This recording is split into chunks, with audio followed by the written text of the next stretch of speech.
Over the last 3 to 5 years, Excel Group has strategically invested in cutting-edge products and technologies, ensuring that India becomes self-sufficient in semiconductor-grade chemicals.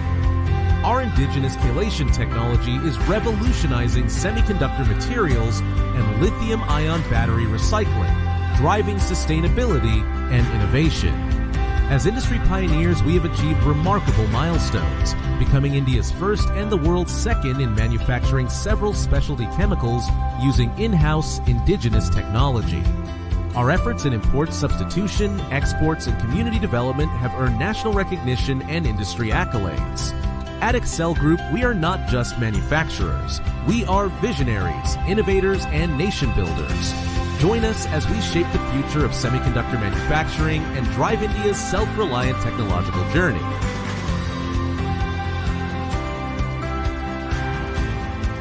Excel Industries Limited, your partner in high-purity electronic chemicals. Since 1941, Excel Industries Limited has been a pioneer in India's chemical industry, committed to innovation and self-reliance.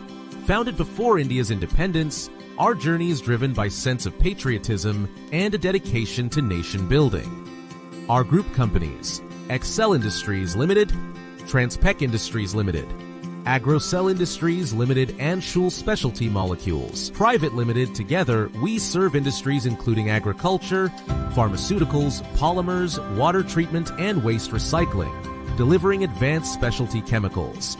Expanding into semiconductor manufacturing, Excel Group produces ultra-pure electronic-grade chemicals using cutting-edge purification technologies.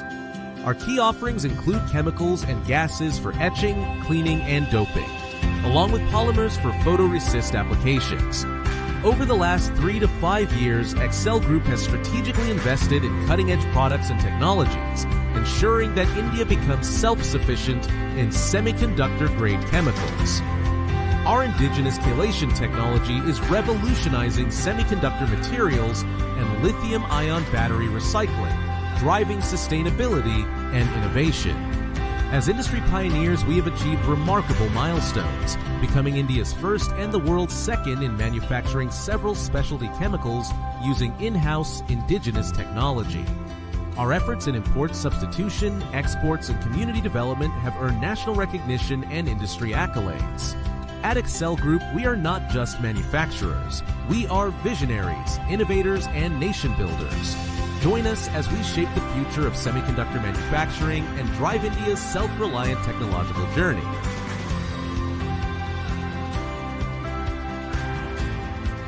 Excel Industries Limited, your partner in high-purity electronic chemicals. Since 1941, Excel Industries Limited has been a pioneer in India's chemical industry, committed to innovation and self-reliance.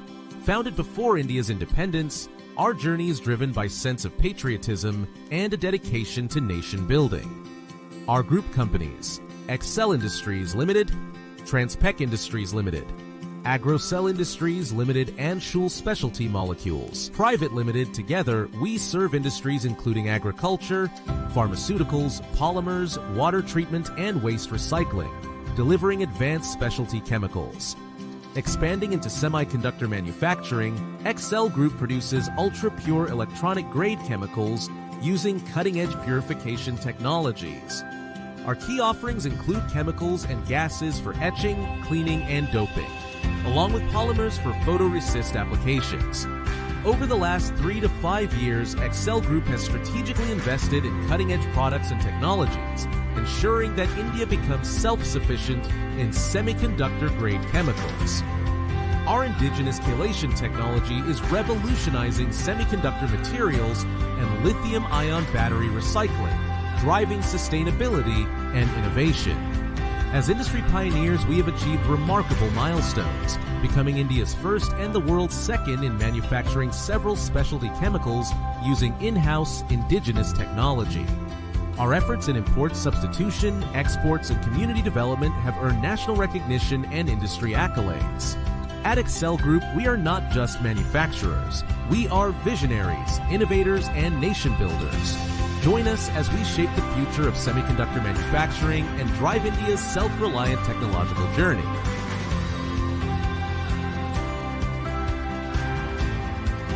XCell Industries Limited, your partner in high-purity electronic chemicals. Since 19... In an era where manufacturing evolution happens at lightning speed, adaptability is critical. At CAST Group, we've mastered the art of transformation, serving as your dedicated partner for advanced manufacturing. CAST Group in the last 17 years has transformed into three distinct yet symbiotically aided parts: UHP Technologies, CASTech Equipment, and CAST Fab Tools. These serve our customers in high-tech manufacturing.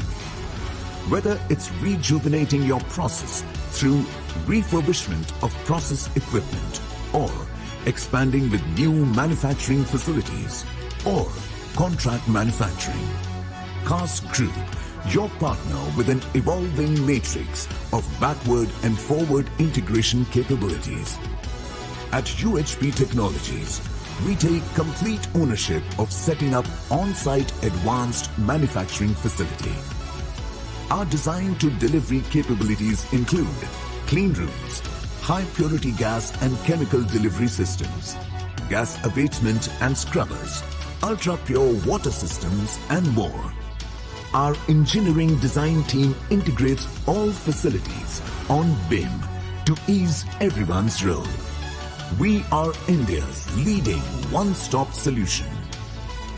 At CASTech, India's only Class 10 clean room infrastructure is equipped with high-end precision operations and rigorous QC protocols, meets SEMI standards. We build hazardous process material delivery equipments for corrosive oxidizing, reactive and toxic gases. Our centralized chemical supply system for acids, alkalis and solvents meet FM 4910 standards. At CAST Fab Tools, our journey expanded into contract manufacturing of semiconductor process tools for global semiconductor equipment makers. Our commitment, wherever your business takes you. XCell Industries Limited, your partner in high-purity electronic chemicals. Since 1941, XCell Industries Limited has been a pioneer in India's chemical industry, committed to innovation and self-reliance. Founded before India's independence, our journey is driven by a sense of patriotism and a dedication to nation building. Our group companies, XCell Industries Limited, Transpec Industries Limited, Agrocell Industries Limited, and Schul Specialty Molecules Private Limited. Together, we serve industries including agriculture, pharmaceuticals, polymers, water treatment, and waste recycling, delivering advanced specialty chemicals. Expanding into semiconductor manufacturing, XCell Group produces ultra-pure electronic-grade chemicals using cutting-edge purification technologies. Our key offerings include chemicals and gases for etching, cleaning, and doping, along with polymers for photoresist applications. Over the last 3 to 5 years, XCell Group...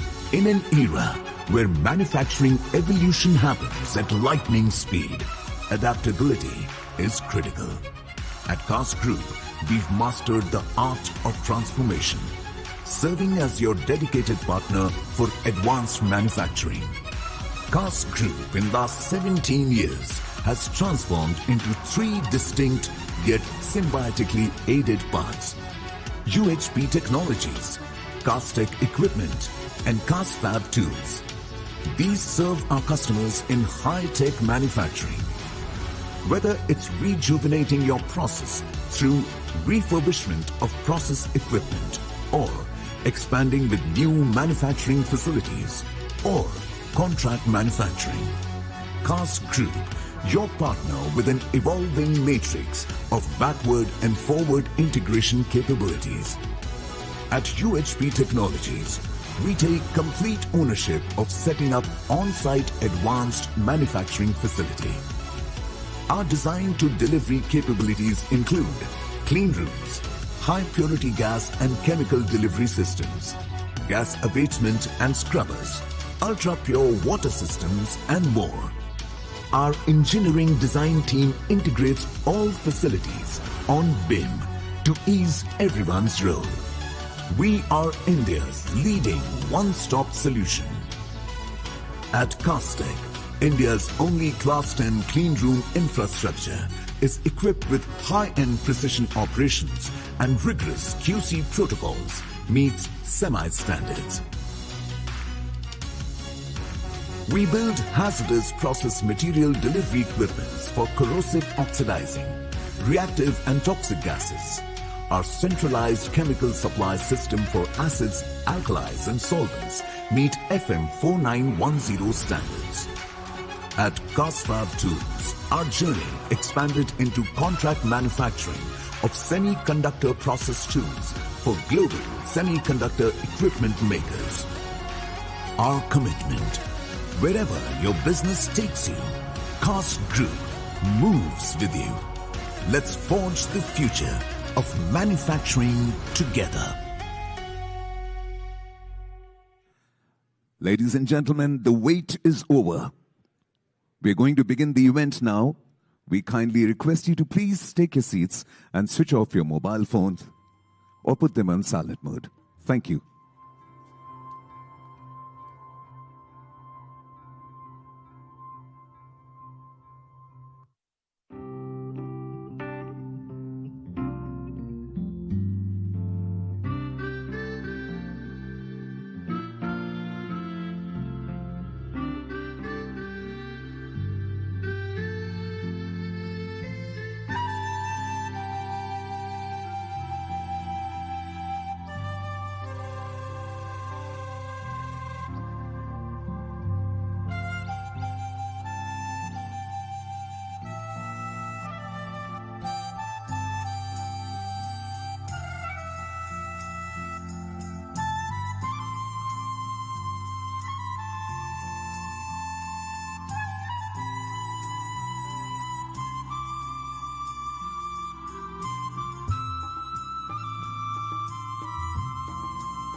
Check.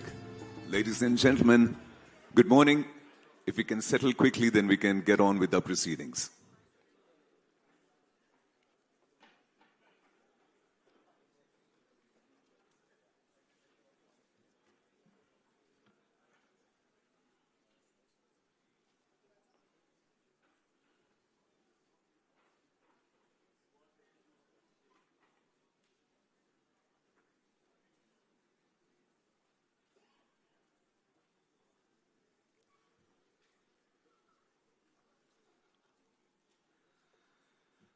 Ladies and gentlemen, good morning and thank you for joining us today. We have a power-packed day which we've planned everything for you here. First of all, it's our privilege and it's our honor that we get to share our work, our lives with an esteemed audience like you. My name is Ambar Jaffrey and I'm going to be the host for the day, and I welcome you to Indian Institute of Science. Please join me in welcoming our few special guests on stage. First, I will call upon Secretary Sri Krishnanji.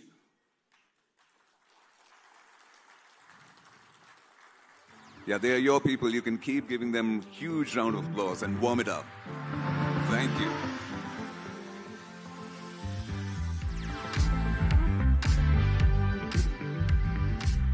Can I also have, please, the Director, Govindan Ranga Rajan.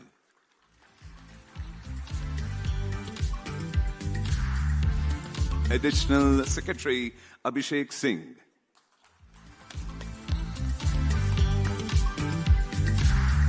Director, IIT Guwahati, Professor Jaliwal.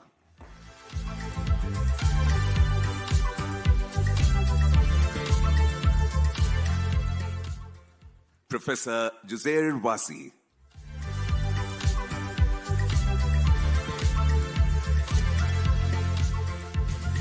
Shri Utpal Shah from Tata Electronics.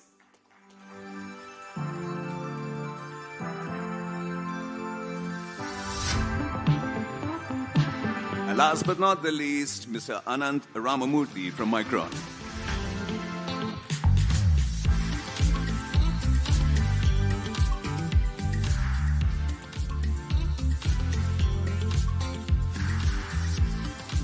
Now I would like you to welcome your favorite here, the local host, Vasu, Chair, Center of Nanoscience and Engineering at the Indian Institute of Science, to kick off and start off this day.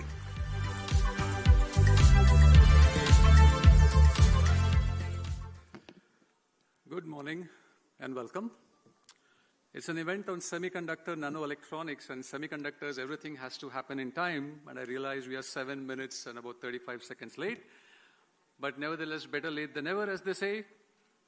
On behalf of the 6 institutes at the IITs at Bombay, Delhi, Guwahati, Kharagpur, Madras, IISc in Bangalore, and the Nanotechnology Initiatives Division of MIT, welcome to the Nanoelectronics Roadshow.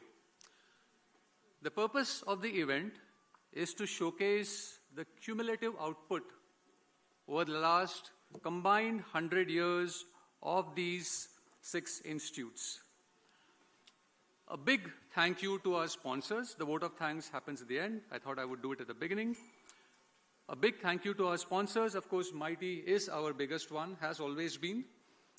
So thank you very much. But a big thank you to all our industrial sponsors, and in particular, I cannot help but note that many of our biggest sponsors include Indian homegrown companies. This include, of course, Excel Industries. You may be surprised to see their name, but they are part of the chemical supply chain, and they are gearing up to supply chemicals to the Indian semiconductor industry. CAS Technologies, Hindhai Vacuum, and they are looking at the equipment ecosystem along with AMAT and LAM. Last but not least, probably a biggest thank you from my side to all the coordinators from all the institutes for making this show happen. With that, I now request the Director of the Indian Institute of Science, Professor Govindan Rangarajan, to make his welcome address. Thank you.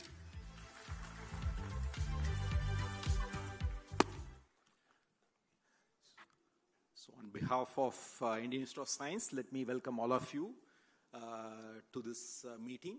I hope you have a very productive meeting ahead.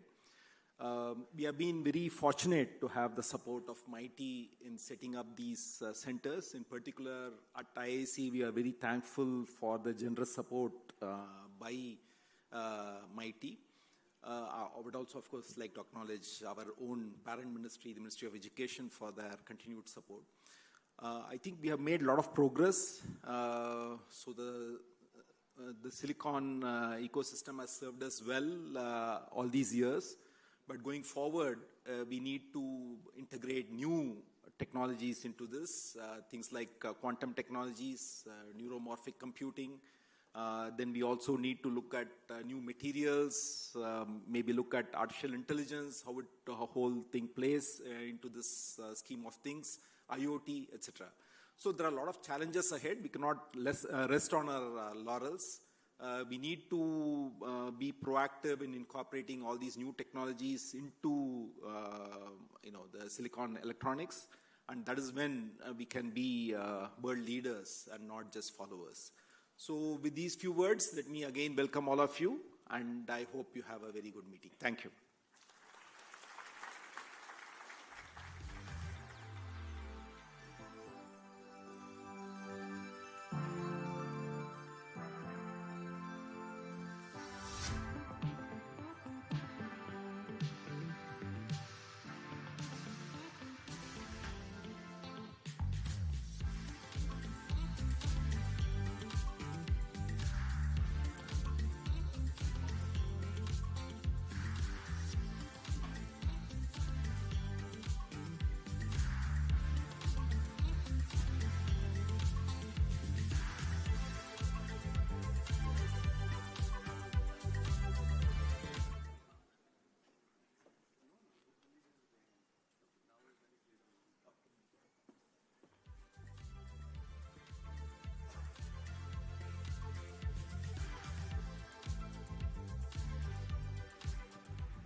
Sorry for the glitch. We are pretty good at all this. All right. Ladies and gentlemen, there are 6 nano centers at the IITs in Bombay, Madras, Delhi, Kharagpur, Guwahati, and IISc in Bangalore have had a cumulative life of 100 years. Let's now see what they are, what they have done, and what the future holds. We have a movie here for you.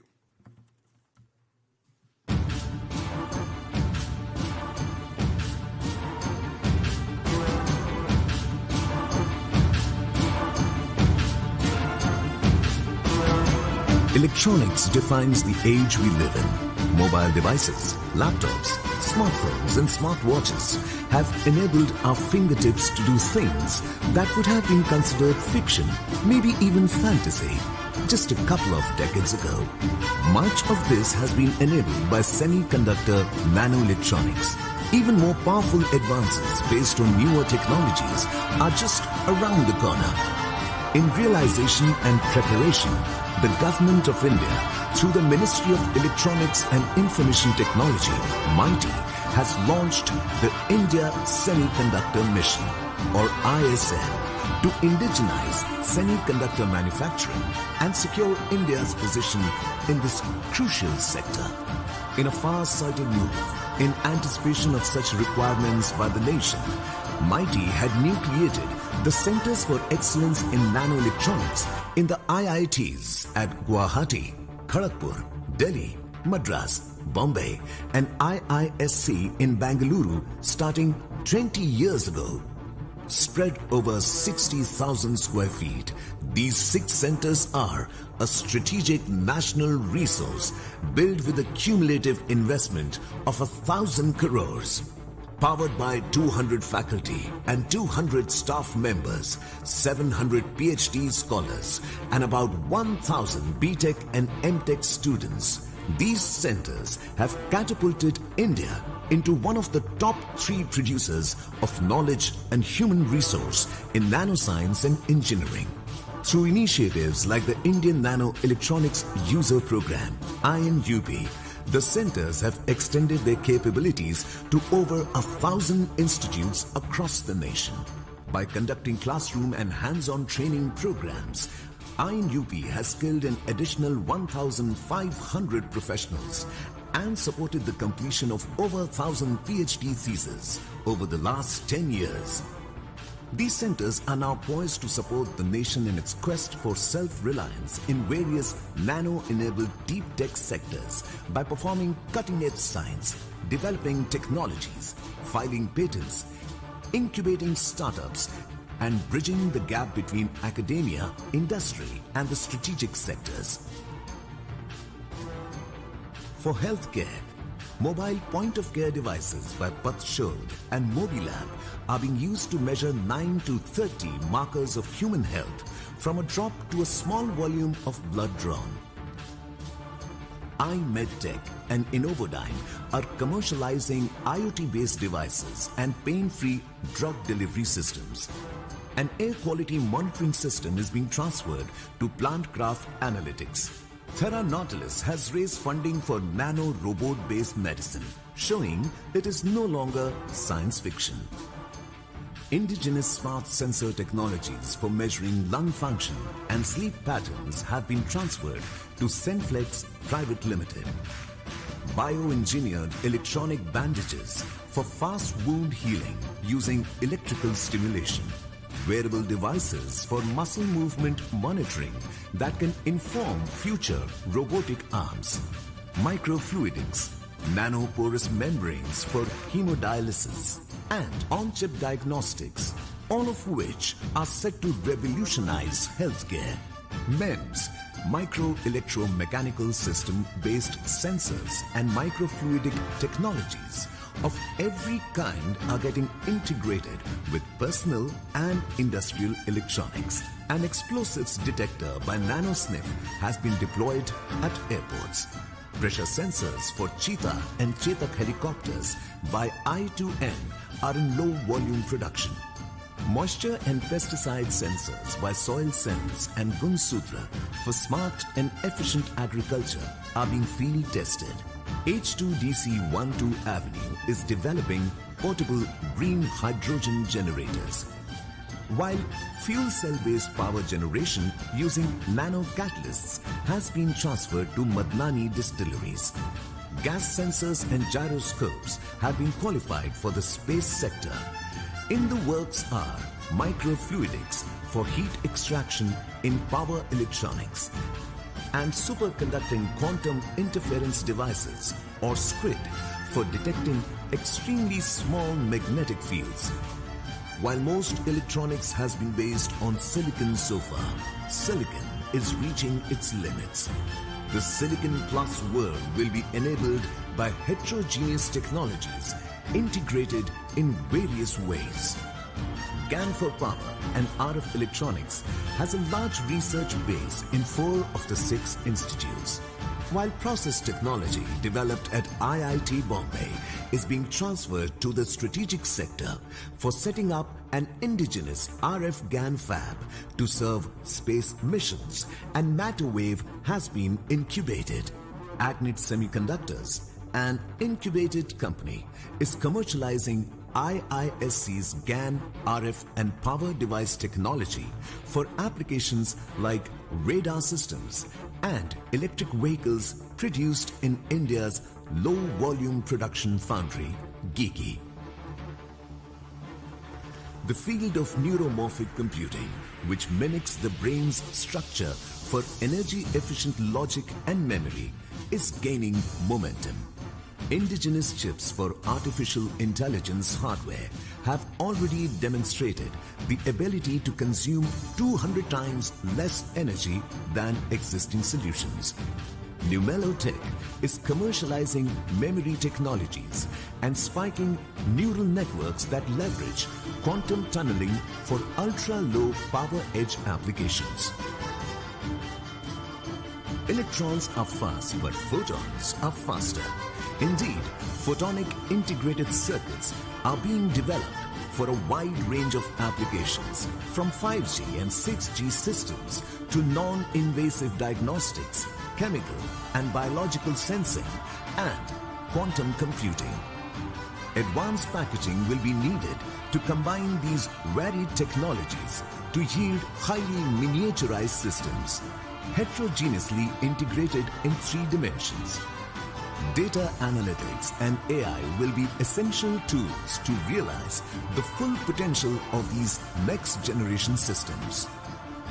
Starting from fundamental exploration in this nano domain, a variety of technologies have thus been developed, translated, and commercialized. Technologies that have been developed at the 6 centers for excellence in electronics. The world is going to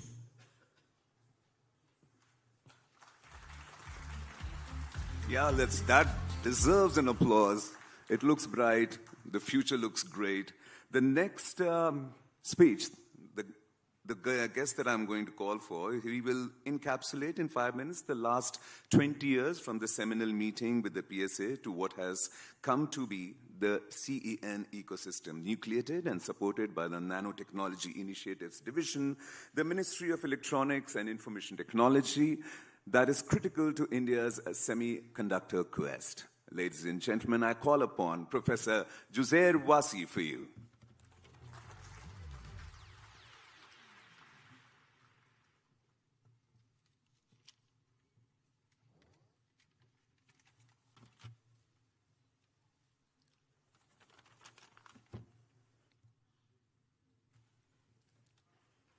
Professor Rangarajan, Sri Krishnan, other dignitaries on the dais, and members of the semiconductor community in India. It's a great privilege for me to be here today and recount some of the events which led to the formation of the Centers of Excellence in Nanoelectronics.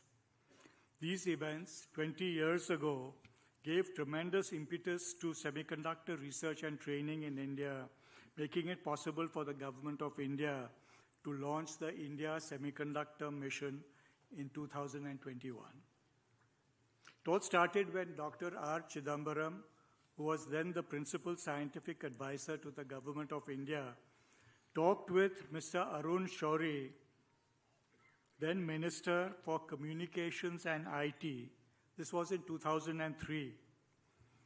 Dr. Chidambaram felt that the newly emerging nano area provided a unique opportunity for India to get into the semiconductor space, and he undertook to visit and assess all the research groups working in this area throughout the country.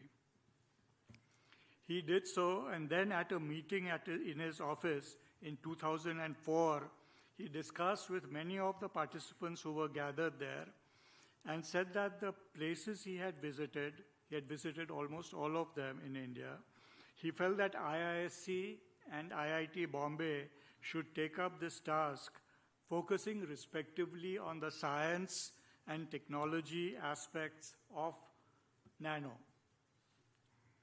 Also, contrary to the prevailing wisdom, he decreed that instead of spreading the proposed funding of 100 crore rupees, a lot of money in those years, spreading it too thin, it should be focused, the funding should be focused on only a couple of places. Another very innovative angle was to have IISc and IIT Bombay submit a single joint proposal with several joint deliverables. I believe this was the first time that two major institutions came together to submit a single proposal to MAITI or any other organization. So this required many discussions between interdisciplinary faculty teams at IIT Bombay and at IISc, which were held at either institution.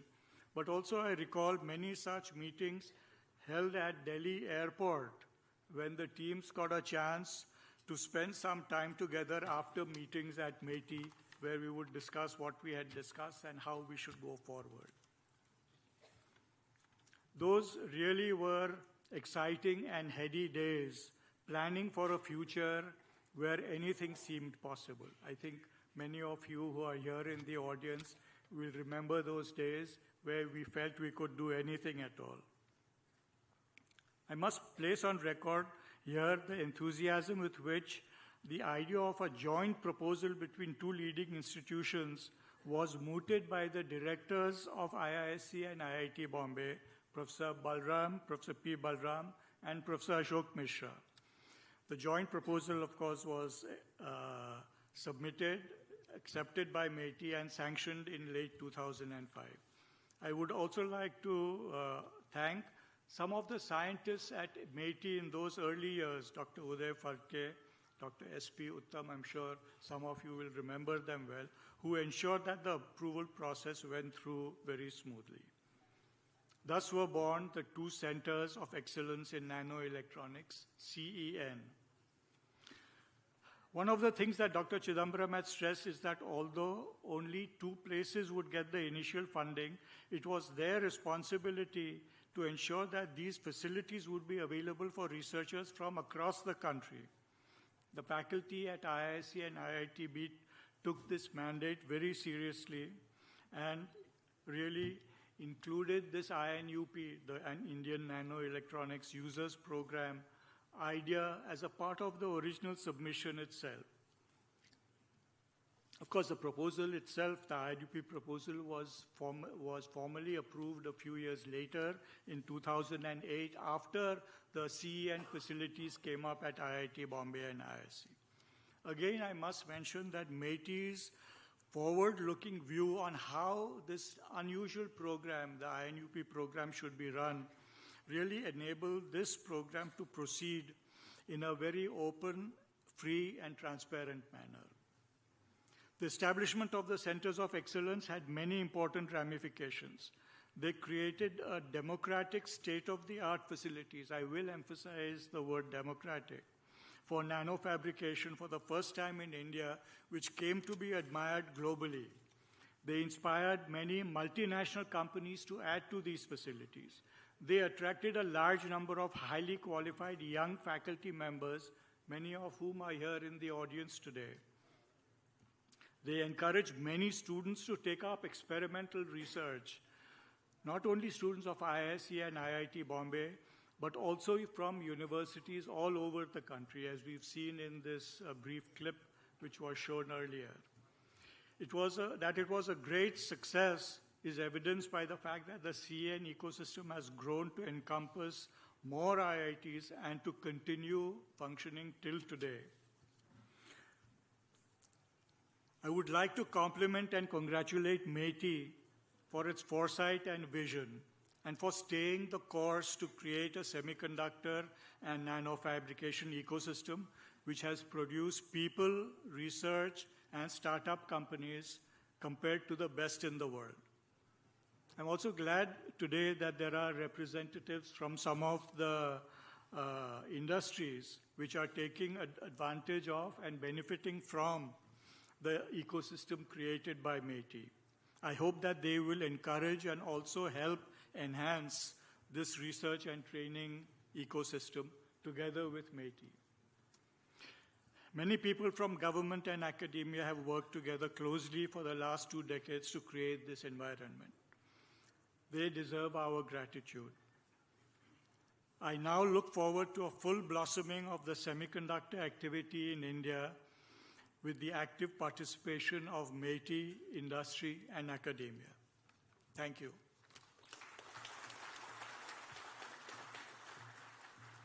Thank you so much, sir. That was insightful and progressive. But let's now dive a little more into what the future holds if nanoelectronics meets AI. And for that, we have the Additional Secretary of MeitY, Shri Abhishek Singh.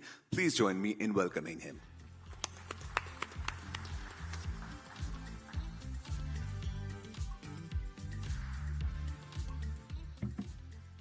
Thanks a lot. Secretary MeitY, Director IISc Bangalore, distinguished experts, delegates, researchers, academicians on the dais and in the hall. It's indeed, partners in the industry, it's indeed an honor and privilege to be speaking at this forum with regard to and learning more about what nanoelectronics can do. We all are seeing the revolution technology has been bringing in all our lives in every way, which way possible. And one of the key drivers, of course, has been nanoelectronics and how the whole world of technology is shrinking. And the whole, the impact and the magnitude of this whole development of this nanoelectronics technology. Of course, when we talk nano, we know that we are talking about something very, very small. But how small is understood when somebody told me that there are 20 billion transistors on one smartphone. So that shows like how much it has shrunk, less than the size of a human hair, and how technology works and how we are coming up with the supercomputers and chips which can drive more computing in less space. And that is leading to development in supercomputing, this development in quantum computing, and more importantly, as the anchor mentioned, about artificial intelligence. And when we talk of AI, the real value that comes from AI is when we are able to do lot more computing with less time and less energy consumption. And again, apart from the compute power that nanoelectronics provides, the other key breakthrough that comes in is with regard to energy consumption. We hear of how carbon nanotubes can consume less than, almost 10 times less electricity than silicon, and how it can drive down energy consumption. And again, there also the magnitude, if we just take an example, one H100 chip that NVIDIA makes, consumes power which is equivalent to one household in the United States. So if we are able to reduce the power consumption, if we are able to make the devices more efficient, as we are seeing as we move on to new age chips like B200s or AMD chips in this direction, we are able to do more with less energy consumption and more efficient things. And then as we move forward and we reduce things and we are able to do better things, we saw in the video about how sensors can be made, which can again be very, very valuable for developing AI applications and AI solutions. The sensors that we saw for healthcare, the sensors we saw for agriculture, which can be put in fields, which can collect data of various kinds, parameters, monitoring them, and if this data is centralized and if data is analyzed, AI models can help in so many different applications. We already have come across how data with regard to soil moisture can help farmers map with the weather data and advise him with regard to how much water he should use for irrigating his crops. So under the India AI mission, we are working on similar projects. Under the Application Development Initiative, we are trying to give problem statements across which can be solved by startups, which can be solved by entrepreneurs, which can be solved by researchers, And these solutions can benefit people in various sectors, especially agriculture, healthcare, education, skilling. And there the sensors play a very, very important role. And today, if the cost of sensors, the size of sensors are going down, they're able to do multiple kind of functions, and a lot of it, the credit goes for nanoelectronics. So I congratulate all the pioneers who kind of set this up, the Indian Institute of Science, IIT Bombay, IIT Delhi, IIT Kharagpur, IIT Guwahati, IIT Madras. So all of you who contributed to building this whole ecosystem is visible in the energy today. And since morning, whenever I'm meeting across people, and they are saying about how it all started and where we'll all have gone, and what the future lies. And I also learned about the work that's going on in neuromorphic computing over here in IISc Bangalore. And the nanoelectronics is going to play a big role in the chips that will come up, which will mimic the human brain, which will ensure that we will be able to do amazing things in the days to come. So the whole era of agentic AI, the whole era of robotics, the whole era of building things which we had only imagined in science fiction movies so far, will be possible with the kind of research that we are undertaking. MeitY has already been mentioned, is committed to supporting this initiative. The INUP program especially ensures that the infrastructure that has been created, the facilities that have been created in these pioneering institutions is shared with the larger research community. And if we are able to take this forward along with support in skilling, we do have a strong potential in this field. And I'm sure with the amount of work being done in these institutions, together we'll be able to come up with something that will take India at the forefront of this cutting edge technology. So I once again congratulate the organizers of and the Indian Institute of Science for hosting this summit. It's been a great learning experience for me today so far, and I look forward to interacting with many more startups and researchers who have put the exhibitions in the roadshow and get to know more about this technology. So thank you once again for having me. Thank you. Thank you so much, sir. How's it going, guys, so far? Get some energy. They've been really working hard to get you all the insight, and I'm listening to that. And now it's time to listen to the mighty view, or we can say the almighty view. No, the jokes apart. But again, the most critical link in the entire scheme, the Ministry of Electronics and Information Technology, has been spearheading efforts that will play probably the biggest role in increasing the size of the Indian economy. It's a challenging ministry that requires technical skills and administrative acumen. MeitY has been tasked with, among all many other things that they do, as this audience is no stranger to implement the semiconductor mission for the self-reliance in the semiconductor manufacturing capability. Who else to understand this than from our chief guest? So let's hear a big round of applause for Mr. Sri Krishnan, the Secretary, MeitY.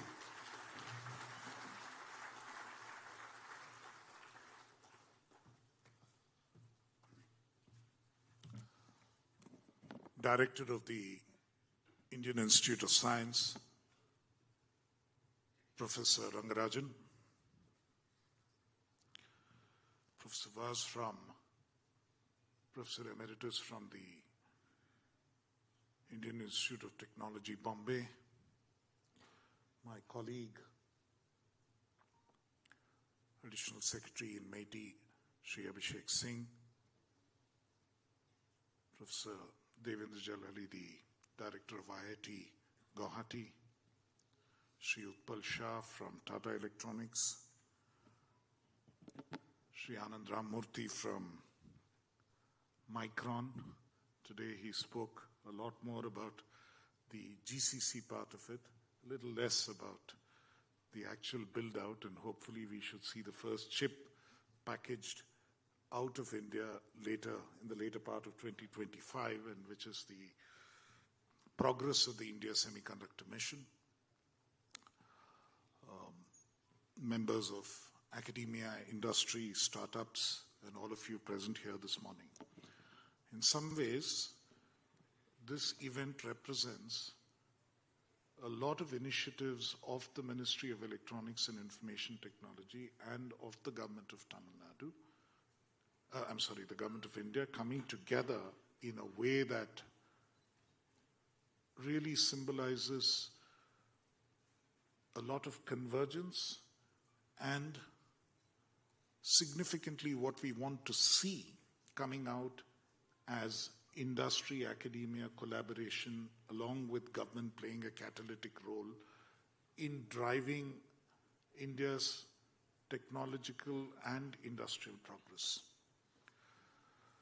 We had a historic account of how the centers of nanoscience came into being, what was the thinking behind it, and where we are today, and you will see a lot of that in the exhibitions.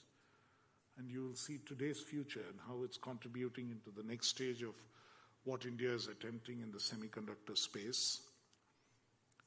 You also heard about, GCCs, which are an important chunk of what the ministry also handles, how that fits into this, and about how artificial intelligence, which is yet another significant element of what the ministry is handling currently, as to how all of these pieces of the puzzle fit in together in what India's larger mission is. Being a historian by training, it was very good to hear about where it all started. A few months ago, we had an event in IIT Bombay to actually have a sort of a reunion of people who had been part of the Indian Nano Users Association program, the INUP program, where many of you were also present. And we were fortunate enough on that occasion to actually have Dr. R. Chidambaram with us for that event. And of course, he's no more with us, but I think it's a good occasion to remember. And thank you for drawing our attention to his catalytic role at that point in time. And sometimes when you look back on these events and incidents, and I'm only reminded that on the one hand, there was the research element which is going on. And on the other hand, there was also the first attempt at attempting to establish a semiconductor unit in India at that time. I don't want to name the company. There was a fairly large American company which was looking to set up a plant in India at that point, identified the location, figured out everything else that needed to be done. And I was part of some of the crucial meetings which took place there. The sticking point was a grant, $100 million grant which they wanted for establishing the industry. And at that point in time, an outright grant from the government of India to actually establish an industry of this nature was unknown. It was not part of policy. And it just fell apart on that one single point. And we moved on. It was, I think, a realization that this is something which needs to be part of the policy armory of the government. And this was added to what needed to be done. The National Policy on Electronics in 2012 recognized that these kind of grants and subsidies are needed. Eventually, it took some more time before the India Semiconductor Mission came. And I think today the point was made that the India Semiconductor Mission is probably one of the most largest and most generous ways in which subsidies and grants are provided. And I don't think we should underestimate this, because I think it's important for each one of us who are present here in this audience. When the Tatas or Micron or any of the other three industries, Keynes Technologies or CG Power, build out these 5 facilities which have been approved, almost 70 to 75% of the money is actually taxpayer money. So each one of us in that sense is a stakeholder there. And we are as much invested in the success of these companies as anybody else is. And you can actually see that, it's a rigorous process. There are a large number of applicants. 5 have so far been selected. A few more will get selected. They've passed through literally a ringer. They've sort of had multiple levels at which it has been evaluated.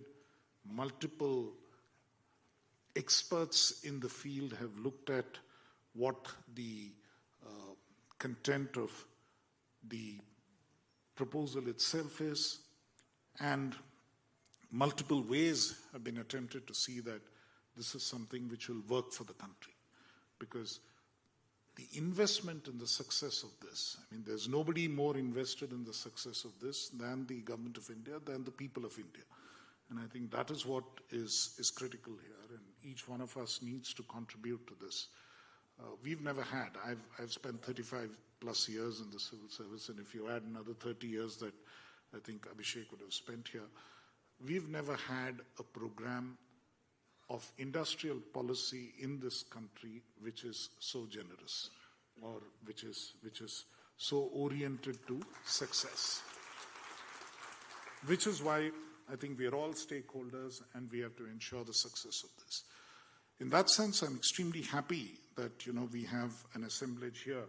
We have almost 800 participants, and it's a true mix of everybody being part of this.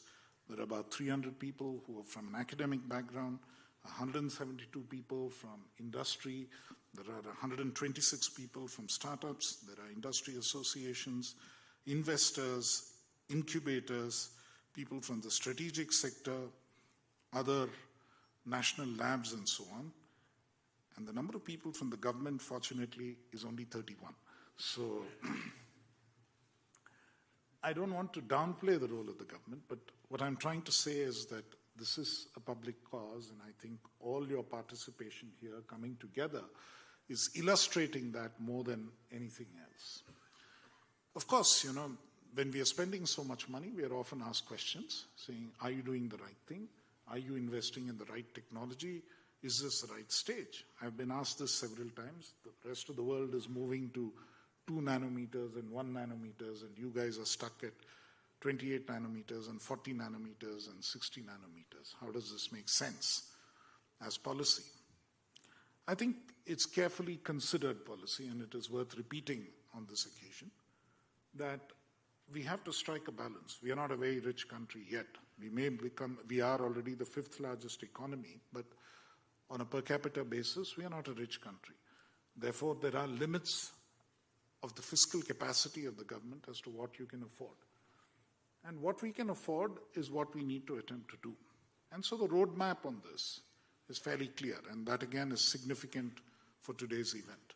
One part of it is we invest in bringing in the capacity to manufacture semiconductors in this country. That is important because it's a crucial sector, it's a strategic sector. We've attempted ever since 1962 to bring it into the country at scale, and we have failed.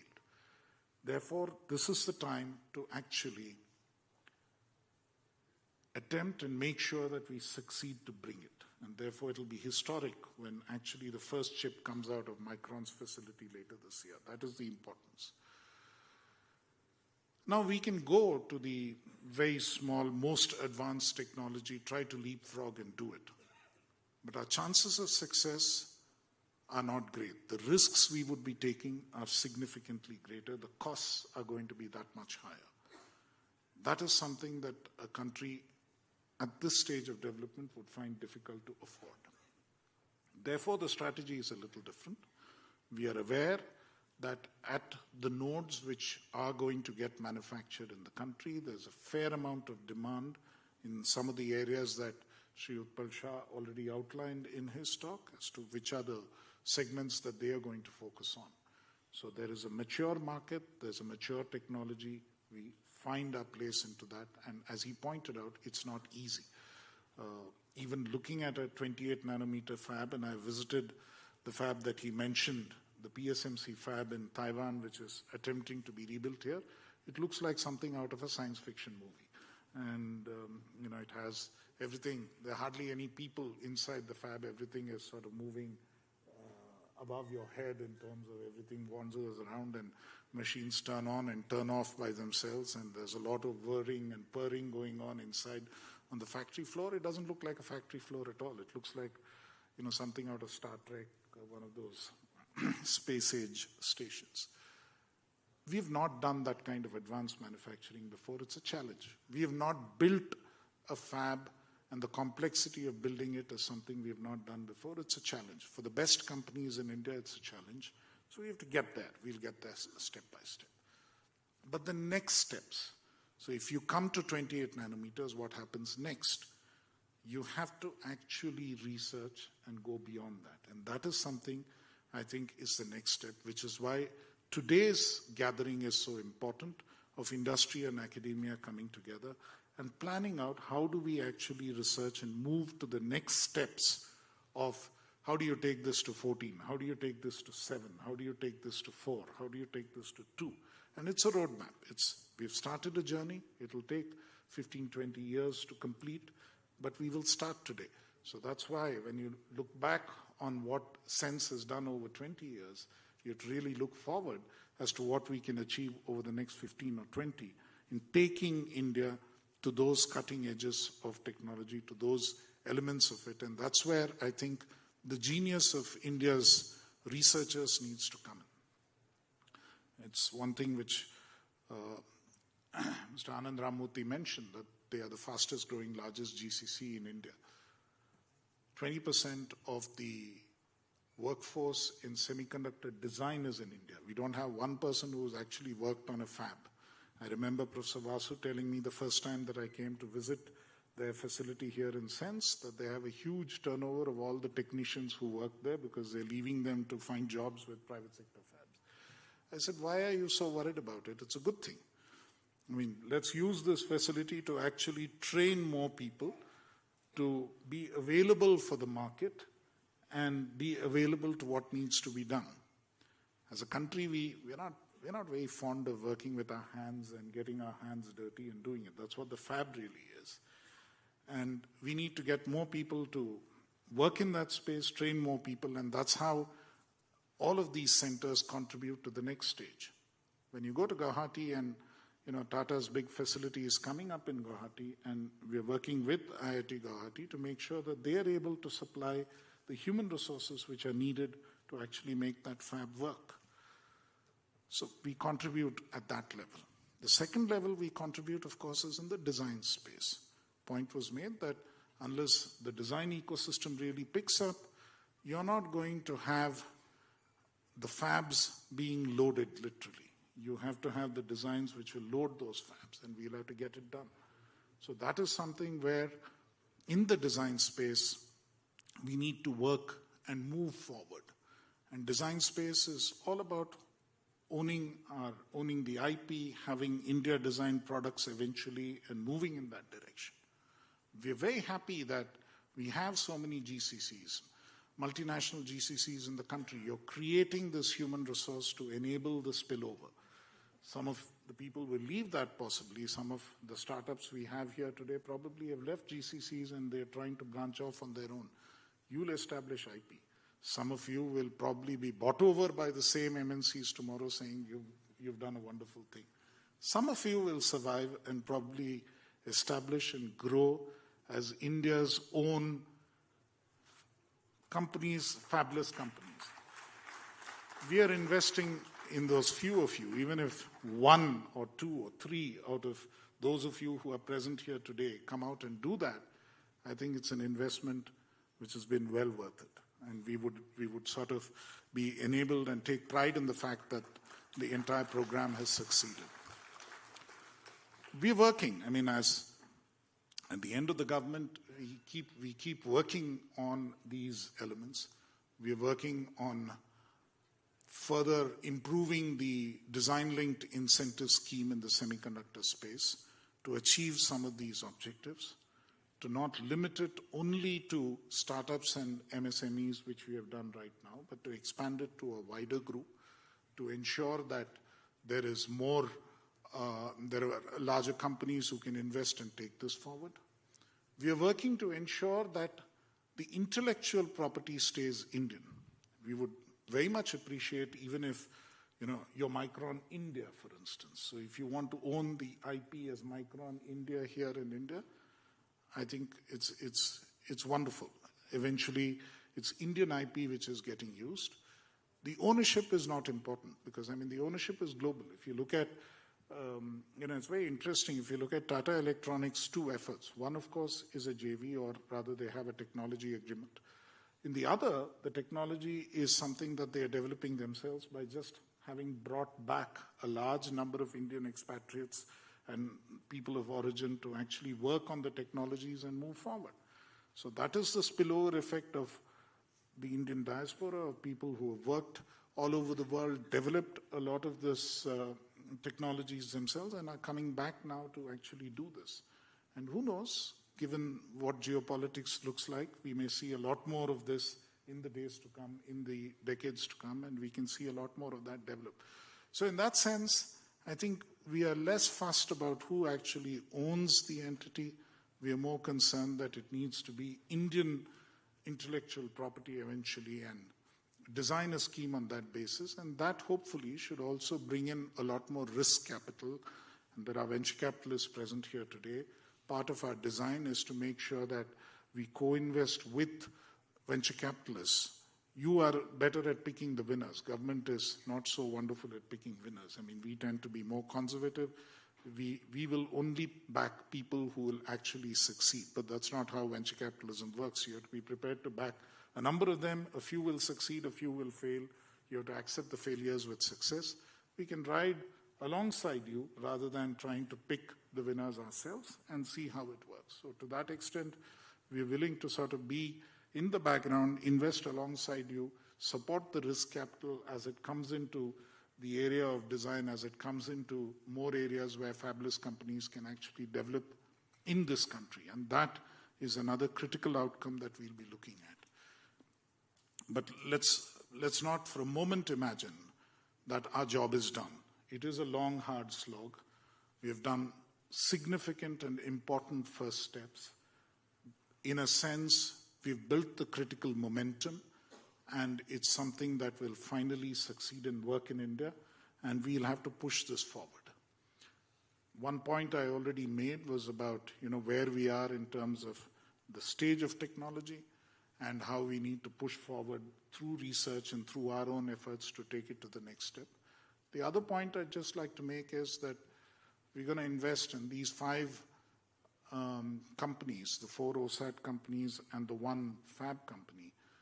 When you actually look at their entire output, today in India, the current demand for semiconductors is about $45 to $50 billion, likely to go up to about $100, $110 billion by about 2030. And when they are at their peak production, the combined production of all the 5 companies is going to be $6 or $7 billion. So we are still a very small proportion of even the semiconductor output that we need for the country. Some of it will, of course, get exported, which it needs to, because only then you establish that it's actually competitive and it is a quality product that everyone wants to buy. But clearly we need to expand. The game is not yet done. We need to be bigger players. There's more investment that needs to take place. The Honorable Prime Minister, during the Semicon event which was held last September in Greater Noida, did point out that there would be continued support to this particular sector in the years to come, as did my minister, who said that we will sort of continue to support this segment. Undoubtedly we will, and we need to take it further. There's a long, hard slog ahead of us, but I think the most enthusing part of today's event is that so many of you have come together, so many of you actually see the promise, so many of you actually see the potential, and so many of you actually believe that it will get done. And I think that is the belief which is going to propel us forward into the next 20-year cycle. And hopefully, when there is a gathering of this nature, when many of us who are on this side of the stage will be remembered the way Dr. Chidambaram and various others who started out this program will be remembered, we will actually be a power to reckon with in the semiconductor space globally. Thank you very much.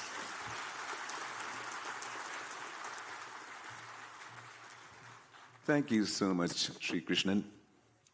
I was listening to all of this. They've all spoken. I was backstage and I was thinking about this into myself that, look at the panel here. Look at the people and the guests that we have. We've got scientists, we've got investors, we've got people from the government. I mean, the cumulative intellect of this hall perhaps must be breaking the ceiling and like skyrocketing, man. And perhaps I'm the only guy who's trying really hard to bring it down by saying whatever I'm saying. So, no, please, don't break my heart. All right, thank you. And let's have a huge round of applause for the panel here. They've really, really graced us with their company. And they've been very kind to us. And I would request them to inaugurate the nanoelectronics book. So we'll get the book and then we will allow you to take your position in the audience. But let's first get the book out. Guys, let's hear it for them once more time. Let's bring up the energy here.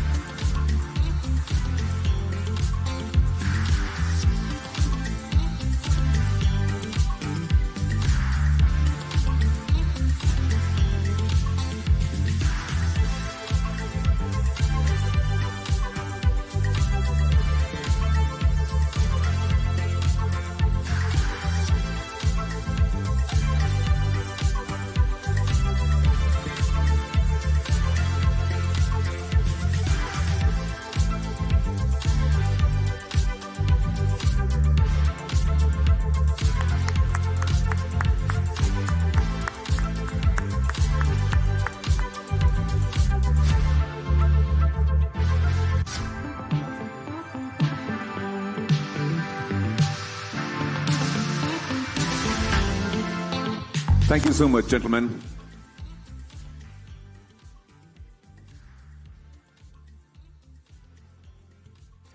All right, ladies and gentlemen, I'm going to make a panel discussion announcement right now that the 6 centers for excellence in nanoelectronics, or CENs, are our national resource.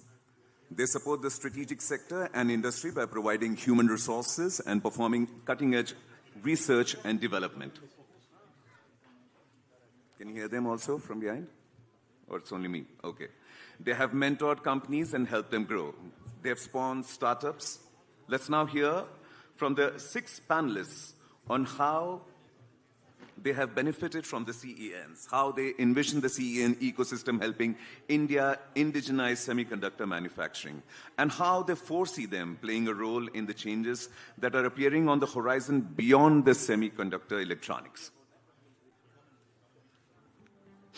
We still have a panel discussion and then we have a break, so you can still be seated, and then we'll go into a little small break. So, ladies and gentlemen, please put your hands together in welcoming Namakanta Bhatt. Can we have Namakanta Bhatt on this panel? Meena Mishra ji.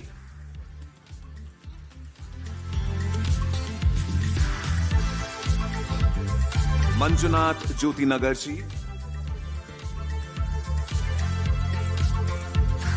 Rangesh Raghavan.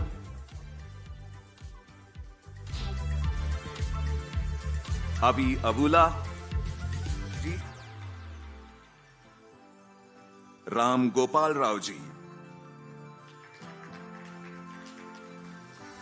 And Rudra Pratap ji.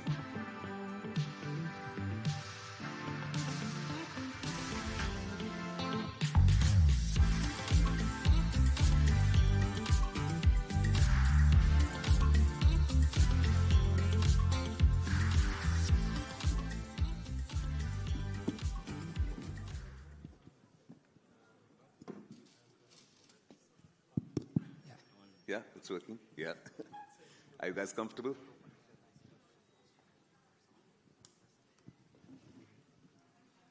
Ladies and gentlemen, the panel discussion is open for you.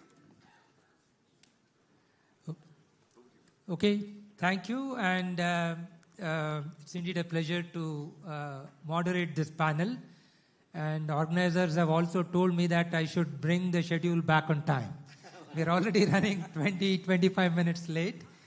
As you probably have seen in the agenda, the objective of this panel is really to, see how this very important national resource that we have through the 6 CENs at IISc and 5 IITs can be leveraged by industry, strategic sector, as well as startups. That's the objective of the panel. The way we will run this panel, by the way, I'm Navkant Bhatt. I'm a faculty at Center for Nanoscience and Engineering at IISc. I've been associated with CEN since its inception. I'll be moderating this panel. Initially, we will have an opening remarks, maybe 2 minutes each from each of the panelists.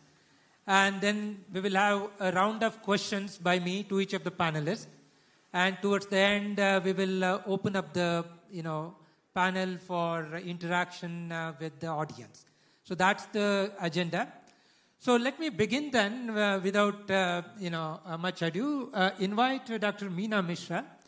She is director of Solid State Physics Lab. Please give your opening remarks, if you could. Good morning, everyone. I am Meena Mishra. I am representing DRDO SSPL. And a lot we have heard in the inaugural session that the way semiconductor mission has to happen in India and how MIT has been supporting it. And from the strategic sector, DRDO has been very active in semiconductors. In fact, for strategic purposes, defense is, DRDO is supporting 2 foundries. We have for compound semiconductor, we have GATEC foundry at Hyderabad, and for MEMS, we have CeNSE foundry at Bangalore. We actually have seen the projects which were done under this N-Netra program, and they are very, very wonderful projects, and a lot of publications have come, and I think we'll cover it in the session. Thank you, Dr. Meena. We have Mr. Avinash, who is heading Applied Materials India. Your opening remarks, please. Thank you. It's great to be here. I lead Applied Materials in India. We are now 23 years in India, and we started, of course, as a GCC, but over time we've grown our presence in India, building software and technology and engineering, and more recently we embarked on product development. Actually, we are making products out of India for the world already as we speak. So very excited to build on the next stage of the development in India. I was actually, in the day we opened the CEN lab in Mumbai 18 years ago, I was there at that site with Professor Vasi.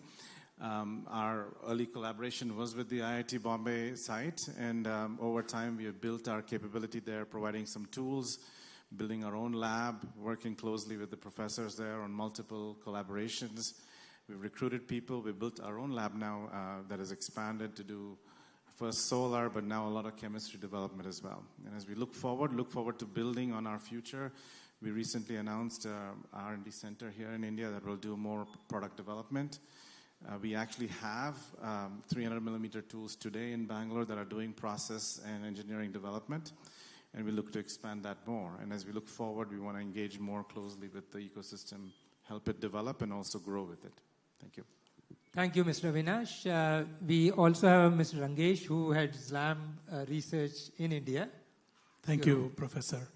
LAM has been in India for 25 years. So we'll be celebrating in July, so it's been a great journey for us. As many of you may know, we're a leading equipment supplier to the advanced semiconductor industry. And over the years, we've steadily grown the contributions of LAM India to our customers globally.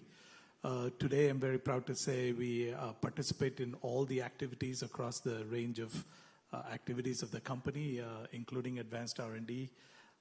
Just yesterday, I was reviewing a project where we're working on 1.4 nanometer EUV resist development out of Bangalore, India. So I think there's really an outstanding progress that's been made, and it's been enabled by support from the broader ecosystem. I'd say the growth of the CeNSE has really been instrumental in providing a lot of the talent that we have at LAM in India.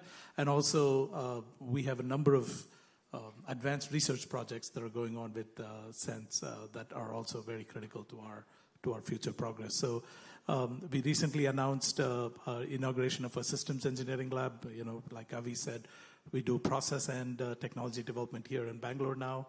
We also announced a commitment to invest 10,000 crores over the next few years in India. So LAM is very seriously committed to the development of the ecosystem here.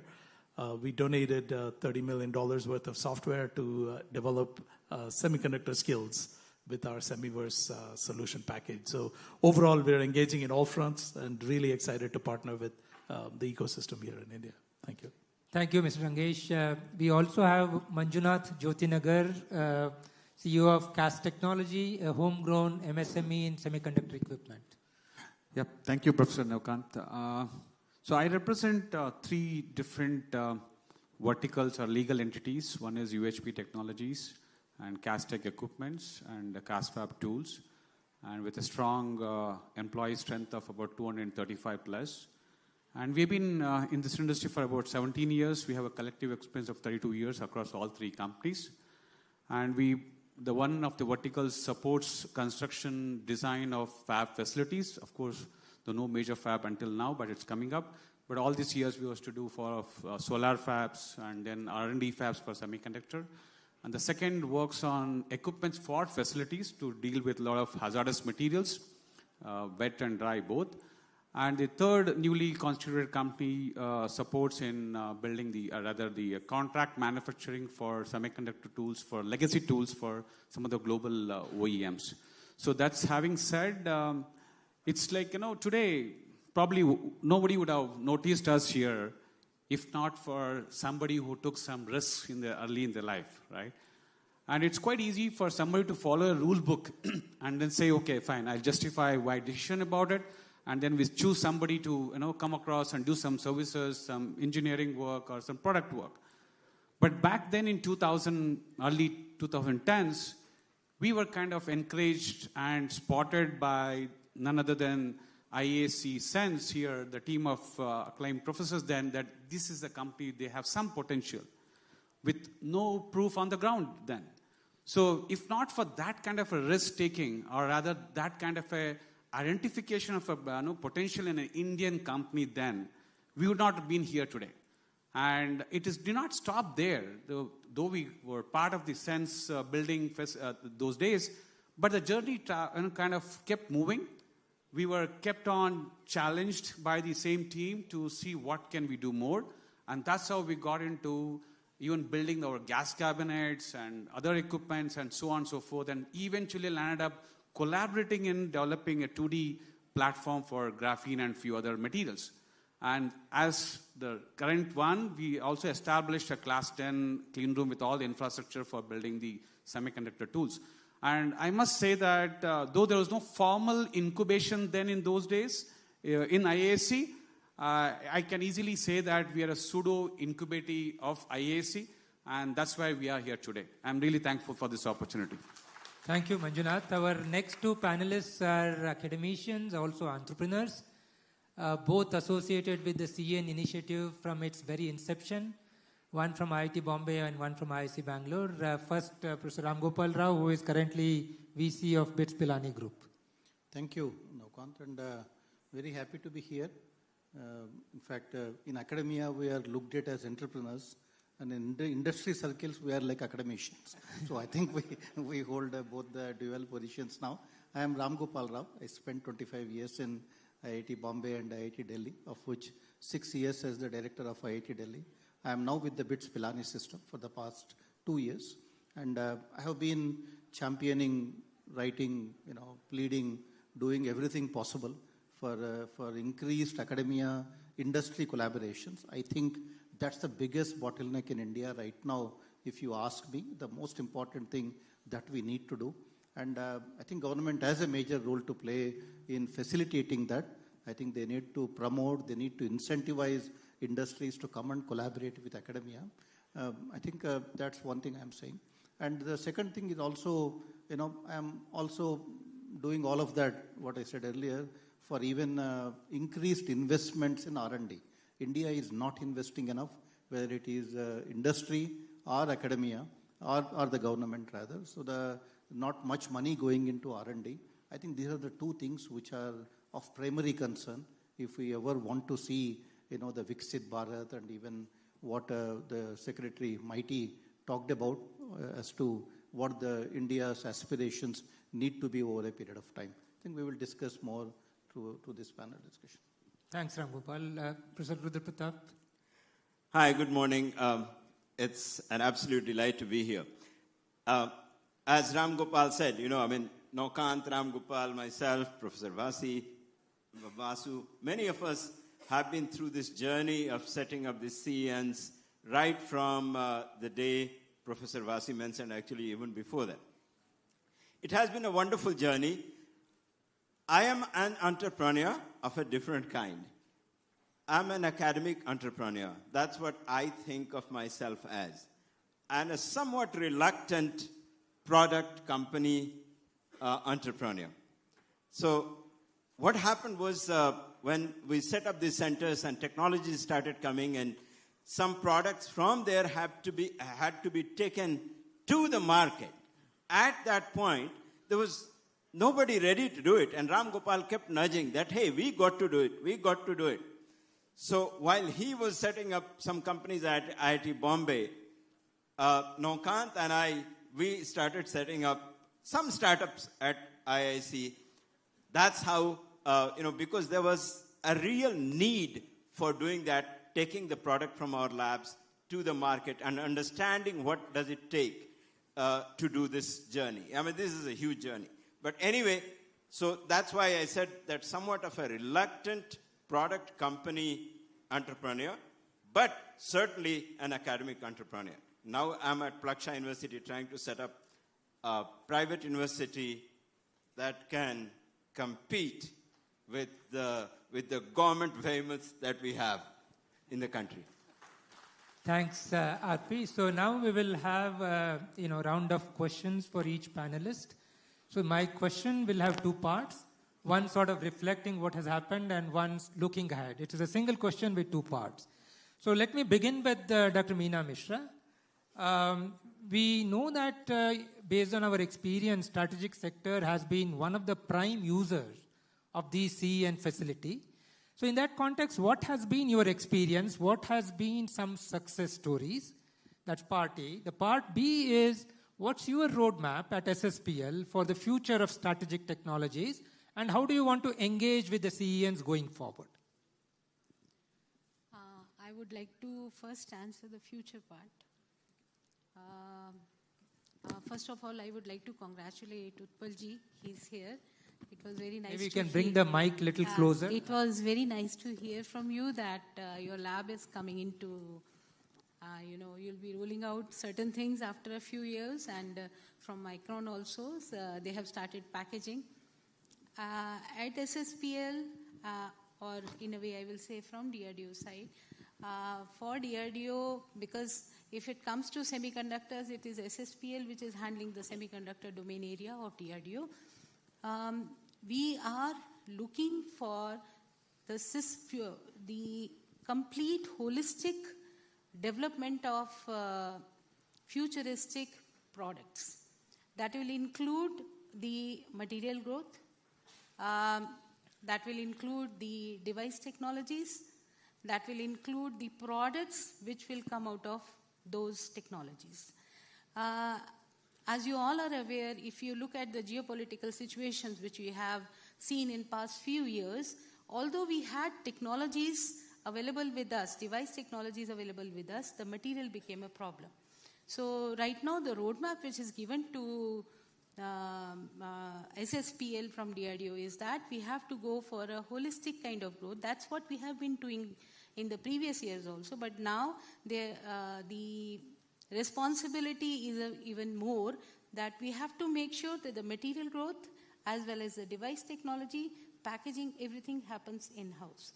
And although the silicon is going to come up in a big way, but to support the compute technology, it is very, very essential that we should look for the solutions for the green energy. So in the coming time, a lot of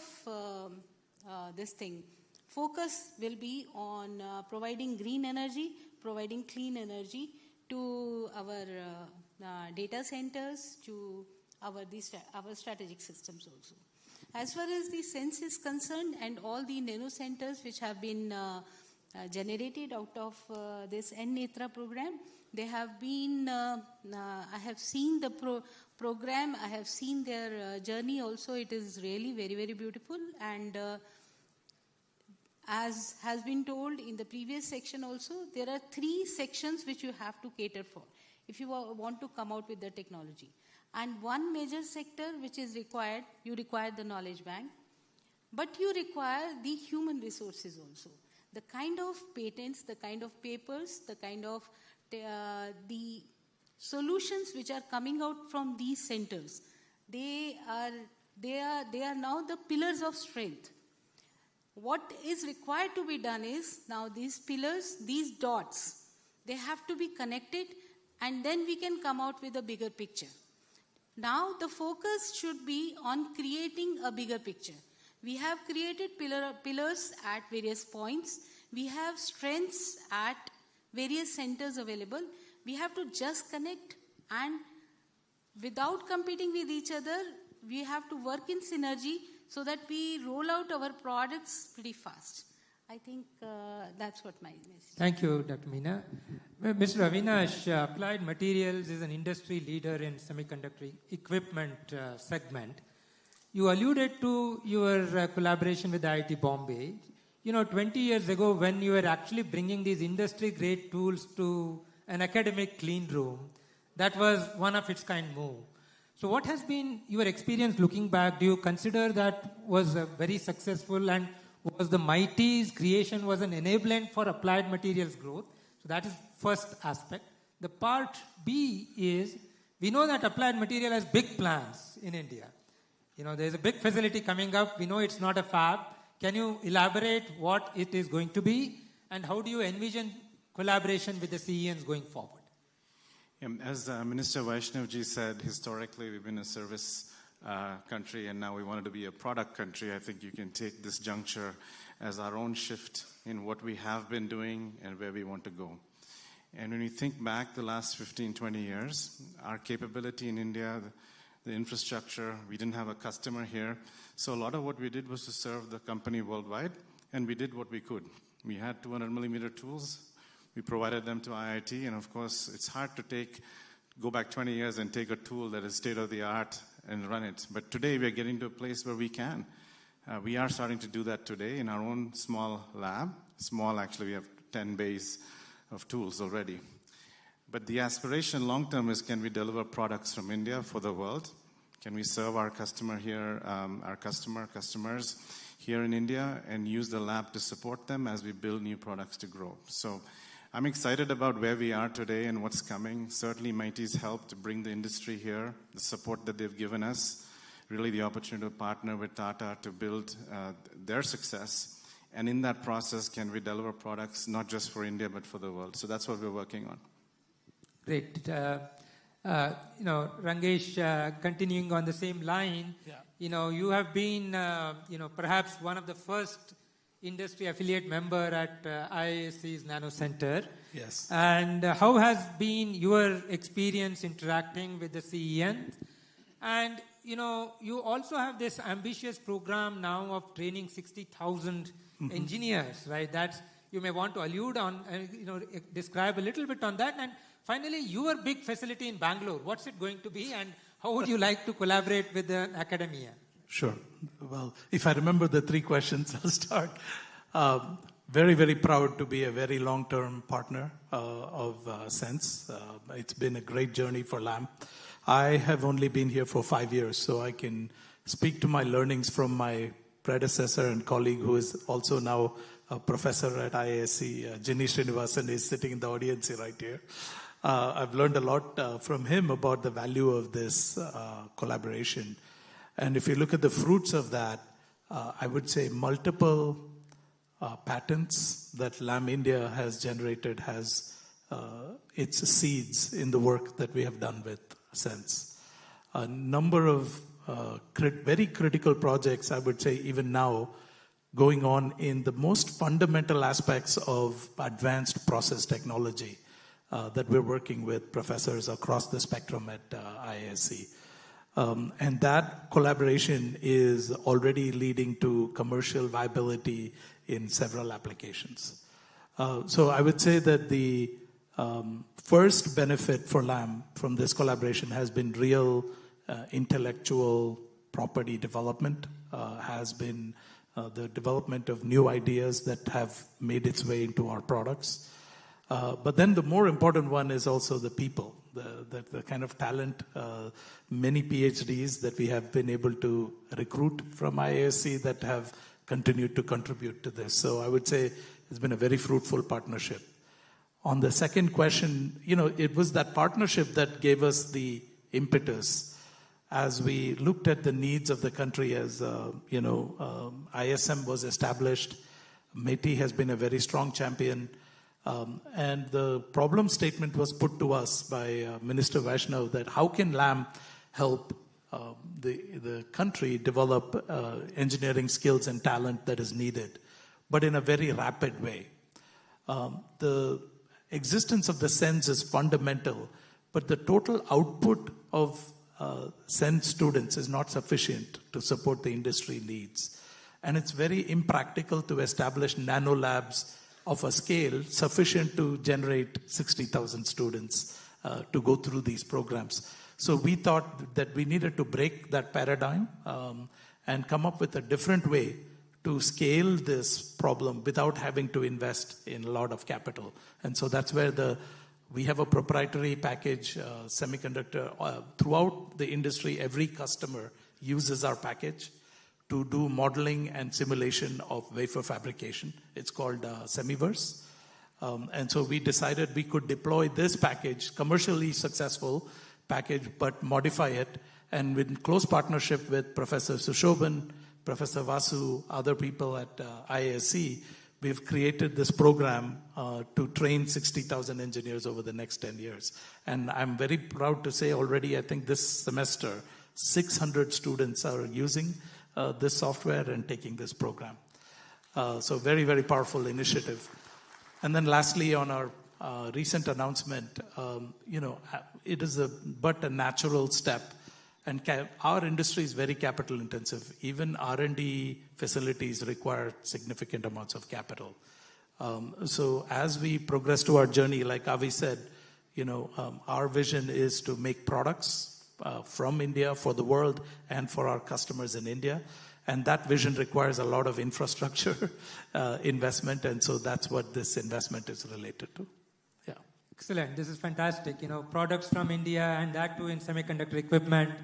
Manjunath, you're sitting next to two giants in semiconductor equipment industry. You alluded to, we spotting you way back 20 years ago. Somebody who came to build our gas lines. You were the biggest beneficiaries of MIT's multiplier grant scheme. How was it an enabler for you? And now in January, you just inaugurated an equipment manufacturing company in Bangalore. So what's your vision going forward and how can the ecosystem partner with you?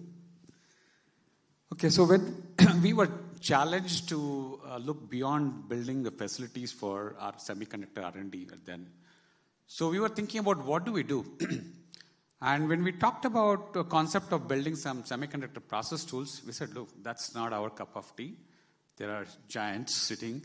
And I don't think that's a smart move for us to kind of fight with somebody at that scale. It's not an easy move. So how can we do something different and be in the same space? That was our next thought. So back in those days, we saw a lot of hula happening on the graphene. And we said, okay, why don't we look into graphene as a material and what can we do for that particular thing? And that's when my interaction with Professor Vasu and a few others got into a lot of detailing. And we came up with this, okay, what can we do something very, very different and out of the blue kind of a model. So we saw a lot of these concepts from what semiconductor tools were being adopted by Lam and Applied and a few others.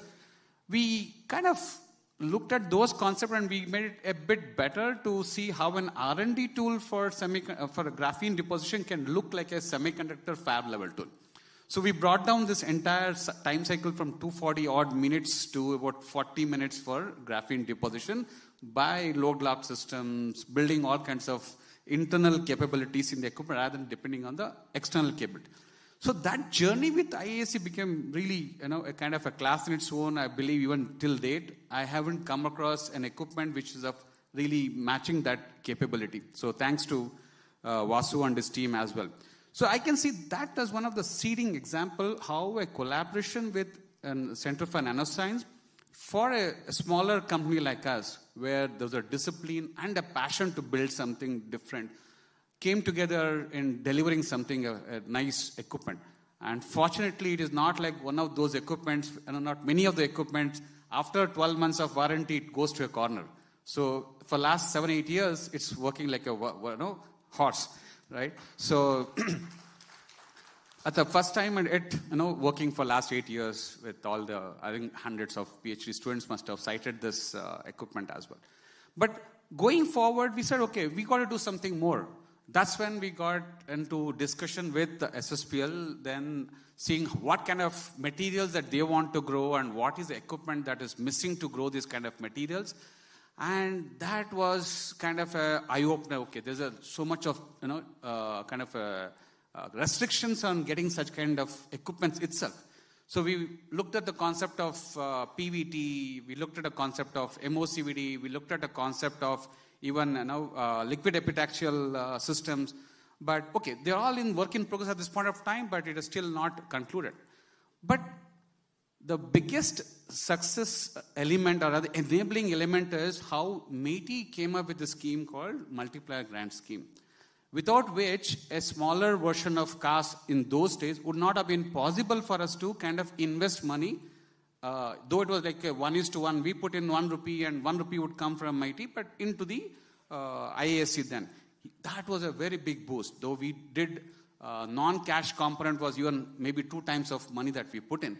But even then, that gives a lot of impetus, the initial momentum to do that.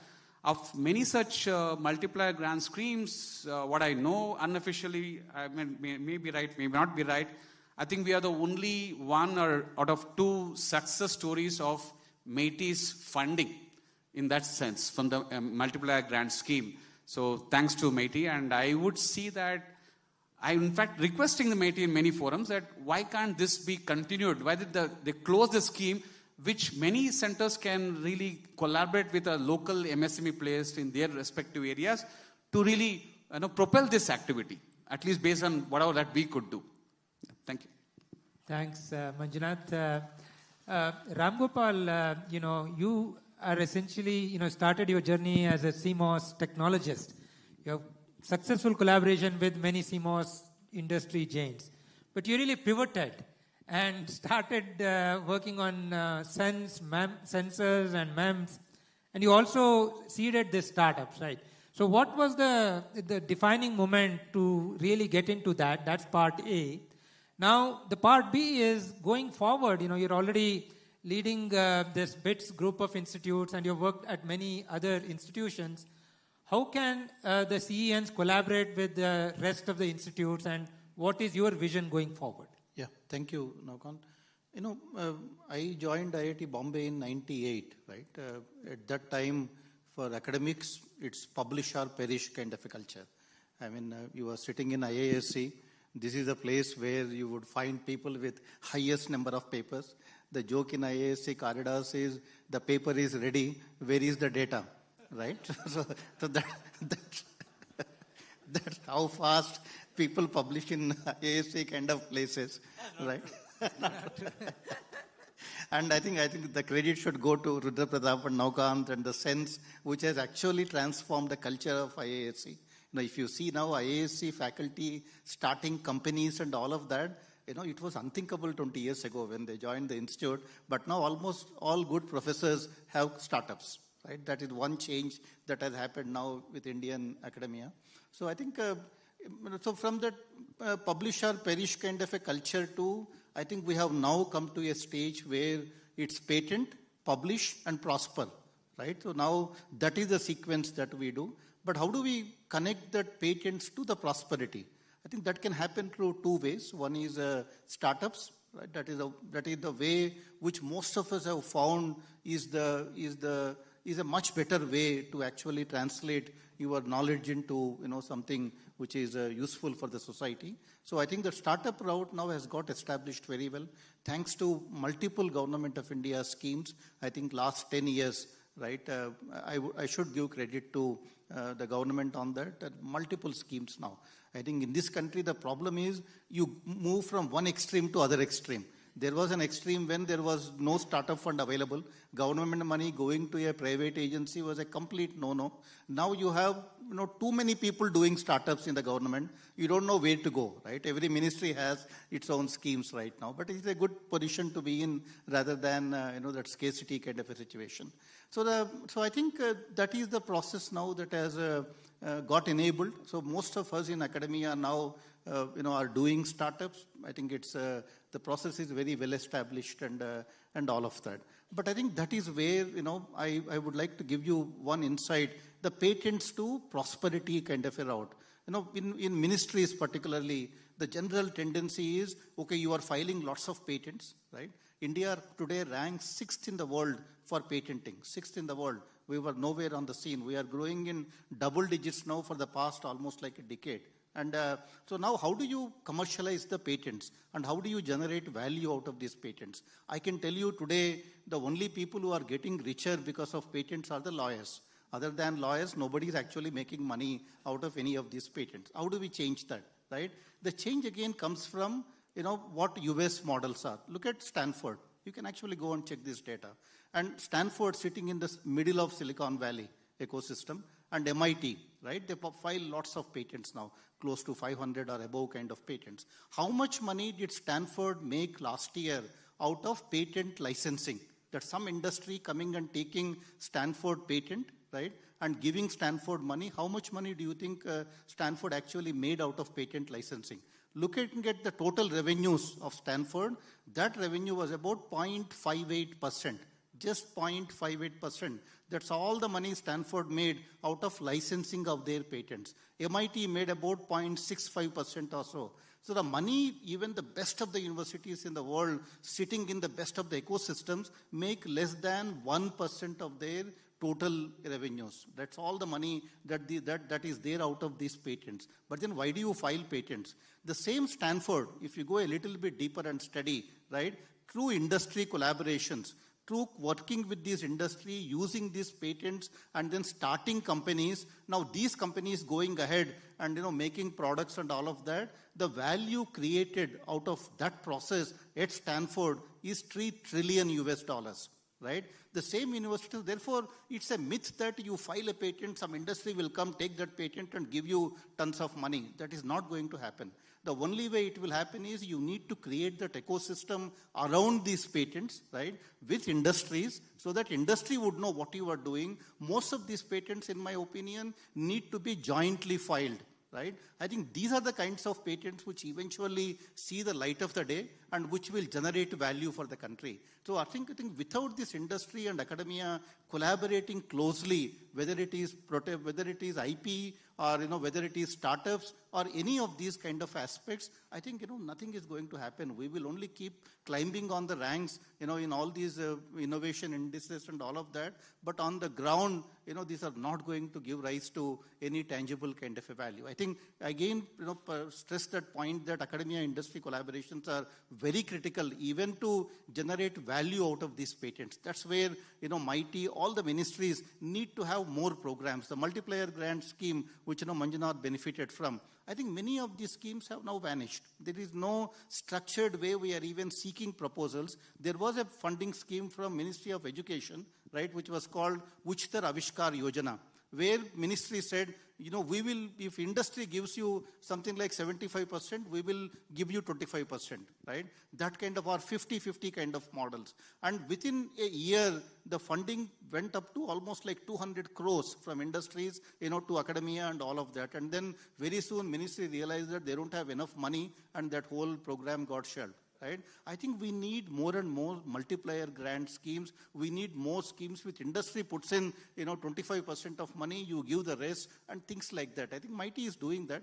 I think, I should give credit to Sunita ji and Sangeeta ji for leading those efforts from MIT, but almost every ministry needs to do that. I think unless we incentivize industry, unless we, provide them all of those tax benefits and all of that for collaborations with academia, even the patents we are filing, will not see the light of the day. And I think, I hope that point is done. The second point, which I would also like to say, when it comes to BITS, Pilani, all of these kind of institutions, right?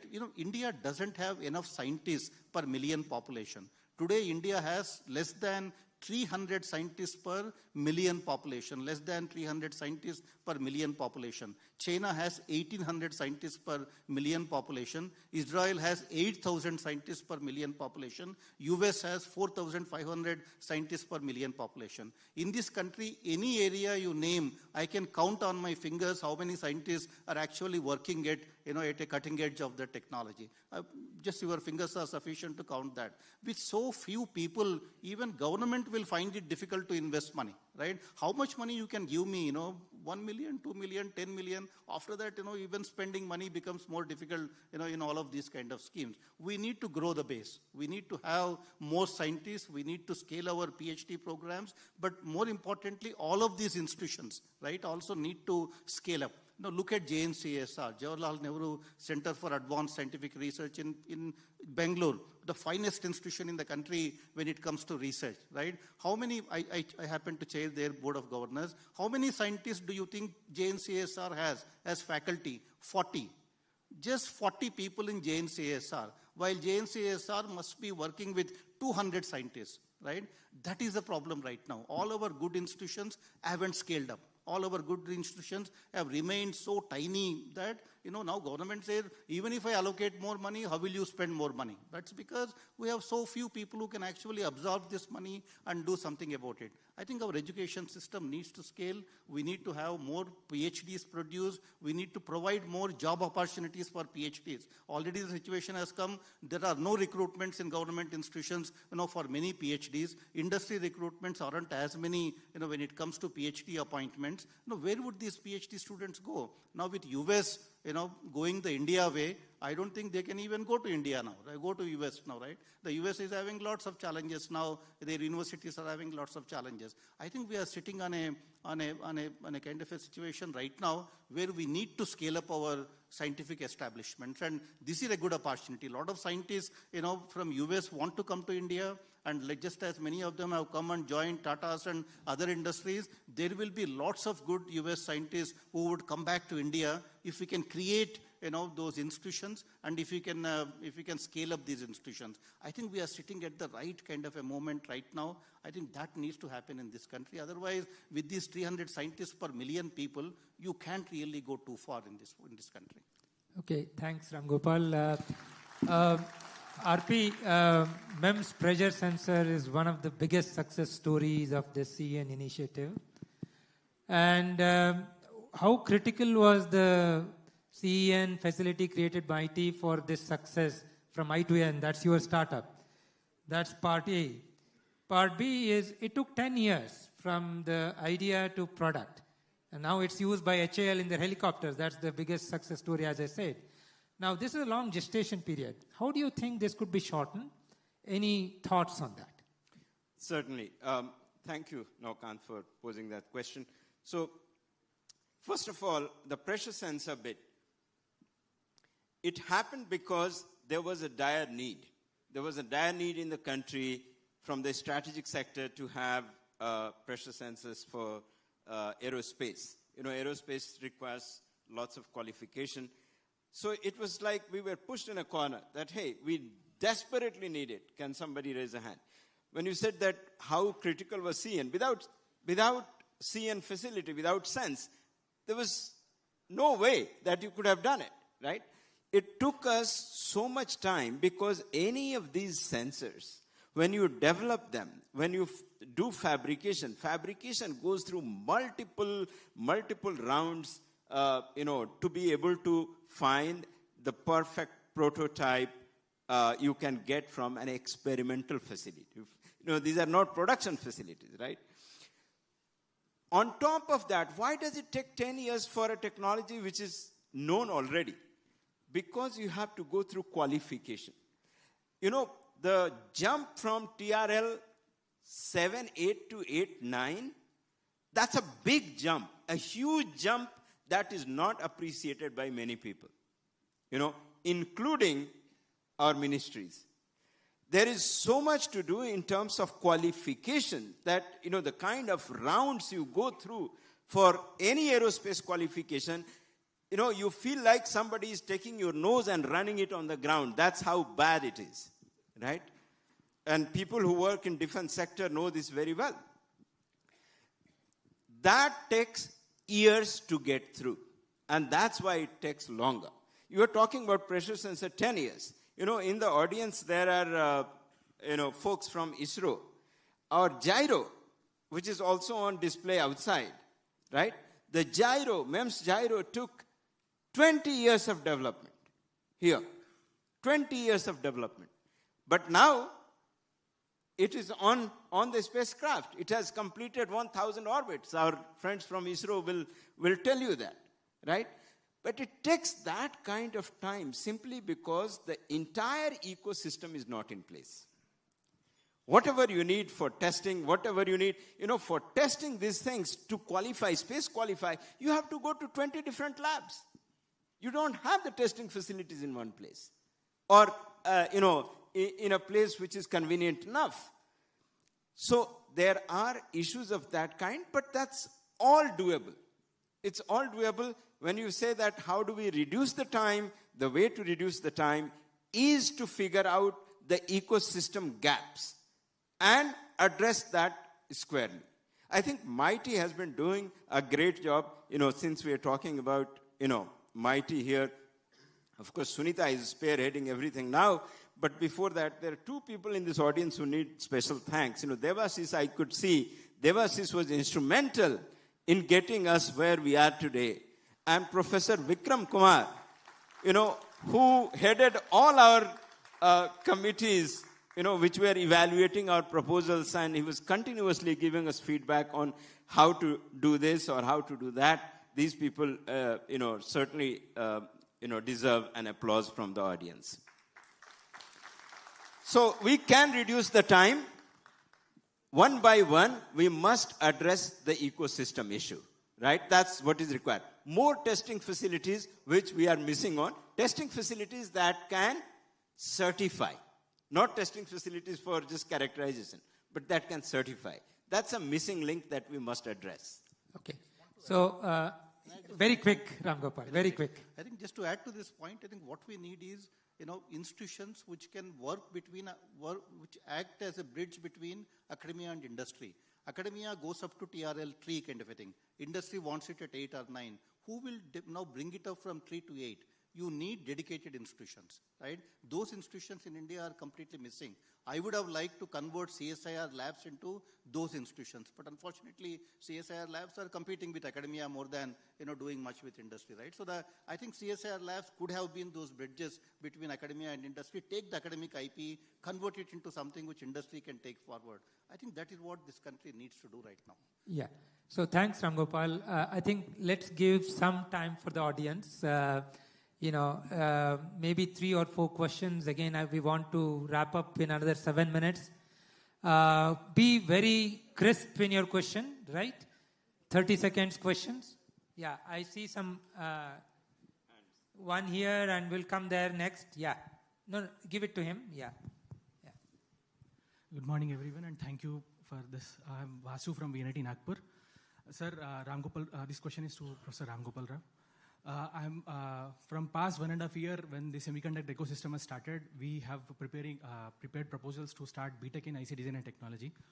And at the last stage, when it went to Ministry of Education, it was stopped saying that, showing an office memorandum in 2019 that NITs are not supposed to start new programs or increase the intake. Now, even we have started building the infrastructure. Now, how do you bridge these kind of policy gaps? Because yeah, I think that's fine. We got the question. Ram Gopal, you can. Yeah. I think, I don't know how can solve the government problems, but, you should have spoken with, but that's a problem right now, academic autonomy that institutions need to have. We don't even have administrative autonomy, I can understand, but academic autonomy should be, given to these institutions. It's the Senate of VNIT who should be deciding that, right? Not the Ministry of Education sitting in Delhi. But unfortunately, this country, that's a problem. So I don't know what I can do, but I think this is the challenge. So you have to keep nudging the system. It will happen. Over there, please. Go ahead. Yeah. So my question is to you, Professor Navagan Bacha. So first is, what is a vision for CENSE? And my second question is, like as a startup, when you are trying to build MEMS-based speakers, you have mentioned that MEMS pressure sensors take 10 years to be available in an aircraft. So for a startup, if you are planning to build a MEMS-based transducer or a speakers, so what are the key areas we need to focus, and what are the precautious ways we need to think to be enter into the MEMS speakers or similar? I think RP, you can take that question. Yeah. Sure. See, for startups, there are two kinds. If you are outside academics, right, then it will be to partner with some academic lab. This is what analog devices did with accelerometer. It's not new thing. Partner with an academic lab, which that it is building this product. Be involved peripherally with the development. Just when you sniff that, hey, they are at TRL 3 or 4 or 5, then jump at it. And then say, okay, we can take it from here. It must be a working prototype for you to take it from there and convert it into a product, right? That's where a startup can do things. So in all of that you are talking about. We also did startup after we had developed the pressure sensor in the lab. Then we did the startup that, okay, take it and now commercialize it. Okay, fine. Let's move on to a question over there. Yeah, please. Good morning, everyone. My name is Satish Krishnamurthy. I'm a professor and director of a UK National Ion Beam Center in Surrey in UK. My comment is, it's a fantastic panel talking about serious challenges here. One thing which I would like to suggest is, I'm a director for UK National Ion Beam Center. We cater about 30 UK semiconductor companies which utilizes my center in doing ion implantation facilities. That type of interaction has, and the UK government is giving only 13% of my funding comes from the government. Rest of the 87% comes from the industry. I think CeNSE is a really good place to start that type of ion implantation facility where it needs. And we have customers right from the Element 6, Diamond, etc. That really unlocks the potential of creating, like Ram Prabhu was really mentioning, Ram Prabhu was mentioning about how different nucleus of scientists and entrepreneurs can be created. Because of my center, there are series of companies started. And one second comment, if I may. Yeah, quick, please, very quick, because we are running out of time. Yeah. Another one is about Ram Gopal said about the catapult, how we bridge the valley of death from TRL 3 to TRL 7.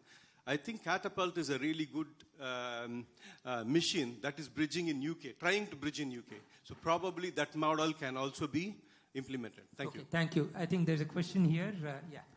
Hi. I'm Midun. I'm a founder of a startup on semiconductor deposition equipments. We make semiconductor deposition equipments. My question is to Lam Research and Applied Materials. How can startups in this area collaborate with the corporates like you?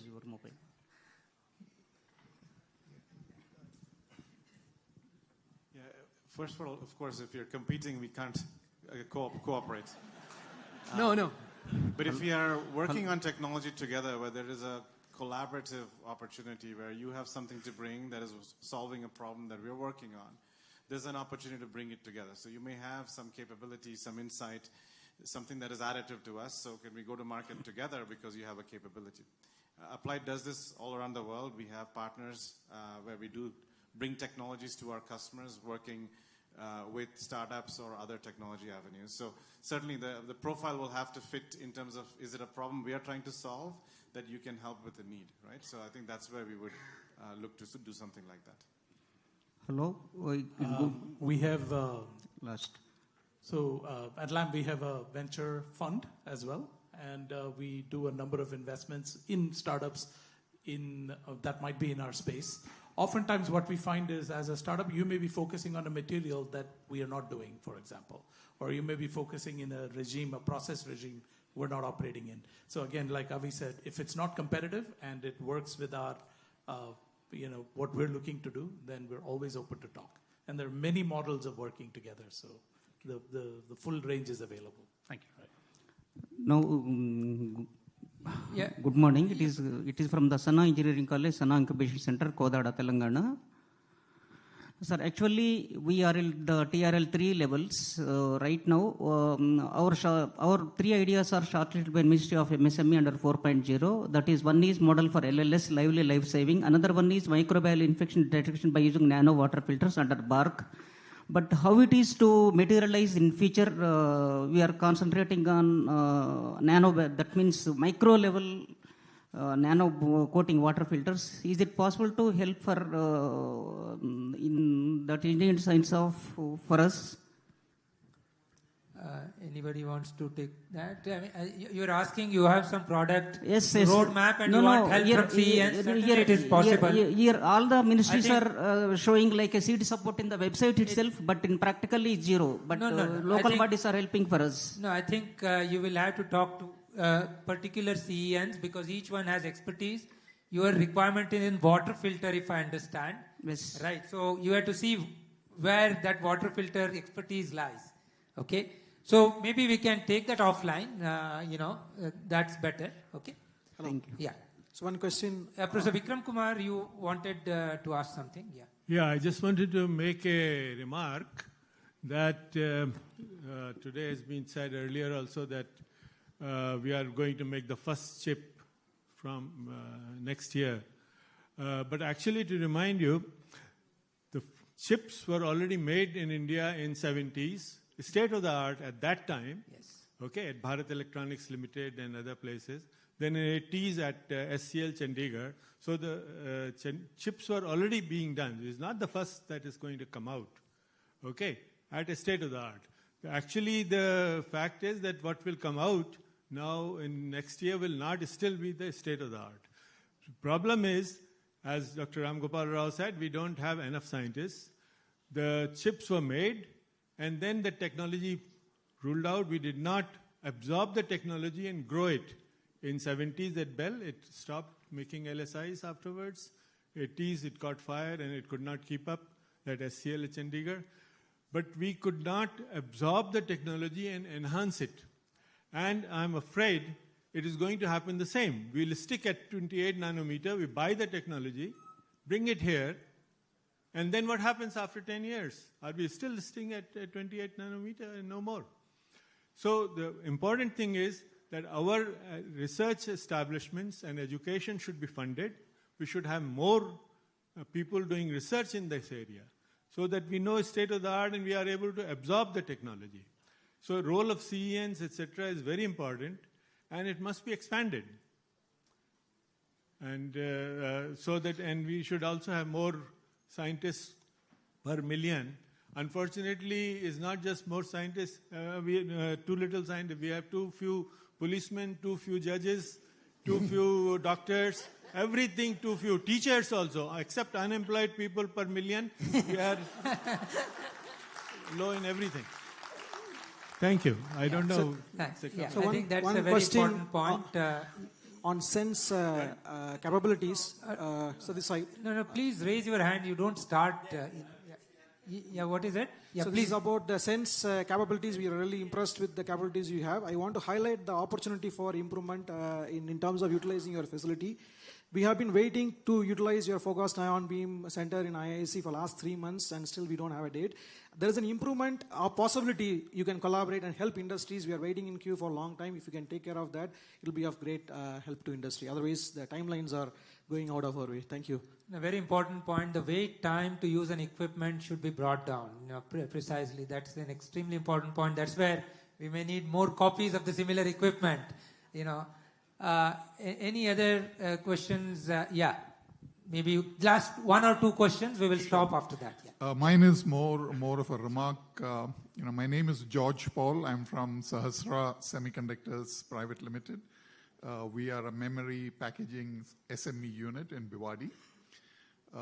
I was formerly with HCL, and I just picked up what Manjunath said, that his company CAS exists because IISc bet on him. And I just want to go back in history in 1977. HCL came to IISc and said, this is the plans for our computers. And the IISc professors bet on HCL and placed the first orders. I do not know the exact number, some 7 or 14 numbers. And they said, all right, we believe in your design and your passion. Make your computers and bring it to us. And that was the beginning of HCL. Just want to compliment IISc and the culture you have over here. Thank you. Thank you. Maybe one last question. Yeah. Okay, 2. Okay. Yeah, please go ahead. Yeah. And I think you will have the last question. Yeah. My name is Chandrasekhar. I'm happy that I am meeting 2 important guys, one Dr. Pratap and you. And CeNSE, I'm proud that you have made sensors very successfully to aerospace. And the clean room was designed by us long back, and it's still functioning nicely. My question is, everybody talks about chip, of course, Vikram Kumar pointed out, first chip was made earlier. Even fab in Sitar was made the chip, CMOS and MOS chip with wafers supplied by Siltronics long back. Now coming to the point, there is no wafer manufacturing company in India. Where do you depend and where do you buy the wafers for your semiconductor to go ahead? This is my question. We have already collaborated with a company to build a furnace to manufacture wafers in India. We need funding for that. Design is ready, and we can grow crystals of 6, 8-inch and 12-inch for Indian industry. I worked in the wafer industry for 40 years before, but I am still dreaming to bring that back as a number 2 version in India. Okay. If anybody is interested, please talk to me. Thank you. Thank you. Anybody wants to respond? No. Yeah, please go ahead. This is the last question. You can, yeah. Sir, we are talking about devices now.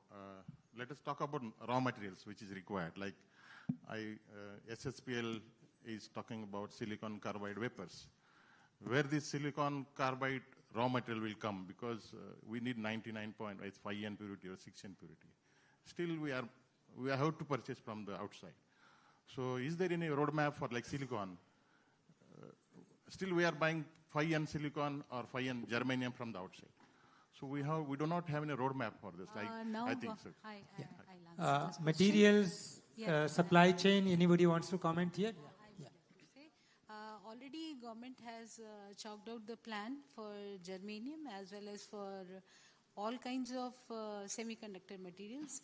And I think last week only there was a meeting at a very high level where many stakeholders were called, and government is trying to put everything in place. So there's a plan for that. I can't tell the plan here, but definitely there's a plan. And many stakeholders are getting involved in that. I just want to add one point here. When we talk about any novel technologies, especially materials development, it starts from the type of platform or equipment or an engineering capability itself. It starts from there, right? While what we are kind of in a comfort zone of just buying some proven equipments from anywhere in the world for these kind of activities. I understand from fab level is very different journey. But at the basic material development journey, unless we grow the local ecosystem of developing such equipments, it will be a very, very far-fetched dream. And I believe a lot of institutions in the country today, they are at the comfort zone of just buying equipment which runs for a year or so and then goes to a corner. That has to change, and people have to really come out of the comfort zone for that. Avinash and Rangesh, anything on supply chain, precursors, materials you want to comment before we end? I mean, we've talked about the ecosystem as being very important. I think METI has recognized this as well. The industry needs every part of the ecosystem to be available and come together. Even something as simple as cleaning parts that come out of a fab.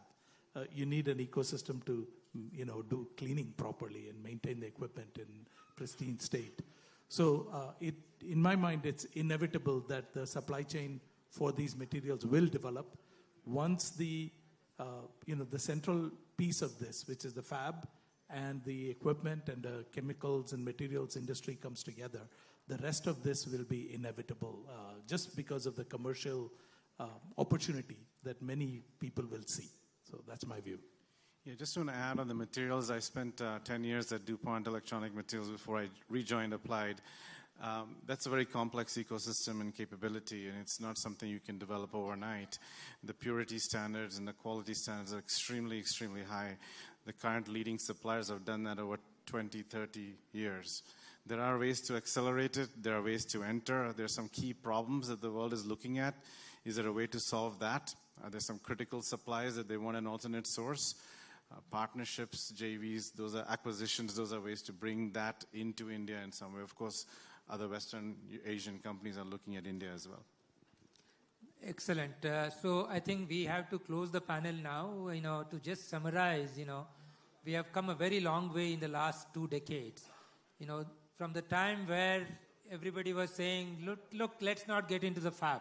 Let's not get into manufacturing. I had heard this from leading semiconductor experts in India at that time. But thanks to MIT, we were able to seed the CENSE back then.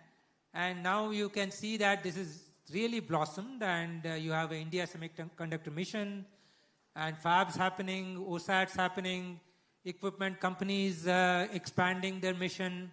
I think in semiconductors, although I completely agree with what Professor Vikram Kumar said, we have been making chips, way back, from BJT times, not the CMOS, right?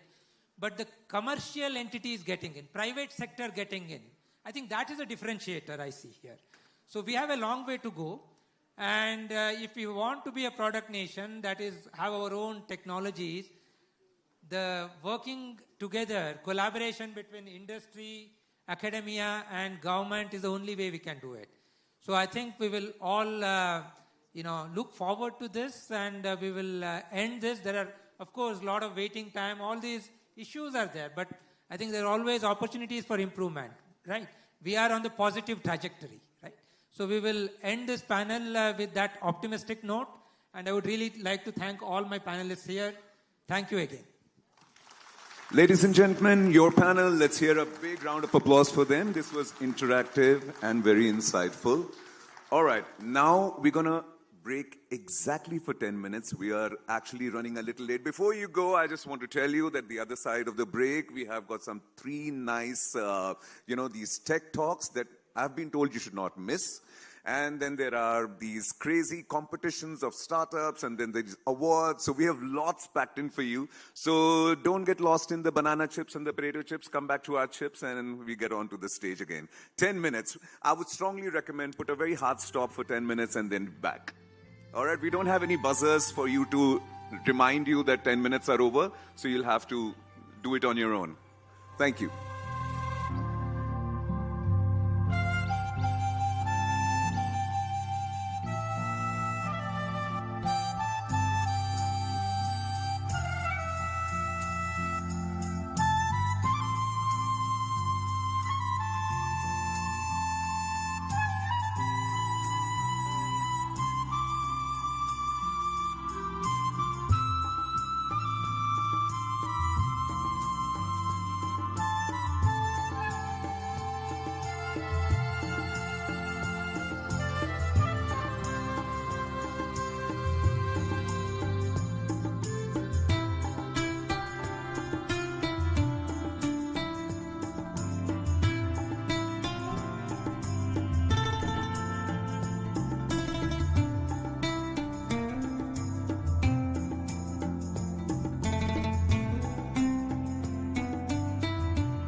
seen Amazon packages. We buy stuff which are well packaged, but beyond aesthetics in the semiconductor world, it is said that go and ignore packaging at your own peril. Chips cannot function unless they are packaged effectively. Indeed, while chips are associated with fabs and packaging with OS80s and ATMPs, with Moore's law reaching its limit, the next generation of miniaturization lies in advanced packaging and heterogeneous integration. To take us into the world is Mr. Ravi Bhatkal, as you can see, MD India of one of the world's largest packaging solution companies, McDermott Alpha. Let's welcome Ravi, who's joining us from the US. And yeah, he's not sleeping. He never sleeps, apparently. Ladies and gentlemen, let's hear it for Ravi Bhatkal.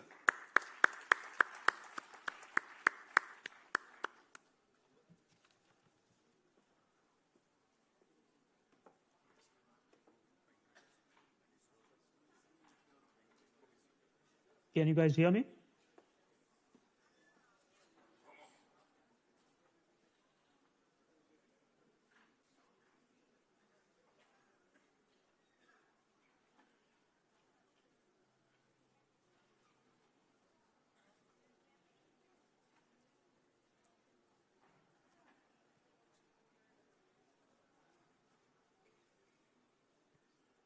Can you guys hear me? Yeah, thank you for the kind introduction. Thanks to Vasu and IISc for inviting me to present here at a really amazing conference. I'm sorry I could not be there in person, and I requested Vasu if I can present remotely, and he kindly agreed. So, this is a loaded topic, the future of packaging. I actually wanted to just give a perspective on and focus on India in particular and how this would evolve, at least offer my perspective on how this would evolve here. So I'm going to get right into it. We'll do a quick introduction about who we are, what we do, etc. I'll talk about our ecosystem in terms of energy and information flows, and then just offer up my take on the technology platforms to localize, cover where packaging fits, then our ecosystem in India and the key stakeholders and how we can enable growth. Cover packaging in India today, where we stand and where we can go and what is needed to get there. And just close with some parting thoughts. So who we are, I'm responsible for McDermott Alpha Electronic Solutions India. Our parent company is called Element Solutions. It's a advanced materials and specialty chemicals company. We're about $2.5 billion in global revenue. We operate in 50 countries worldwide, and we have over 5,300 employees.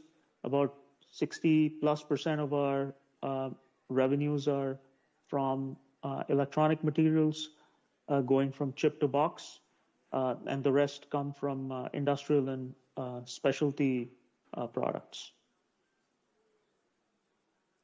Our electronics business is roughly $1.5 billion in over 30 countries and over 2,200 employees. The unique part or nature of our company and business is that we make materials that go from chip to box. We work with semiconductor fabs to implement damascene copper on chip redistribution layers, copper pillar bumping, etc. We make materials for semiconductor assembly, including die attach and so on and so forth. We make chemistries and materials for IC substrates and printed circuit boards to enable the interconnect systems there, as well as materials to assemble components onto the boards and reinforce them. And then at a super system level, I would say materials that help in human-machine interfaces. So it's a pretty broad and deep portfolio. But at the core, what we end up doing is interconnecting at the wafer level and PCB and substrate level, connecting die to substrates and components to boards, reinforcing them for improved reliability, protecting the entire circuit, and then providing thermal management pretty much at all levels through the assembly. I'll talk a little bit about our ecosystem. This is just my representation of the way I view our overall ecosystem.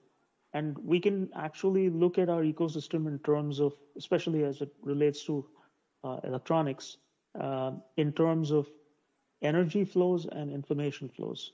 And if you really think about it, at a macro system level, you have energy generation, transmission, distribution, storage, and consumption. You have, in terms of information flows, information going from data centers to smart mobile devices and sensor networks, and then back again. So, basically, you've got a confluence, a interconnection between energy and information. And if you think carefully about what that, that translates directly to what you see in complex integrated systems, in assembled boards, in modules, and in packages. You'll see the same interplay between energy and information. All of this is held together by communications networks and enabled by a value chain that goes from wafer level all the way down to finished systems. What's important is the technology platforms that underlie all of these links. And those platforms are RF, optical, thermal, electronic and electrical, protective, and energy conversion. And in the India context, I would assert that it's critical to localize these core technology platforms and then enable their manufacturing in terms of materials, subsystems, and systems. So where does packaging fit in the value chain? You have semiconductor fab, packaging, board assembly, and final assembly. That this is the way, at least we view the world. When we look at the key elements that are required to enable each link in this chain, we need certain inputs, skilled people, materials, components, and equipment, and then certain key enabling activities. That's design, modeling and simulation, manufacturing, and testing and reliability. In terms of localization, really, it requires that we build capability in each of these inputs and enabling activities. I mean, that's sort of an obvious statement, but this is not that easy to do. It will take some time to get this done, but it's already beginning to happen in India. But this is, the reason I put this circle or ellipse rather around packaging is that what we see is packaging is deeply interlinked with fab and board assembly. So these, on the fab side, packaging is overlapping with the back end of fabrication. And on the assembly side, packaging is overlapping with some of board assembly. So this is almost a continuum rather than a distinct set of links that's coming up here.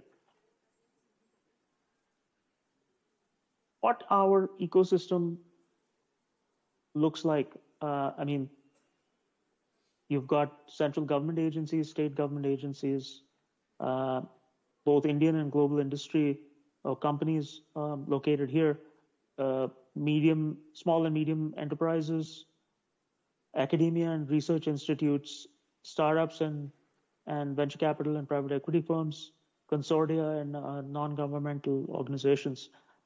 What is truly important, at least in my opinion, is that in order to have maximum impact and enable evolution of the ecosystem in the shortest possible time, it really requires a coordinated roadmap-driven activity for maximum impact at scale. I can't emphasize that enough. I think if the stakeholders work together in government, industry, academia, collaborations as an example, I think the effort could go very far. So where are we in India today relative to packaging? If you see most of the capacity, OSAT capacity, et cetera, that's going in right now, we're walking before we run. So it's, relatively basic in terms of SOTs, TO packages, QFNs and BGA packages. And that's fine. I mean, that's what's required to get it off the ground and get going. It's not it's a heavy lift to start from scratch and build capability in India. And I think it's a natural progression. What is happening, though, at the leading edge? If you, again, this is well known. I'm just sort of representing what many people are aware of, that at the leading edge, which is predominantly driven by AI, data centers, etc., high performance computing, the compute requirements are doubling every 3 to 4 months. You're basically looking at a 10x plus compute requirement increase every year. And that requires significantly high compute density, which requires pitch scaling, specialized chiplets, and heterogeneous integration. So if you start looking at, India, what India needs to do at a future state, this is what we need to start looking at. Increasing power levels and power consumption, both at a chip and systems level. I think we're aware that data centers are energy hogs. And so the focus on energy management, increasing efficiency and lowering energy consumption is a massive priority. So the needs there are higher power demand at lower chip core voltages, higher efficiency with smaller sizes, and the responses typically would tend to be, going from a 12 volt to 48 volt bus, vertical power delivery, GaN voltage converters, liquid immersion cooling for managing the thermals, etc. And of course, the bandwidth requirements for the data center applications, as an example, requires that we start looking at integrating optical elements into the systems and packages. That gives you higher efficiency coupling between switch and optics, smaller size and power, and the packaging response typically is co-packaging of optics and silicon photonics integration. So, I mean, this is at a commercial level, this is happening at the leading edge. So what are the advantages of heterogeneous integration? You basically get to mix and match diverse IP optimized on different processes. You have yield resiliency and time to market advantages, and of course, optimized cost elements for the performance that you're putting out. And you're able to get higher bandwidth because of shorter interconnect lengths and other elements that you can integrate into these systems. So how do we look at current state and future state? In India, we are currently beginning to implement 28 to 110 nanometers. That's Tata's fab.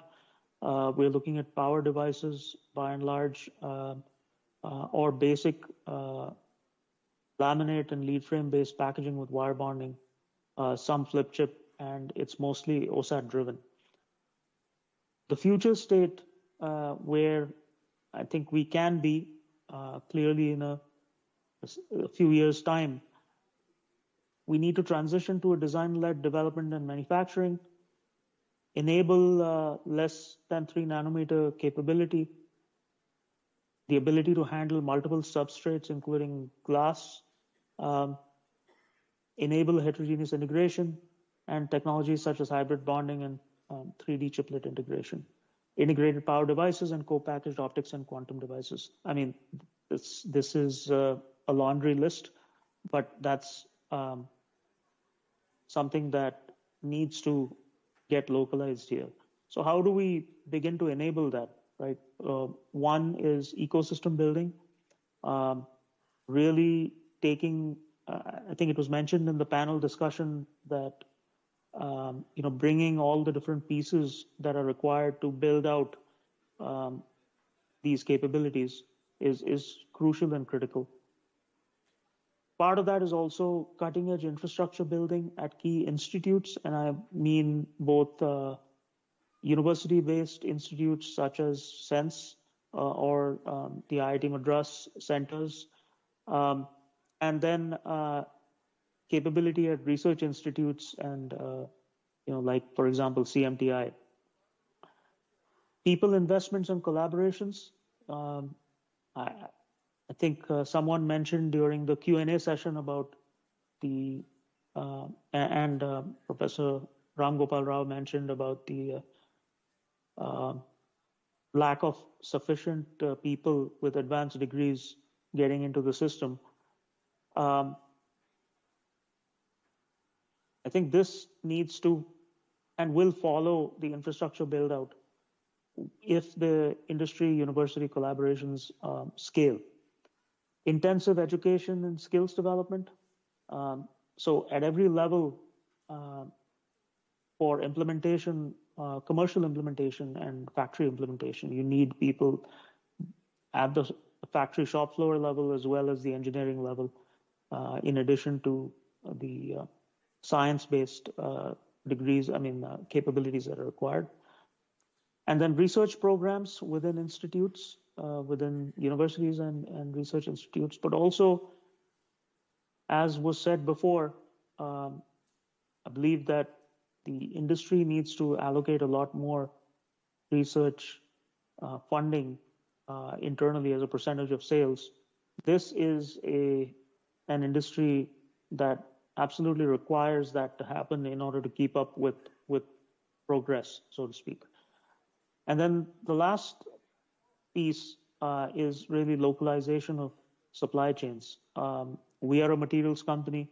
We've been here for this is our 94th year as a manufacturing multinational in India. We've localized a substantial amount and we continue to do so. I think more of that needs to happen, both in terms of manufacturing capability, but also a research and development capability domestically here in India, whether it be a multinational or a India-based, an Indian company. This absolutely needs to happen. So, in where do we go? So we basically go from this situation of traditional discrete packages once we build this out to being able to build complex integrated systems in the current form, and from this to heterogeneous integration and co-packaged optics. I have to say that when I look at programs such as the one at CeNSE or IIT Madras, for example, and IIT Bombay for that matter, I think the capabilities are very clearly there to make this transition. There's no reason this cannot be done. I think it is a matter of allocating resources and developing the people and finding and deploying the collaborations, both global collaborations and local collaborations with industry and universities to take this forward. So what are the imperatives for packaging in India. I mean, this is like jumping from one running train to another, because this took 3 decades for development in China, and here we're trying to do it much faster pace, and that basically means that it's all hands on deck effort that needs to happen at every level with every stakeholder that's involved here. Investment in capability and infrastructure at key universities and institutes. One of the things that I would say propelled US capability was that the government funded very high risk projects. Examples are organizations like DARPA or NIST, for example, or DOE or DOD. And those technologies got seeded and developed and funded at the university level. So there were very effective government, industry, and university partnerships that made it happen, which is the reason why the development of the ecosystem proceeded very well there. Similarly, I think we have to do the same thing here. We need to have a roadmap-driven and industry-driven R&D. So there was a mention earlier about bridging the gap between TRL3 and TRL8. That needs to happen simply by building bridges between the institutes and the industry and having those links that enable that transition to actually happen. If you're able to, take an idea, develop a prototype, prove the technology, and then scale it in a industrial grade environment, then this will clearly happen. People development at scale using infrastructure build out at universities and institutes supported by industry. I think Rangesh mentioned about what LAM is doing with Semiverse and the training programs that resulted from that. We supported Centers for Advanced Electronics Manufacturing at IIT Madras and other institutes, and also seed-funded packaging labs at IISc and IIT Bombay as well.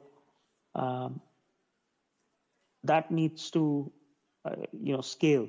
In other words, more industry players need to be involved in doing that and really partnering to accelerate that. It's a combined effort. There's no single entity or even a few entities that can actually get that done.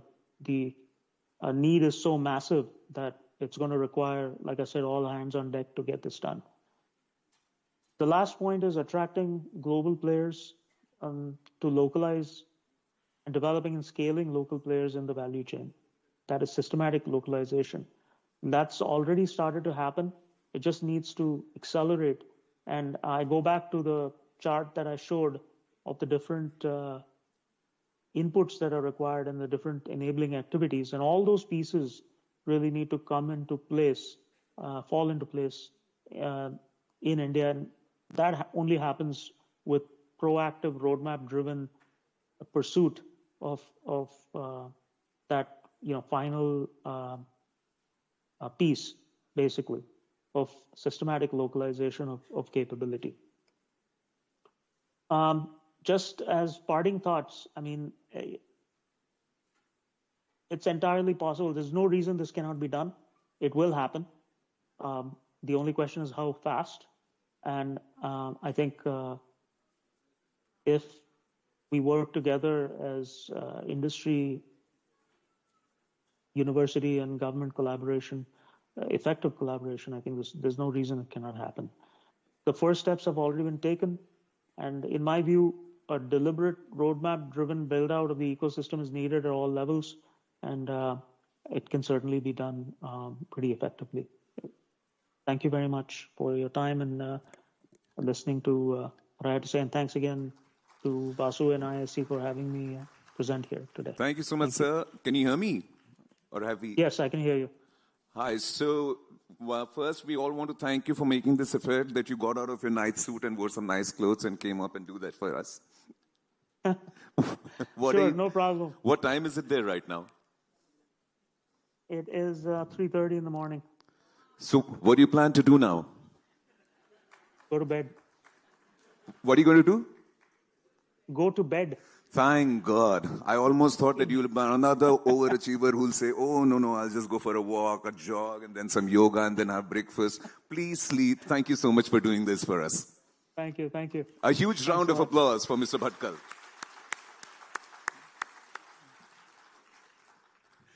All right, guys. Thank you so much. Thank you, sir. So by now, by looking at my face, you guys must have realized I don't know quantum, I don't know physics, I don't know Moores, I don't know anything. So I'm going to read a little paragraph right now. And after I finish reading that, I'm going to ask you, Samjhe sab log? Got the questions? What are we going to ask the next Tech Talk guy? So if packaging is going to be miniaturize electronics even further to take us beyond Moore's law for computing and memory, fact remains that the amount of computing required to cater to our ever-growing needs is becoming unsustainable. Is there a different paradigm? It still seems unbelievable that the quantum world, defined by the uncertainty principle, can be harnessed to enable computing that will take eons for the classic computers to do. Is it only computing? Can other technologies leverage quantum effects? Have you all understood the questions? Did we? Don't tell me you're like me. Louder yes or no? Yes? A louder yes?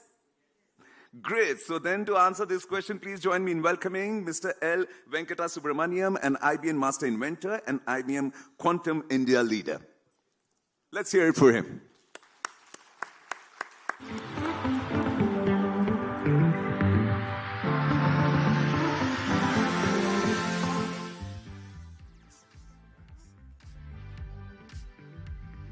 Hi, good afternoon. So, for the first time in the history of computing, computing has branched. So there is on the one side your mobile phone, your laptop, your supercomputer, and on the other side, now you have a new kind of computer called the quantum computer. And what's the difference? The basic unit of information on your classic computer, your mobile phone, laptop, supercomputer is bits, zeros and ones. On the other side, the new kind of computer that you now have, the basic unit of computation or the basic unit of information is qubits, which has certain quantum mechanical properties. So today we're not going to go into those properties, but we're just going to look at how this field is evolving, what is the state of the art, and how we are seeing the future, merging with classical computers. So as we go there, I'm going to, show you this chart here, which talks about the global PC supply chain today, So 5 countries control this supply chain. You can see them. Of course, there is a processor in there. And how much do you think the processor is, the value of the processor in your PC? 10%? More than that? 60? It's actually just 10%. The person who's making the processor, Intel, inside, 10%. Okay. Maybe max 20 in some cases. The rest of it, as you can see on that, the supply chain is controlled by these 5 countries. Of course, India is not in there. But in 1978, do you know who was the competitor to Apple that time? Somebody mentioned that IISc supported them. HCL. 1978. The IBM PC was still 3 years away. It came out only in 1981. 1978, HCL, world leader at that time. Pioneer. But of course, today you see that supply chain there. We don't own anything there. HCL eventually had to pivot. From hardware, they became software. So today we know HCL as a software company mostly. So that's one example, right? The PC supply chain, classical computers, as I said, which use bits, today we don't control any part of that supply chain today. Okay, so that's one aspect. Okay, so the other is, in the 1960s, people mentioned this. In fact, germanium was used before silicon to make, transistors and stuff. But we were again very much ahead in this.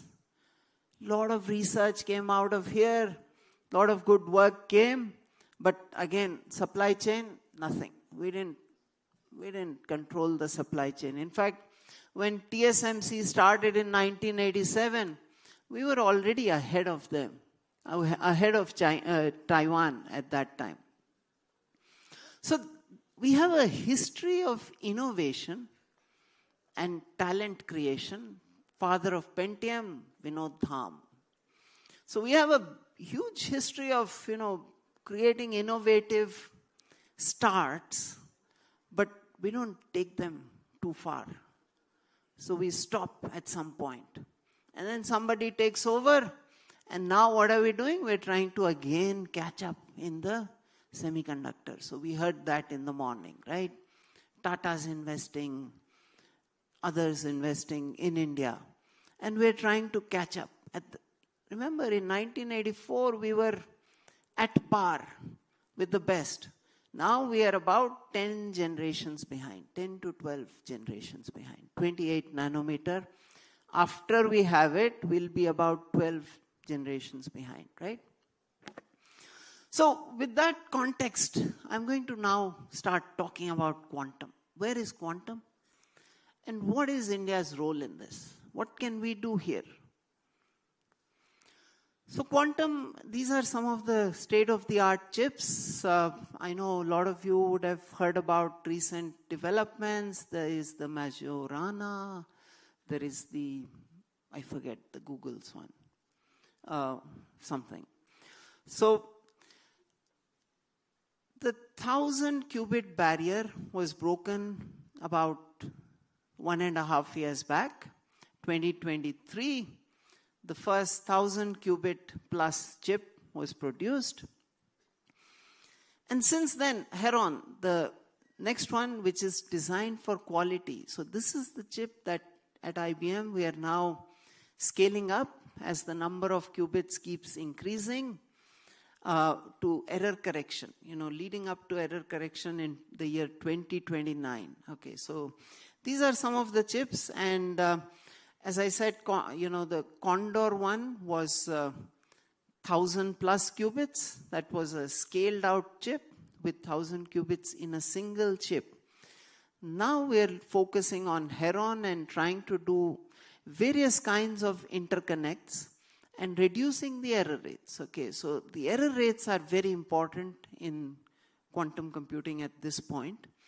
The error, they are not error corrected yet. Okay, as I said, 2029 is when we will have error corrected qubits.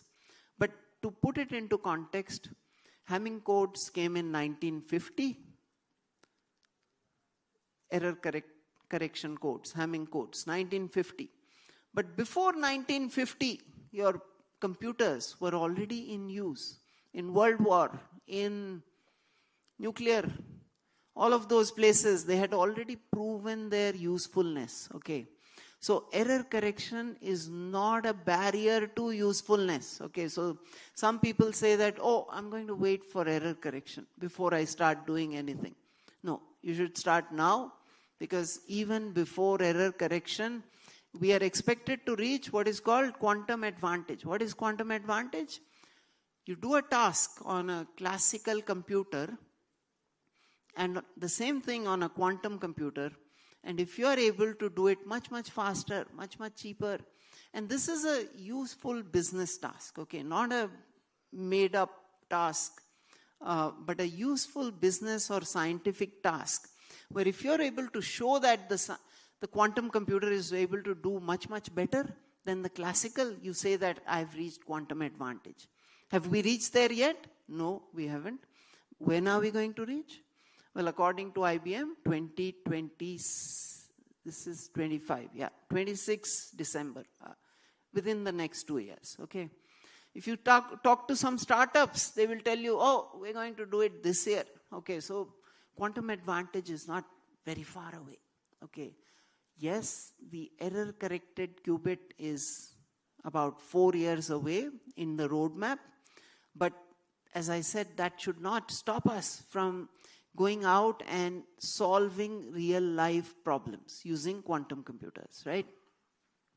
Now, in terms of the chip, okay, so there are various architectures we are looking at to combine multiple chips. So in the Flamingo, which will come out later, 2 or more of these 156 qubit chips will be interconnected, okay? So the chips can be up to about 1 meter away, okay? So you can still connect them using what are called L couplers.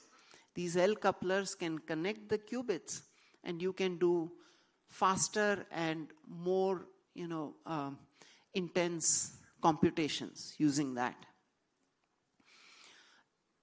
That was 1 meter, but we are also looking at M couplers, where you can place the chips much closer to each other and combine these qubit capabilities, okay? And this is all in a single packaging. Now, remember I told you that the processor today is only about 10 to 20% of the cost, okay? So I don't know if you're following the National Quantum Mission. One of the big focus there is on India's qubit processor, right? But remember, eventually when a technology matures, the processor is the heart, but it's not everything. There is a software stack, there are memory chips, there are various other components on the motherboard, and the display and various things. And as I said, 5 countries control this supply chain today. So there is an opportunity for India to not only build on the processing technology, but also to see how we can control the future supply chain for various components. Okay, so there are various components in the quantum computer, and including, cryogenic amplifiers, like the processor is one, but there are amplifiers, there is wiring, there is microwave, there is control circuitry. So there is an opportunity to pick one of these and control that supply chain. And that's what, as a nation, the quantum mission, there is a national quantum mission, just like there is a national semiconductor mission. But remember, there are actually 34 quantum missions across the world, okay? More than for any other technology today. And the reason for that is the advisors to the government, the scientists, they're all saying that to their government leaders, that if we as a nation take the lead in quantum technologies, we're going to have several decades of economic dominance on Earth, okay? That's the reason why 34 countries today have national quantum missions, including India. So there is an opportunity now to control various aspects of this stack, okay? The processor is one, but there are various other components in this quantum computer.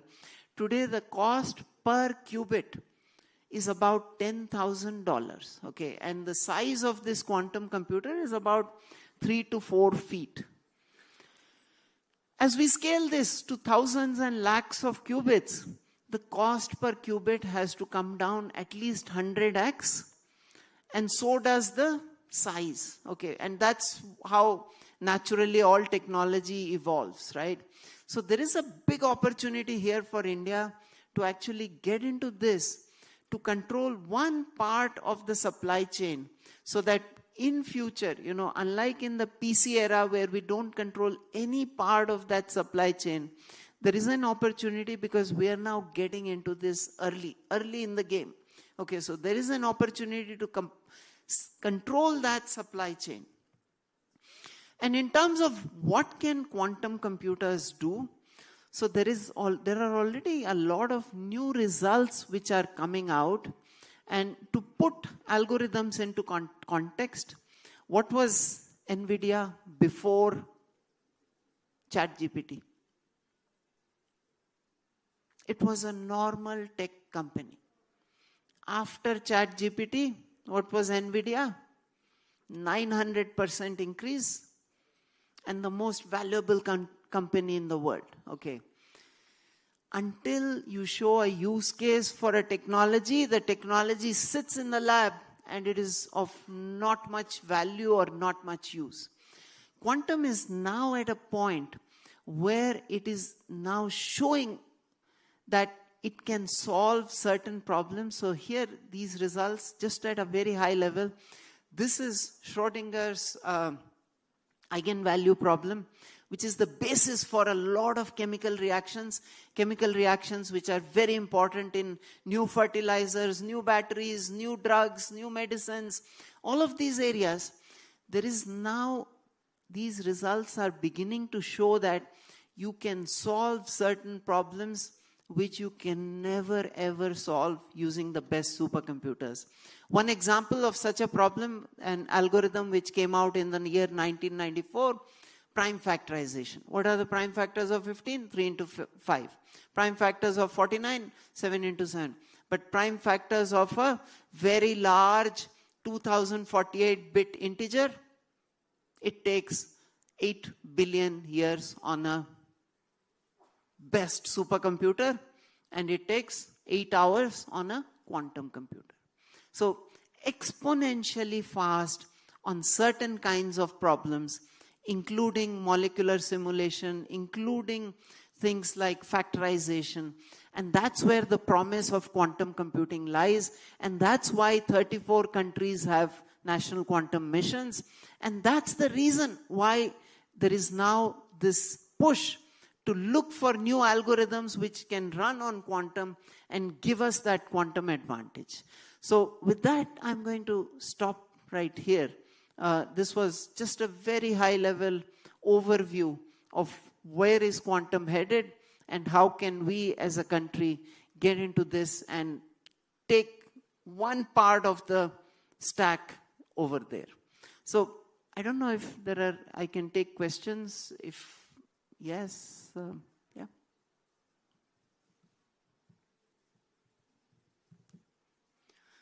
Okay, so thank you so much for giving me this opportunity. So thank you. Yeah. Sorry.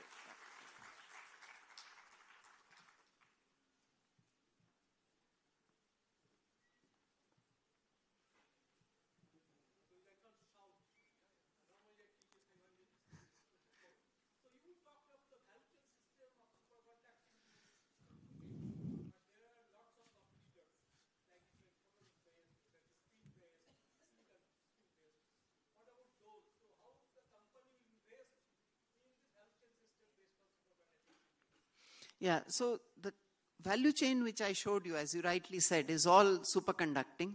There are certain components there which could maybe go into certain others like maybe the control circuitry to some extent, a little bit.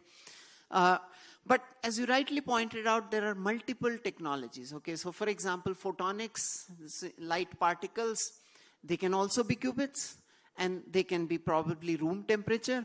But at this point of time, superconducting is the one which is shown most promise, okay? But under the National Quantum Mission, the government is supporting all these different qubit technologies, whether it's ion traps, superconducting, photonics, and all of them.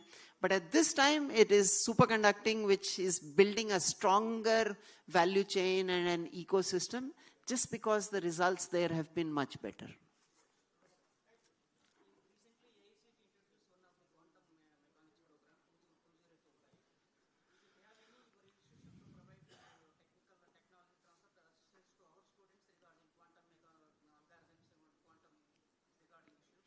Yeah, certainly. So AICT and DST, as part of the National Quantum Mission, have come out with a new program called the Quantum Technologies UG Minor Program. Okay.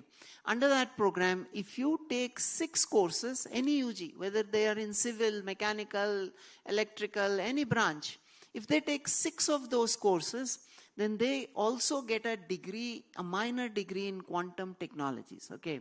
So, in fact, AICT brought out a call. If there are people here who want to take part in that starting in June this year, in fact, books are being written, videos are being recorded so that it can be scaled to thousands of students across the country starting this year. And that very important question, how do you set up a lab for that? Okay. So if you want to set up a lab, either reach out to me, IBM, reach out to DST, or reach out to AICTE. They're right now in the process of selecting institutions across the country, and they're also going to be giving them funding, 50 lakhs to 1 crore, okay, of funding to actually start these labs within your institutions, to start this minor program. Starting in June this year, already 100 colleges have signed up. They want to scale it to a few thousand colleges, and in each college at least 50 to 100 students. So you're already looking at a sizable number of students getting into this program. But one other fact I want to tell you, today IBM quantum computers are free to use across the world. And can you guess which country uses it the maximum? India. India does, okay. So that's great news for all of us that, you know, even without colleges teaching, nobody is teaching them. But these children are self-learning and they're, you know, getting to be the best in the world. They're already contributing to open source code and all these efforts. Now imagine with the AICT program, how much talent we can create. But remember, we created talent in the past also, but we didn't do anything with it. This time we need an ecosystem which can consume this talent and build something out of it here in India. Okay, thank you. Thank you so much, Mr. Subramaniam. I still don't understand much about quantum, but I do understand that in comparison to all the other countries, how we're making progress and the future looks bright. Looks like we can be the superpower tomorrow in this area as well. Thank you, sir, and a huge round of applause for Mr. Subramaniam. Now, space is the final frontier, is it? Does not look like it, with space stations, moon, base, and Mars missions being launched, not just from US, not just from Russia, but from our very own India, our very own ISRO, by our own scientists. If there is one frontier that challenges electronics, it is space. A device that is qualified for space is considered to be gold standard. To tell us a little more about space and the role that electronics can play in space missions, we have none other than the chairman of the Indian Space Research Organization, Dr. Narayanan. Ladies and gentlemen, please join me in giving him a huge round of applause and welcoming him.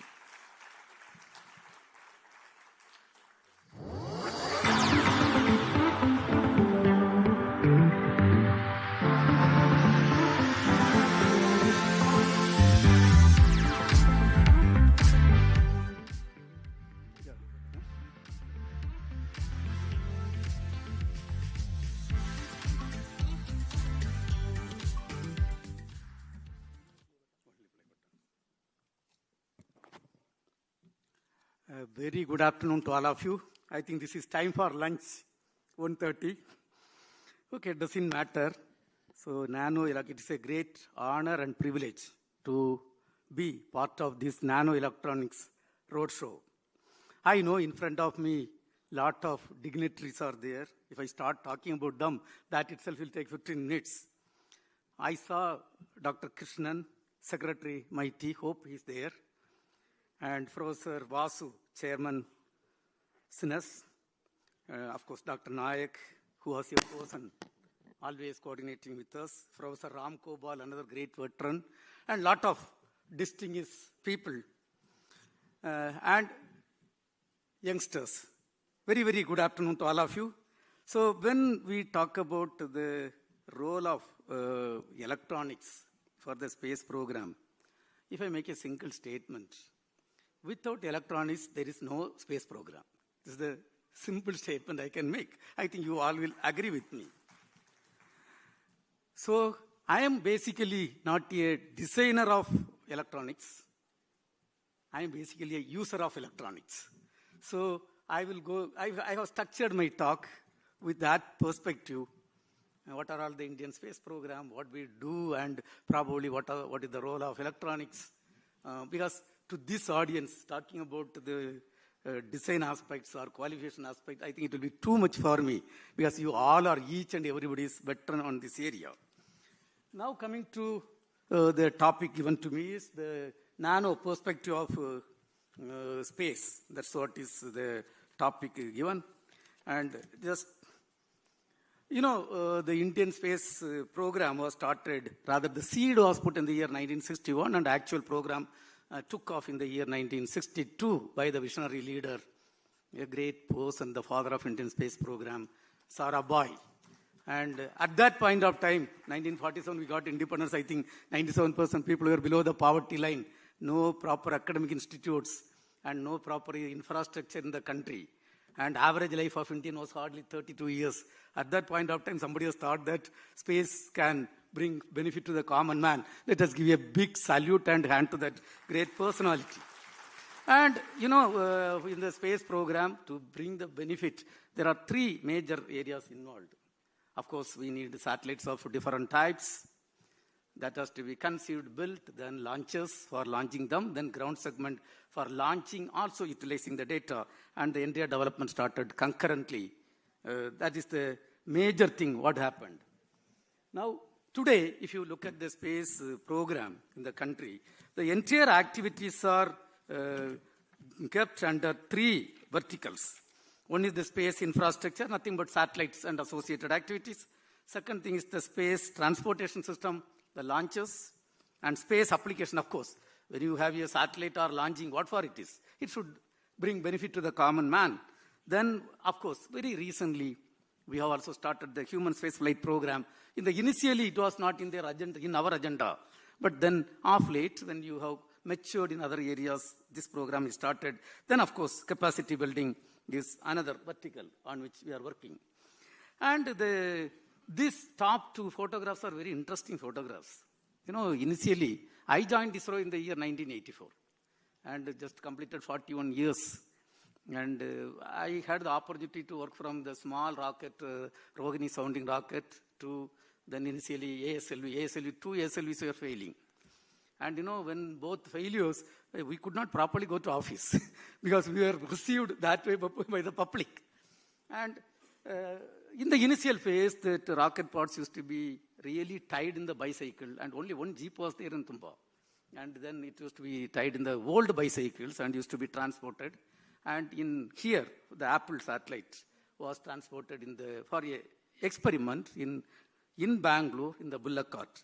From that bullock cart and this era, how we have come, what we have done, what are we doing, what are we going to do, and what is the role of electronics in that projects. This is my structure of the presentation. And it was in the year 1967, November 20th, we had the tiny rocket, hardly 1 meter height, indigenously developed, that took off from Indian soil. 1969, August 15, ISRO was formed. That time, you all know 1961, Yuri Gagarin is sent to space, he has come back safely. And 1969, Neil Armstrong has landed on the moon. And then he is brought back safely. And we just started the space program. Truly, we were 70 years behind. That is my appreciation. Of course, the number can vary. And from that humble beginning, today we have come a long way. To our credit, 4,000 sounding rockets have been lifted off from Indian soil. And we have conceived and developed 6 generations of launchers. The smaller launcher is the SLV-3, capable of placing 40 kg in the low Earth orbit. And the heavy launcher is the Bahubali rocket, Mark 3, capable of placing something around 8,500 kg in the low Earth orbit. And We have accomplished till today 100 launch vehicle missions. The first mission was in the year 1979. APJ Abdul Kalam ji was the project director and the great institution builder, the IISc director and ISRO chairman. You know who is the person? Great Satish Dhawan was the chairman at that point of time. The first rocket took off. And unfortunately, it was a 98% success. We could not accomplish the mission, but the rocket took off. There was a setback. And the 100th launch happened this year, 29th August, but that was the most complex rocket, the Mark II rocket with multiple propulsion system we launched. But it was a perfect mission and placed the satellite exactly in the orbit and made India a proud country. Until 1975, we were not having the technology of satellites in the country. And it was 1975, the first Aryabhatta took off under the leadership of the directorship of Professor U.R. Rao. Again, he's a veteran, and he started the activities, and he was the project director. But you should read a book written by him, India Becoming the Space Power. I have read that book, I think, 7 times, if I'm correct, to understand where India was standing at that point of time. To be frank, our knowledge on satellite was very limited at that point of time. A lot of support came from other countries, and we built that first satellite and launched. From that humble beginning, 3360 kg satellite with the full support of other country. Of course, we have done a lot of work. We should not underestimate our contribution. Today, we have conceived, built 131 satellites, the heaviest being the GSAT-11, 6,000 kg high throughput satellite and placed in the orbit. And today, the satellites are serving the common man of the country in multiple domains. And 433 satellites of 34 countries are lifted off from Indian soil and placed in the orbit. When Honorable Prime Minister Modi ji took over as the Prime Minister of this country, 10 years back, we conceived, built, and placed the SARC satellite and donated to SARC countries, a country which was not having satellite technology till 1975, donating the satellite to other country. That is the stature we have reached. And in the area of application, I think a lot of application today, 55 satellites are in the orbit and serving the common man. And we used to jovially say, for people to understand the satellite in its application, one day we should switch off between 5 o'clock to 8 o'clock in the evening. Then everybody will understand what the satellite technology means to them. I want to tell, 10 days I was on tour last week. And, there was a time we draw a lot of money and go, and I had only an ATM card, then my mobile and 100 rupees note in the packet. When I came back with 100 rupees note. Imagine satellites are not working, how to do the transaction, and things will be really problem. And television, broadcasting, everywhere, lot of application, disaster warning and management, lot of things. Coming to the space transportation fleet, this gives the Rohini sounding rockets, different types were developed, and we have built 6 generations of launches. I think the numbers I'm not going to read. You can understand the first satellite launcher is 17-ton lift-off mass, and GSLV something around 640-ton lift-off mass, and capabilities from 35 kg to 9,000 kg we have come. And when you talk about launch vehicle, it is an amalgamation of all branches of engineering and science. You need to have understanding about mission, propulsion, aerodynamics, thermal, structural, navigation and guidance, avionics, mechanism. I think if you have to put, you need some 10 pages, but then I thought I should limit within 1 page. So that's why some of the things are there, but everything is not appearing. And materials, manufacturing, so many things. It is purely a multidisciplinary game. Coming to the propulsion, it is another important thing. The propulsion systems are nothing but like car engines only. You take car engine, what is the role of the car engine? Car engine is to transport either human being or object from one place to another place. And same thing only, the propulsion system, it has to give the power for the launches to take either satellite or human being from Earth to orbit. And that's the purpose it does. But there is a small difference. The car engines, the speed is only, here, average speed in Bangalore road is maybe 80 to 100 km per hour. But to place a Chandrayaan 3, the propulsion system has to give 37,000 km per hour speed. 37,000 km per hour. So the engine has to be designed and realized for that purpose.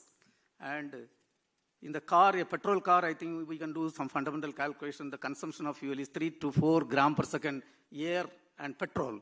And here, when your Mark 3 lifts off, it has to 4,500 kg per second is the fuel consumption. Then you can understand what is the type of energy-intensive devices. We have developed a lot of propulsion systems, solid, liquid, cryogenics. Probably we'll see a little later more. And one of the system, what we have developed is called the cryogenic propulsion system, where we use liquid hydrogen and liquid oxygen. Both are at extreme low temperatures. And this system, for example, take Chandrayaan-3 to place, 50% velocity was given by this propulsion system. And every country knows that without this, India cannot have meaningful space program. And when we started the program, we were looking technology from other countries. Then it was the technology which was denied to us, quoting a lot of reasons. Then finally, we had to develop our own. Today, to our credit, we have developed 3 cryogenic propulsion systems. And we are one among 6 countries having that system. In fact, a lot of people are here, Professor Nayak, Dr. Venkatakrishnan, and so many colleagues are there. And a team, it is a team, 7,000 plus people who have contributed for that technology-denied product to make it as a product developed in the country. And this slide is very, very important slide, because this slide was the almost same thing, only I presented just before the LVM3 launch, 2 days before. And when we were doing towards the, of course, for Mark II vehicle, where we first time inducted cryo, I was a young engineer started, and when it was success came after 20 years. So I was already close to the top management level. And for Mark III, I was the project director, 3rd project director, and almost 7 years I was the project director towards the end of the mission. And important thing is, we carried out 199 tests before the first launch. Out of 199 tests, only 1 test was having a setback. 198 tests were successful, and 200 was the launch. And the previous day I made a statement very boldly. It will be a 100% perfect launch. And some of our colleagues told, please, it's a development flight. Why don't you talk with a little lower voice? And being the first development, I told, I don't have any doubt. My teams have done fantastic work. It will be a perfect launch. And it was a perfect, successful launch in the first attempt. And not only that, a technology which was denied to this country, we have made 3 world records. Number 1, generally 10 engines are made by other countries and tested, then qualified, then go for flight. We put a target, no, we will not do that. We will realize only 3 engines. 2 engines will be put through the test, and 3rd engine will go for flight. Second thing, we put a target. Knowingly, other countries have taken minimum 42 months to 18 years. From the engine test to flight, we put a target of 24 months. I was already the project director. And we presented this in an international forum, 24 months, with 3 engines we are going to fly. And the entire countries were there. Then the question was very, very disappointing question. And the first question was, have you understood what others have done? The question was asked by a French team, then I had to reply. They made 11 engines. And 11th engine went for flight, and 6.5 years they took. Then next question was, do you know what others have done? Answer, I told yes. That means now you are telling me 3 engines, 24 months. Are you joking in this international forum? This was the question. Then what to tell? I told I will come back after 2 years with a successful flight data. That day we will discuss about this, not today.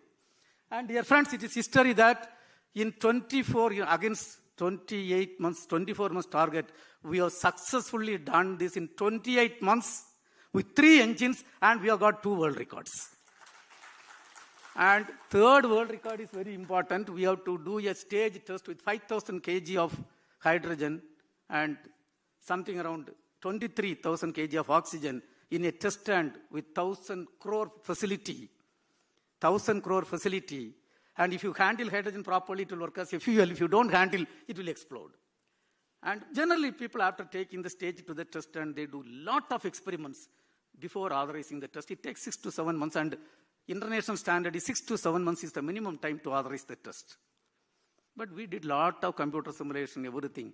Then we were thinking what to do. And I still remember my friend Venkatakrishnan was the director in the test site. I was the project director. And everybody was not comfortable to go ahead. But then great Kiran Kumar ji, he was our chairman. He believed our team and he authorized. Yes, we can go ahead. And in fact, when the proposal was put, there were ridiculing statement stating that people are talking foolish way without any experiment, directly going for the test. And today it is history. In 34 days, we have successfully accomplished the test, and against the international standard of 5 to 6 months, and India has made 3rd world record. And I am sure in next 100 years also, no country is going to break this world record, because nobody will take that risk. And of course, this is the cryo stage what is developed. And then the 3rd cryogenic stage is the human-rated cryogenic stage meant for taking the human to the space. And this stage is already successfully developed and realized. It is right now in Sriharikota. Coming to the Mark III vehicle, we are working on the payload improvements. Right now, the capability of the vehicle is something around 4 ton to GTO or 9 ton to LEO. And by inducting semi-cryogenic stage, liquid oxygen and methane in place of the core air storable stage and a powerful replacing with a little better cryo stage, the payload will be increased by 25% for the same cost. Probably in another 1 or 2 years, we will have this mission.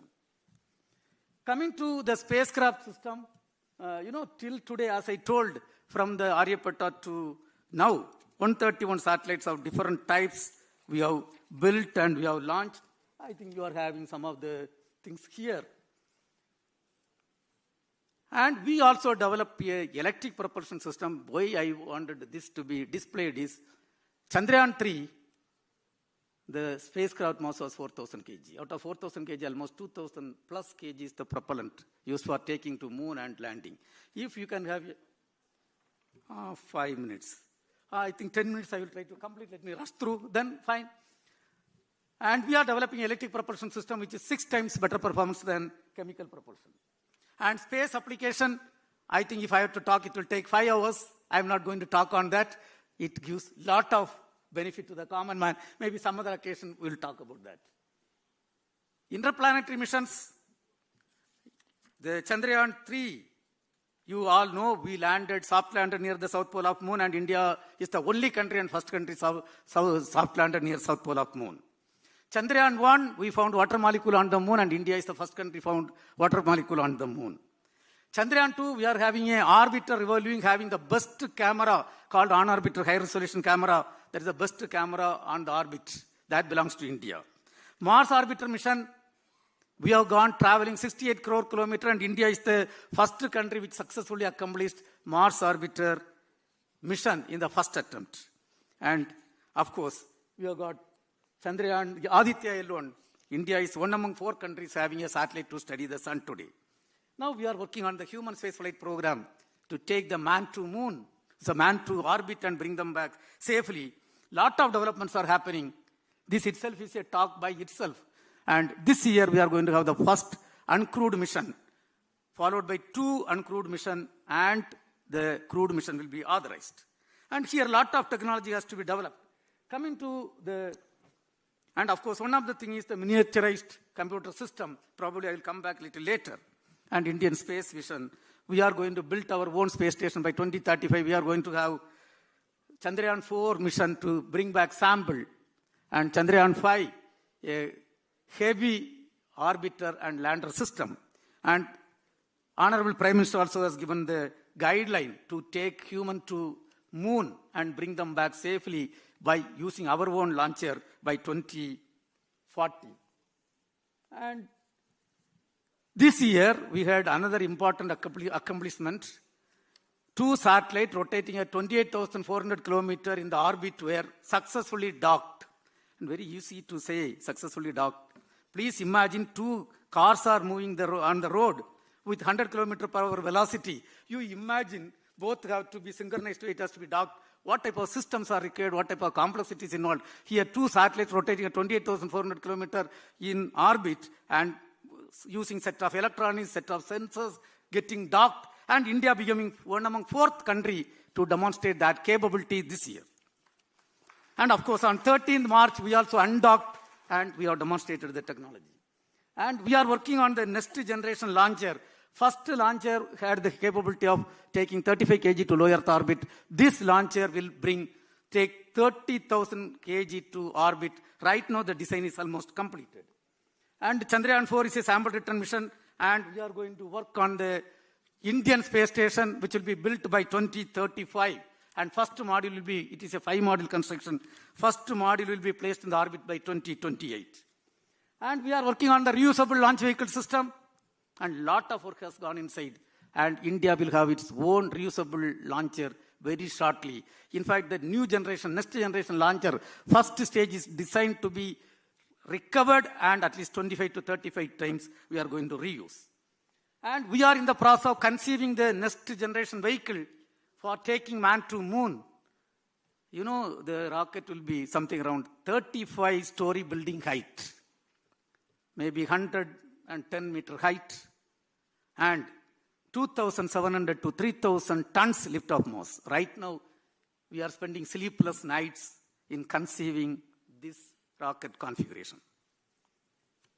And now, when you talk about rocket, launch vehicle, or ground segment, as I told, we used to say, I am a mechanical engineer by profession, but today I don't know which branch I belong.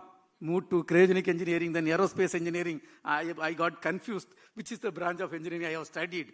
And without electronics, nothing is possible.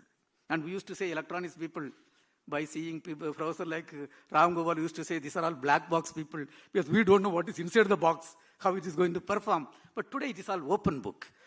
I am very happy here to see a couple of sensors. You know, India, when we got independence, average life of Indians were just 32 years. Today, healthy life has become 71 years, and we are sure that it will become 100 years. And we are having so much fantastic sensors even to monitor the cancer cells. And through a simple electronic system, entire urine result, blood test result, everything comes out. And in the space exploration, the nanotechnology plays a crucial, nanoelectronics technology plays a very crucial role in multiple areas. And, you know, there is a difference between the rocket, what we fire, what we lit during the Deepavali, and the launch vehicle. A simple difference.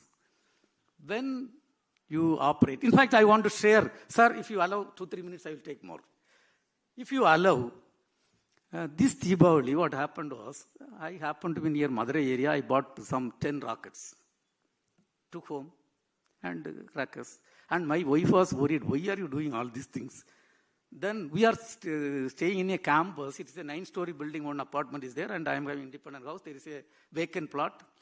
And when I took for just giving the flame, my wife was repeatedly telling, please be careful, you are a rocket scientist, and it should not go to that house, the 9-story building somewhere, it should not go. And if it goes, people will be blaming us, don't do this, like that she was warning. But it's an enjoyment, you know. I kept everything in a very nice orientation in such a way that it will not go there. When flame was given, it went here and there. Finally, it went to the 8-story building. And you know, my wife was, it's a reality, just happened last Deepavali. And then I was worried, we were seeing, somebody should not see and they should not say that the rocket scientist has put a rocket in their house. So simply bundled everything, went to the house, then gave it to our driver to use it later. And we used to say, the Deepavali rocket and this rocket, small difference.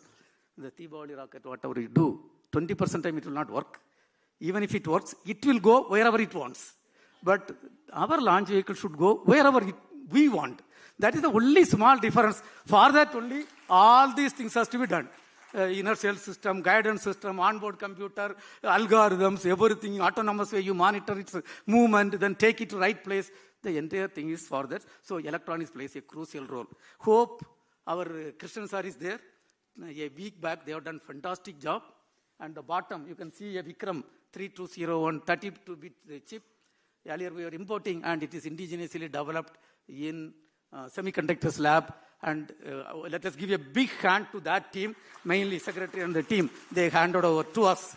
And earlier, 16-bit processor is given. And in fact, we have used almost 50% of our launches that processor. And now 32-bit processor is indigenously made. Not only that, lot of developments are taking place. If I start talking, our friend will come and pull me out. So I'm not going to tell. Okay, coming to the next place, relay and connectors, RF devices, And energy systems, I think lot of indigenization has happened, including lithium-ion cell, supercapacitors, and RF devices, oscillators, so much development has taken place. But I'm really unhappy in the sense, when you talk about a launch vehicle today, 90% it is indigenous items, 10% imported thing. Out of 10%, 90% is only electronic parts. So this audience should put a clear roadmap. At least in 5 years, the import content should come down to less than 10%. 90% we should stop the import content. I think one day the ministry should give you a decision. We will not do anything. Then everything will happen. So you have got a lot of role to play. Now coming to a launcher, when you take a launcher, lot of sensors are required for monitoring its health. Pressure, temperature, humidity, so many things are required. I want to tell recently one thing we have done. When I was the director of LPSC, one day I took a review. There were 34 sensors used, pressure, temperature, hydrogen monitor, so many things. And out of that, 2 only indigenously made and 32 imported. So I got shocked. I told, after 1 year, no intent will be approved for any import. Everything should be indigenously made. And, then we put a proper system. We also took support from IISc and so many places. And today I am happy to report that out of 34 sensors, 32 numbers are indigenously developed and ready for technology transfer. And coming to CeNSE lab, I think they are part of us. I don't consider them they are part of IISc. I consider them part of ISRO, or they consider sometimes as part of IISc. Whenever we come here, they treat us the way they behave with us. They don't consider us part of this one. I think Professor Nayak is here. Then, of course, we are having, the senior people are here. Professor Vasu, Professor Nayak, and so many people are there. I think, thanks to them. If I have to talk about their contribution in the nano electronics and the sensor, that is a 2-hour talk I have to give. So I am not going to venture into that. So huge contribution from them. Now, there is another important development. Yes, ISRO's correlations rate gyroscope. And here also, we have almost completed the development. I think, if I'm correct, I think it is in the display. And then another thing is silicon MEMS-based high-performance accelerometer. Of course, without inertial system, without electronics, without onboard computer system, there is no rocket, no satellite. If Chandrayaan 3 has successfully soft-landed, of course, we placed on 23rd August 2023, I remember it was revolving with a velocity of 6,077 km per hour. And once a command was given under autonomous mode, entire thing through a set of sensors, cameras, algorithms, software, it came and you all would have seen soft-landed doing all the games. And without electronics, without microelectronics, nanoelectronics, where is the space program? Where is the space? And Honorable Prime Minister used to always say, there should not be any space between space and common man of this country. And I want to say, there should not be any space between electronics and common man of this country. Don't import and show the lot of results. There should be a day, at least within another 10 to 15 years, the import content of electronics in the part of the country, in our country, should come down drastically. And dear friends, a lot of new developments are taking place in the nanotechnology, like when you talk about a Gaganyaan program, human spaceflight program, or man program to moon, we need spacesuits. Environmental control and safety system, it is a very important system because when people have to go, we have to maintain temperature, pressure, humidity, carbon dioxide. All these things are done through what? You have to continuously monitor. If oxygen content is less, then you have to pump oxygen. Everything has to be done through autonomous way. And today, the mechanical system and electronic system cannot work independently. In a house, if the life has to go well, wife and husband has to go together. That is the place we stand. So electronics is forming part of every place. And the team has to do a lot of things. And a lot of new developments, I think I'm not going to dwell further. With that, to summarize, the Indian space program was started 63 years back. And at that point of time, we were 70 years behind advanced countries, taking rocket parts in bicycle and satellite in bullock carts. From that bicycle, rocket, and bullock cart era, we have moved forward. Lot of places today we are number one stature we are attained. And we are going to become a world leader. For example, right now we have built a satellite called NISR satellite, NASA ISRO synthetic radar satellite. 50% satellite belongs to NASA, 50% ours, and we have built the satellite. And Honorable Prime Minister standing in USA and declaring, this satellite will be launched by our own launch vehicle. What type of proud movement it is. And we are building a satellite for G20 countries. And India is taking the lead role, and we are building the satellite for monitoring the air pollution, climate changes, everything. And the satellite is ours, and 40% payload is ours, 60% payload will come from other countries. And we are taking gradually leadership role. And I am sure by 2040, a country which started the space program almost 15 years after independence with great hesitation, we will be matching in all respects. Launcher, sensors, satellites, human spaceflight program to any other developed country. And we will contribute along with Prime Minister for making this country as a developed country before we celebrate 100 years of independence. I request the electronics community to handhold and do whatever is required to reduce the import content and make everything in this country. Thank you. Jai Hind. Probably one or two questions. Sir, I think I have not taken much time, only 25 minutes. Okay. Of course, you little bit accelerated me in between. Doesn't matter. Yeah. Any questions? I'm not doing anything. Go ahead. Anybody has any questions?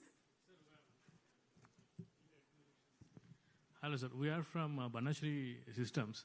So we are working with one of the group in IISc and also in headquarters, especially on the Vikram processor power optimization techniques. And we definitely would like to take time and talk about it when you have free time a bit on that. So one of my colleagues, Mr. Chandramohan, is here. He can talk a bit more about that. We are proud to say that we are contributing in that. Definitely, as you are called for optimizing, bringing electronics local in India, we are sure that we will be able to do that very soon, completely, sir. Okay, so I think it is not a question. When I say Indian program is a success, space program is a successful program, the contributors are not only the 20,000 ISRO employees. It is the contribution from Indian industries and so many, something around 500 industries are contributing. And academia, we always feel that the people who are in the academia is having the latest knowledge. We handhold with them. So thanks to all the people. Thank you. Thank you, Jay. Thank you so much, Mr. Narayanan. You got the audience really excited with your humor, your pride, and everyone was really interactive and lots of applause. Let's hear a big one for Mr. Narayanan once more. And what the particular section that I'm looking forward to is when all these startups come and they start competing and the jury will judge them, and that'll be exciting to see how they make a pitch in 2 minutes and then they do a question for 2 minutes perhaps, and then we'll pick up the best winner out of all of that. But before that, we'll take a quick lunch break. Enjoy yourself, but please be back quickly. It's about 2 o'clock right now. Again, I will say a hard stop. You should try and do it by about 2:30, 2:40 maximum. Thank you, guys.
and the strategic sectors.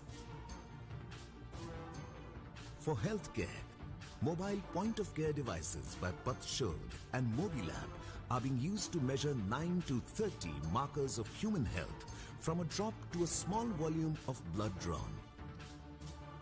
iMedTech and Innovodyne are commercializing IoT-based devices and pain-free drug delivery systems.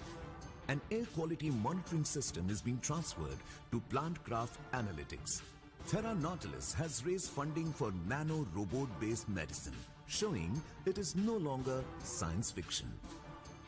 Indigenous smart sensor technologies for measuring lung function and sleep patterns have been transferred to Senflex Private Limited.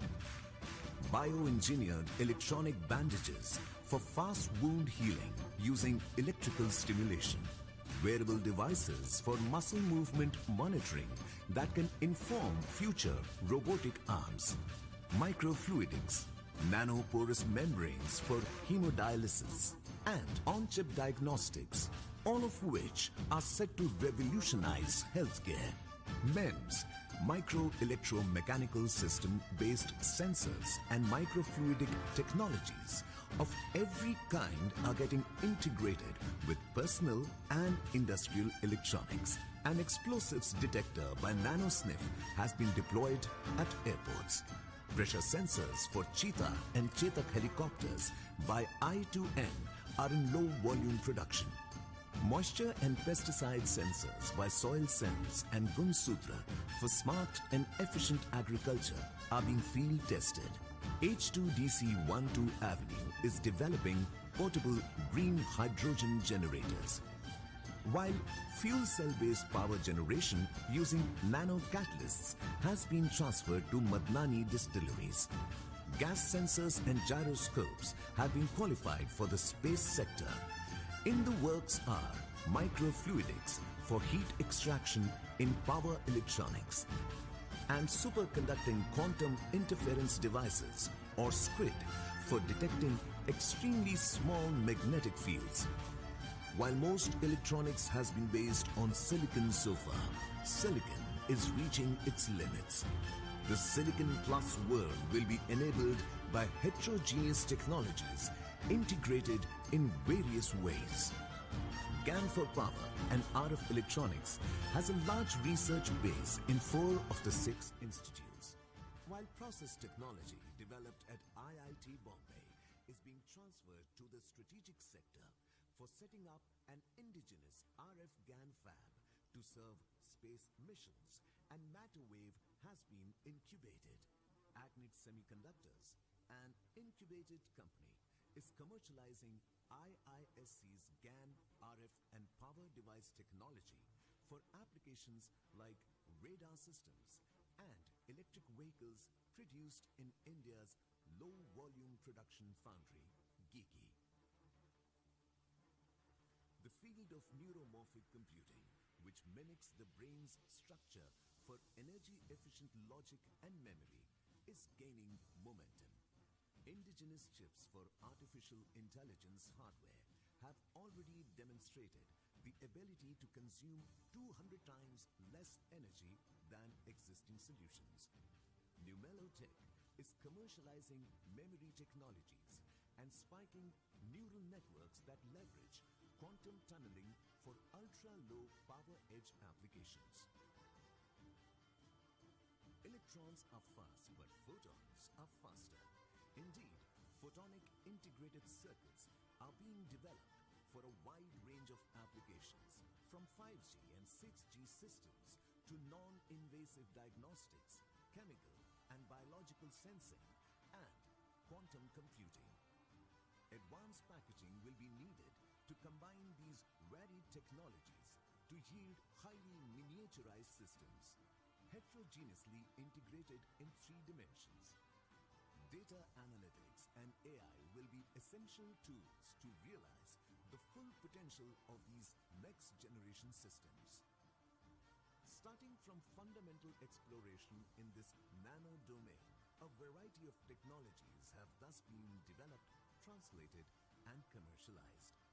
Technologies that have been developed at the 6 Centers for Excellence in Electronics.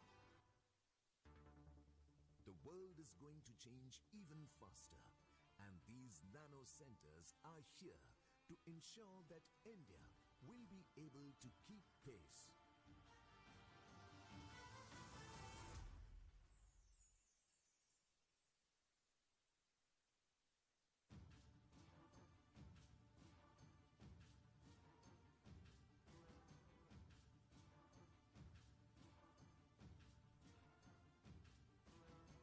Electronics defines the age we live in. Mobile devices, laptops, smartphones and smartwatches have enabled our fingertips to do things that would have been considered fiction, maybe even fantasy, just a couple of decades ago. Much of this has been enabled by semiconductor nanoelectronics. Even more powerful advances based on newer technologies are just around the corner. In realization and preparation, the Government of India, through the Ministry of Electronics and Information Technology, MITI, has launched the India Semiconductor Mission, or ISM, to indigenize semiconductor manufacturing and secure India's position in this crucial sector. In a far-sighted move, in anticipation of such requirements by the nation, MITI had nucleated the Centers for Excellence in Nanoelectronics in the IITs at Guwahati, Kharagpur, Delhi, Madras, Bombay, and IISc in Bangalore starting 20 years ago. Spread over 60,000 square feet, these 6 centers are a strategic national resource built with a cumulative investment of 1,000 crores.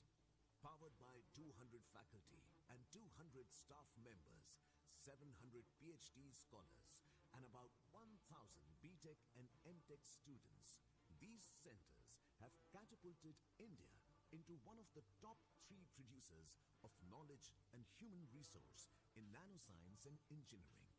Through initiatives like the Indian Nano Electronics User Program, INUP, the centers have extended their capabilities to over 1,000 institutes across the nation. By conducting classroom and hands-on training programs, INUP has skilled an additional 1,500 professionals.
Electronics defines the age we live in. Mobile devices, laptops, smartphones and smartwatches have enabled our fingertips to do things that would have been considered fiction, maybe even fantasy, just a couple of decades ago. Much of this has been enabled by semiconductor nanoelectronics. Even more powerful advances based on newer technologies are just around the corner.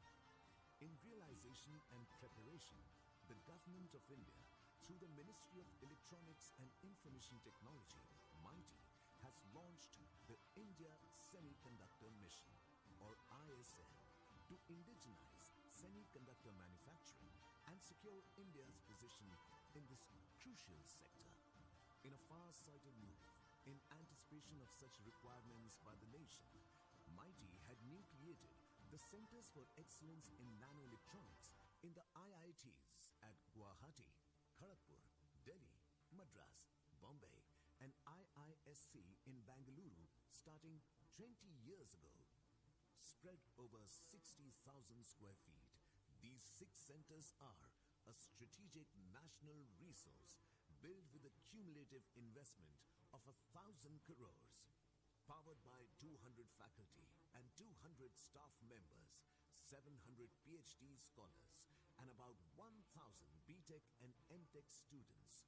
These centers have catapulted India into one of the top 3 producers of knowledge and human resource in nanoscience and engineering. Through initiatives like the Indian Nano Electronics User Program, INUP, the centers have extended their capabilities to over 1,000 institutes across the nation. By conducting classroom and hands-on training programs, INUP has skilled an additional 1,500 professionals and supported the completion of over 1,000 PhD theses over the last 10 years. These centers are now poised to support the nation in its quest for self-reliance in various nano-enabled deep tech sectors by performing cutting-edge science, developing technologies, filing patents, incubating startups, and bridging the gap between academia, industry, and the strategic sectors. For healthcare, mobile point-of-care devices by Pathshod and Mobilab are being used to measure 9 to 30 markers of human health from a drop to a small volume of blood drawn. iMedTech and Innovodyne are commercializing IoT-based devices and pain-free drug delivery systems. An air quality monitoring system is being transferred to Plantcraft Analytics. Terra Nautilus has raised funding for nano robot-based medicine, showing it is no longer science fiction. Indigenous smart sensor technologies for measuring lung function and sleep patterns have been transferred to Senflex Private Limited. Bioengineered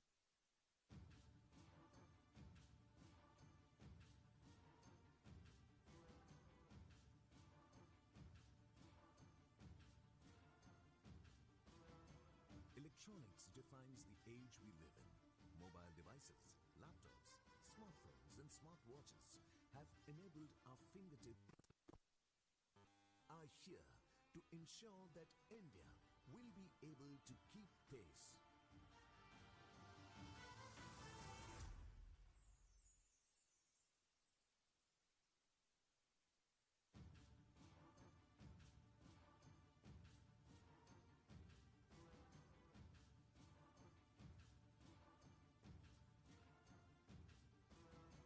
Electronics defines the age we live in. Mobile devices, laptops, smartphones, and smartwatches have enabled our fingertips to do things that would have been considered fiction, maybe even fantasy, just a couple of decades ago. Much of this has been enabled by semiconductor nanoelectronics. Even more powerful advances based on newer technologies are just around the corner. In realization and preparation, the Government of India, through the Ministry of Electronics and Information Technology, MITI, has launched the India Semiconductor Mission, or ISM, to indigenize semiconductor manufacturing and secure India's position in this crucial sector. In a far-sighted move, in anticipation of such requirements by the nation, MITI had created the Centers for Excellence in Nanoelectronics in the IITs at Guwahati, Kharagpur, Delhi, Madras, Bombay, and IISc in Bangalore starting 20 years ago. Spread over 60,000 square feet, these 6 centers are a strategic national resource built with a cumulative investment of 1,000 crores.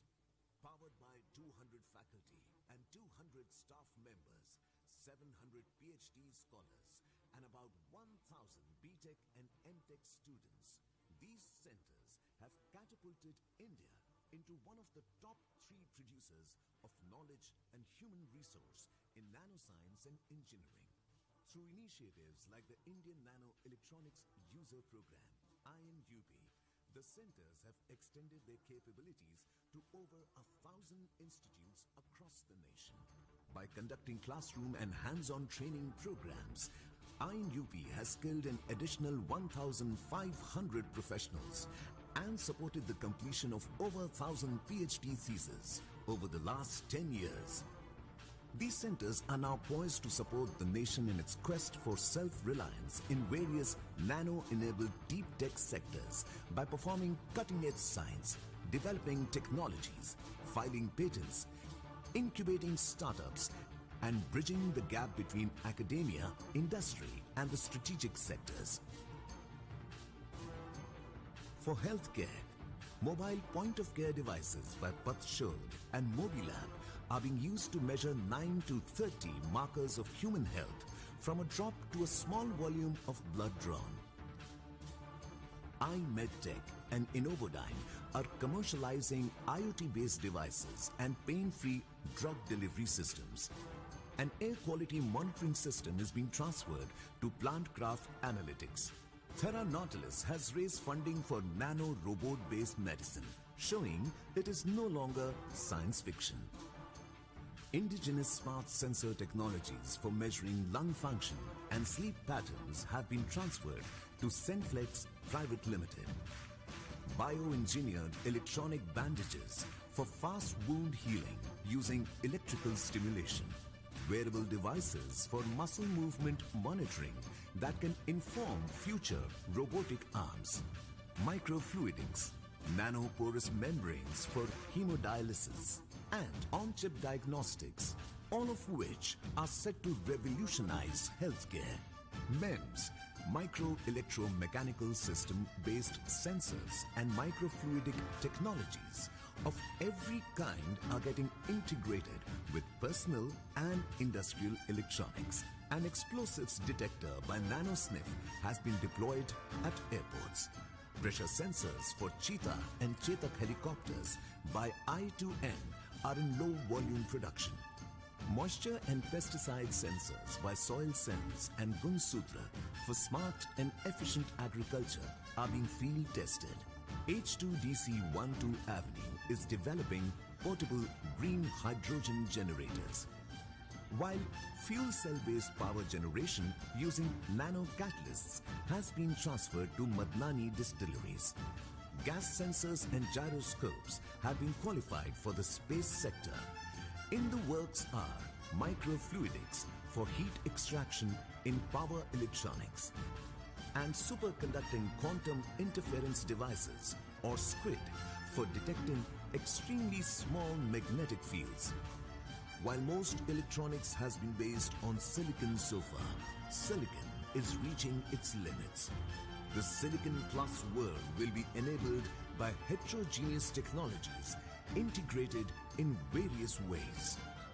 GAN for Power and RF Electronics has a large research base in 4 of the 6 institutes, while process technology developed at IIT Bombay is being transferred to the strategic sector for setting up an indigenous RF GAN fab to serve space missions, and Matter Wave has been incubated.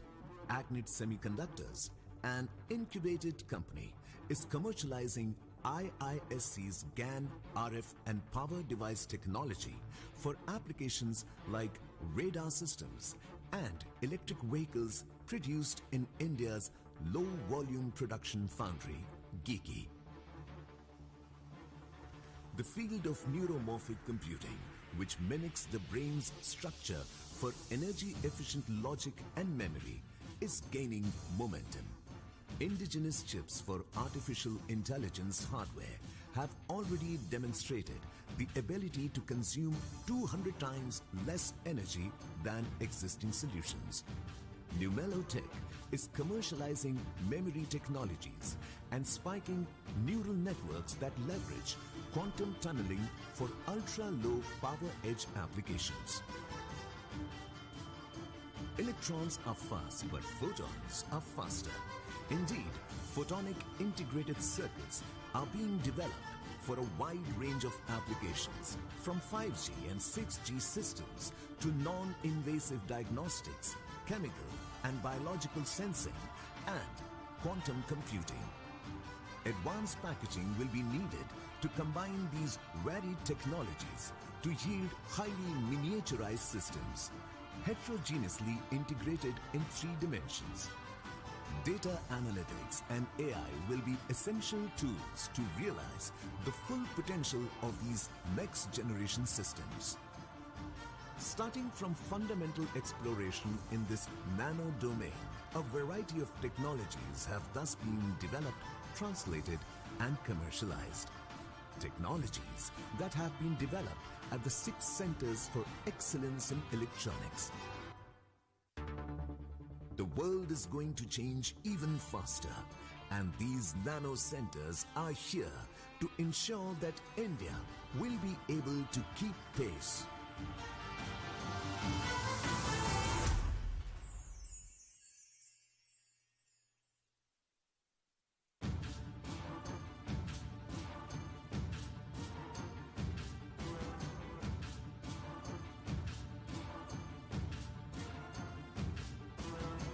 Electronics defines the age we live in. Mobile devices, laptops, smartphones and smartwatches have enabled our fingertips to do things that would have been considered fiction, maybe even fantasy, just a couple of decades ago. Much of this has been enabled by semiconductor nanoelectronics. Even more powerful advances based on newer technologies are just around the corner. In realization and preparation, the Government of India, through the Ministry of Electronics and Information Technology, MITI, has launched the India Semiconductor Mission, or ISM, to indigenize semiconductor manufacturing and secure India's position in this crucial sector. In a far-sighted move, in anticipation of such requirements by the nation, MITI had nucleated the Centers for Excellence in Nanoelectronics in the IITs at Guwahati, Kharagpur, Delhi, Madras, Bombay, and IISc in Bangalore starting 20 years ago. Spread over 60,000 square feet, these 6 centers are a strategic national resource built with a cumulative investment of 1,000 crores. Powered by 200 faculty and 200 staff members, 700 PhD scholars, and about 1,000 BTech and MTech students, these centers have catapulted India into one of the top 3 producers of knowledge and human resource in nanoscience and engineering. Through initiatives like the Indian Nano Electronics User Program, INUP, the centers have extended their capabilities to over 1,000 institutes across the nation. By conducting classroom and hands-on training programs, INUP has skilled an additional 1,500 professionals and supported the completion of over 1,000 PhD theses over the last 10 years. These centers are now poised to support the nation in its quest for self-reliance in various nano-enabled deep tech sectors by performing cutting-edge science, developing technologies, filing patents, incubating startups, and bridging the gap between academia, industry, and the strategic sectors. For healthcare, mobile point-of-care devices by Pathshod and Mobilab are being used to measure 9 to 30 markers of human health from a drop to a small volume of blood drawn. iMedTech and Innovodyne are commercializing IoT-based devices and pain-free drug delivery systems. An air quality monitoring system is being transferred to Plantcraft Analytics. Terra Nautilus has raised funding for nano robot-based medicine, showing it is no longer science fiction.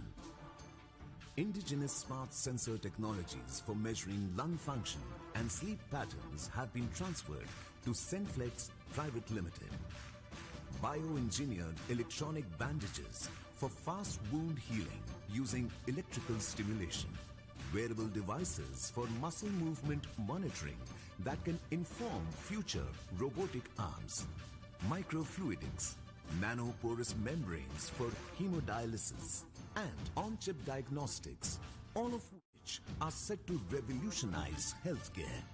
MEMS, micro-electromechanical system-based sensors and microfluidic technologies of every kind are getting integrated with personal and industrial electronics. An explosives detector by Nano Sniff has been deployed at airports. Pressure sensors for Cheetah and Chetak helicopters by I2N are in low volume production. Moisture and pesticide sensors by SoilSense and Gunsutra for smart and efficient agriculture are being field tested. H2DC12 Avenue is developing portable green hydrogen generators, while fuel cell-based power generation using nano catalysts has been transferred to Madnani distilleries.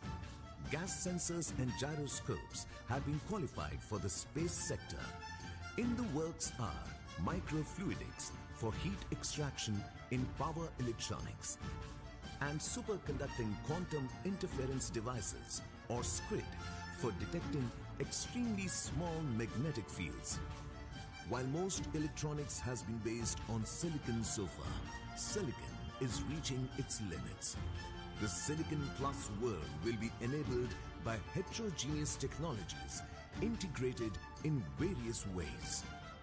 GAN for Power and RF Electronics has a large research base in 4 of the 6 institutes, while process technology developed at IIT Bombay is being transferred to the strategic sector for setting up an indigenous RF GAN fab to serve space missions, and Matter Wave has been incubated. Agnit Semiconductors, an incubated company, is commercializing IISc's GAN, RF and power device technology for applications like radar systems and electric vehicles produced in India's low-volume production foundry, GEEKI. The field of neuromorphic computing, which mimics the brain's structure for energy-efficient logic and memory, is gaining momentum. Indigenous chips for artificial intelligence hardware have already demonstrated the ability to consume 200 times less energy than existing solutions. Numelo Tech is commercializing memory technologies and spiking neural networks that leverage quantum tunneling for ultra-low power edge applications. Electrons are fast, but photons are faster. Indeed, photonic integrated circuits are being developed for a wide range of applications, from 5G and 6G systems to non-invasive diagnostics, chemical and biological sensing, and quantum computing. Advanced packaging will be needed to combine these varied technologies to yield highly miniaturized systems, heterogeneously integrated in 3 dimensions. Data analytics and AI will be essential tools to realize the full potential of these next-generation systems. Starting from fundamental exploration in this nano domain, a variety of technologies have thus been developed, translated, and commercialized. Technologies that have been developed at the 6 centers for excellence in electronics. The world is going to change even faster, and these nano centers are here to ensure that India will be able to keep pace.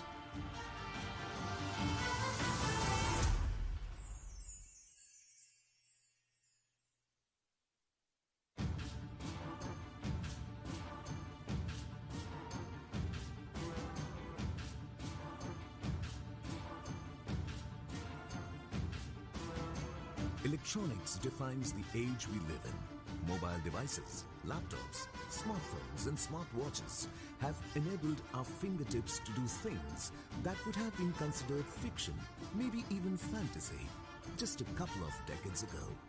Much of this has been enabled by semiconductor nanoelectronics. Even more powerful advances based on newer technologies are just around the corner.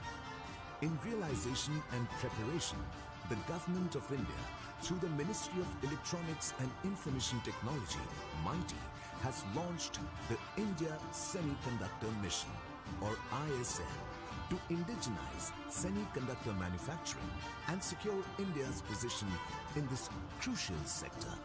In a far-sighted move, in anticipation of such requirements by the nation, MITI had nucleated the Centers for Excellence in Nanoelectronics in the IITs at Guwahati, Kharagpur, Delhi, Madras, Bombay, and IISc in Bangalore starting 20 years ago.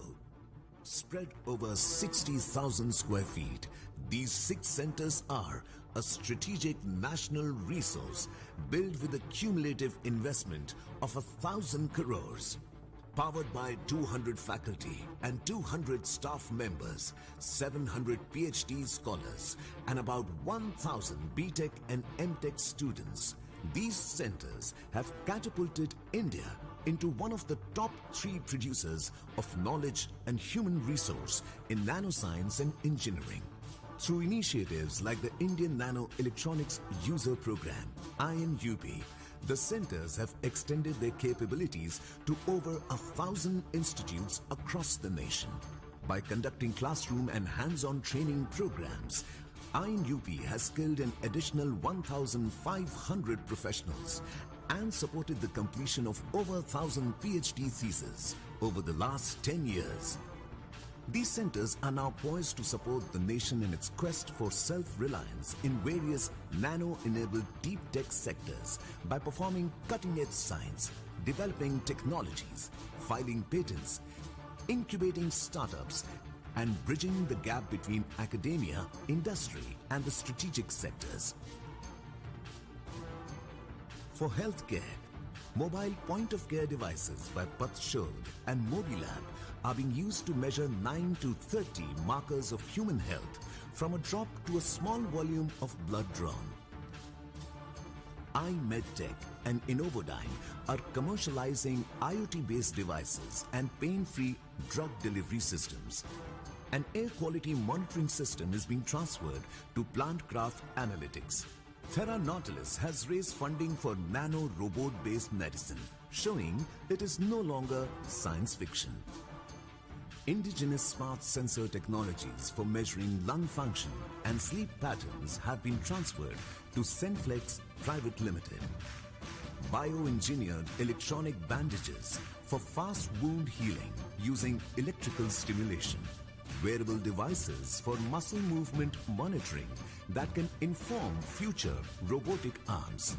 Microfluidics, nanoporous membranes for hemodialysis, and on-chip diagnostics, all of which are set to revolutionize healthcare. MEMS, micro-electromechanical system-based sensors and microfluidic technologies of every kind are getting integrated with personal and industrial electronics and explosives. Ladies and gentlemen, we'll be beginning shortly. Please settle, take your seats so that we can start the event.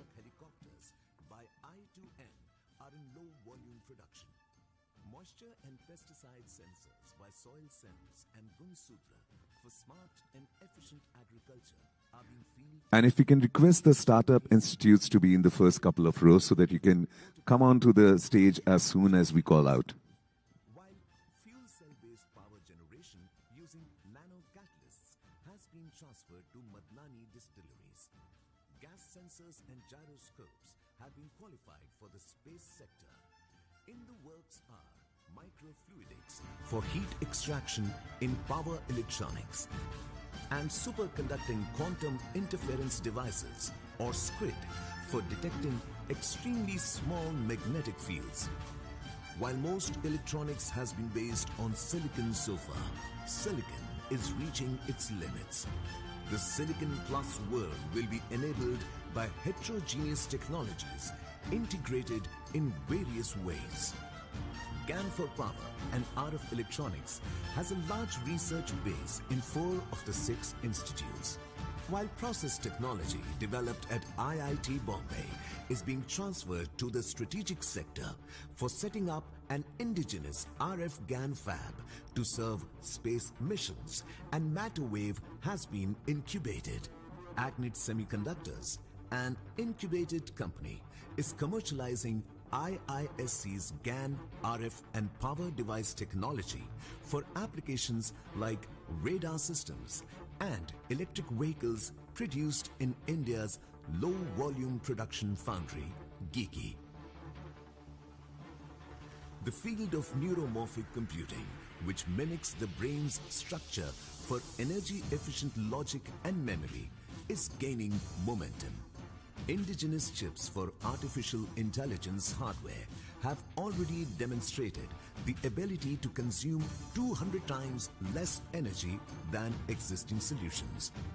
Numelo Tech is commercializing memory technologies and spiking neural networks that leverage quantum tunneling for ultra-low power edge applications.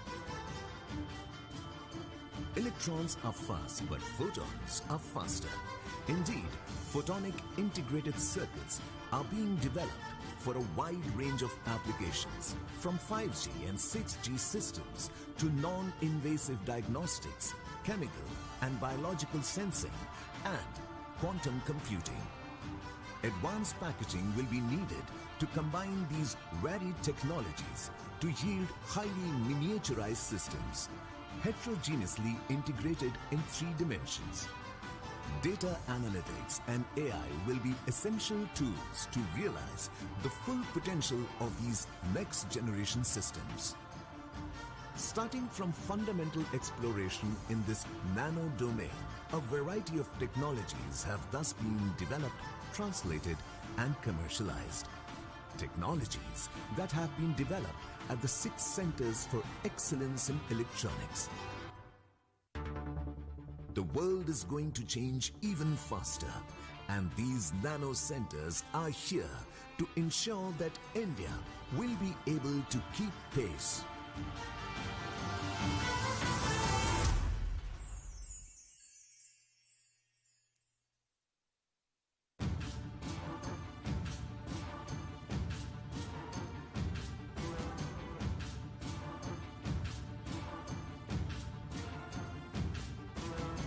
Electronics defines the age we live in. Mobile devices, laptops, smartphones and smartwatches have enabled our fingertips to do things that would have been considered fiction, maybe even fantasy, just a couple of decades ago. Much of this has been enabled by semiconductor nanoelectronics. Even more powerful advances based on newer technologies are just around the corner. In realization and preparation, the Government of India, through the Ministry of Electronics and Information Technology, MITI, has launched the India Semiconductor Mission, or ISM, to indigenize semiconductor manufacturing and secure India's position in this crucial sector. In a far-sighted move, in anticipation of such requirements by the nation, MITI had nucleated the Centers for Excellence in Nanoelectronics in the IITs at Guwahati, Kharagpur, Delhi, Madras, Bombay, and IISc in Bangalore starting 20 years ago. Spread over 60,000 square feet, these 6 centers are a strategic national resource built with a cumulative investment of 1,000 crores. Powered by 200 faculty and 200 staff members, 700 PhD scholars, and about 1,000 BTech and MTech students, these centers have catapulted India into one of the top 3 producers of knowledge and human resource in nanoscience and engineering. Through initiatives like the Indian Nano Electronics User Program, INUP, the centers have extended their capabilities to over 1,000 institutes across the nation. By conducting classroom and hands-on training programs, INUP has skilled an additional 1,500 professionals and supported the completion of over 1,000 PhD theses over the last 10 years. These centers are now poised to support the nation in its quest for self-reliance in various nano-enabled deep tech sectors by performing cutting-edge science, developing technologies, filing patents, incubating startups, and bridging the gap between academia, industry, and the strategic sectors.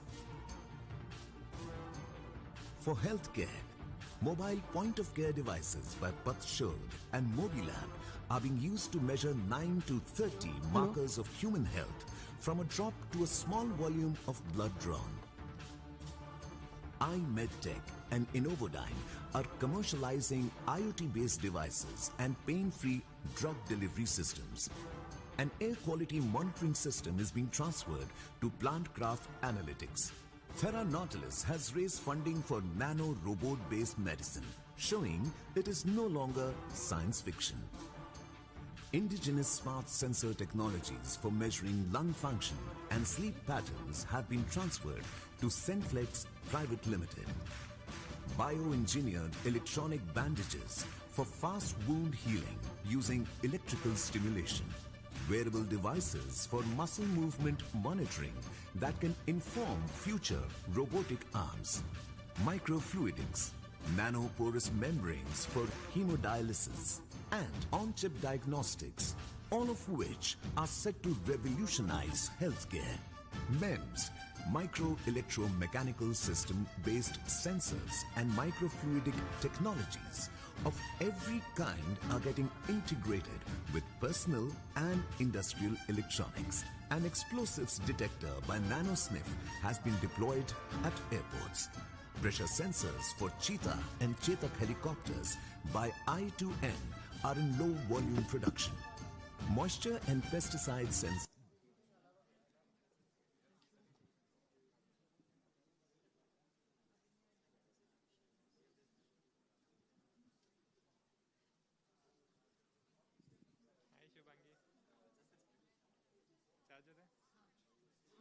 हाँ चाहिए चाहिए Tata auditorium में कौन आदि चाहिए jury भाग जा रहे हैं अभी स्टार्ट करने दो ना हमें What is this?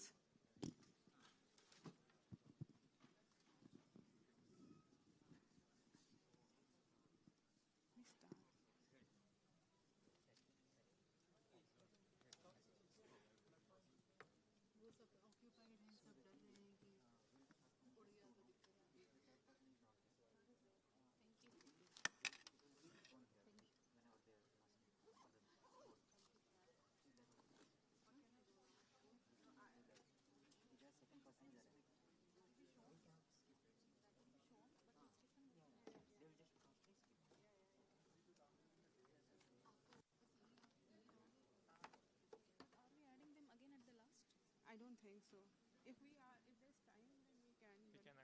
We can accommodate. Otherwise, yeah. If one person, if you accommodate, then everyone will keep asking. I don't think anyone will finish in 2 minutes. No, we'll be very strict. Ma'am, presentations they are ready. Okay. Once you announce, they will start.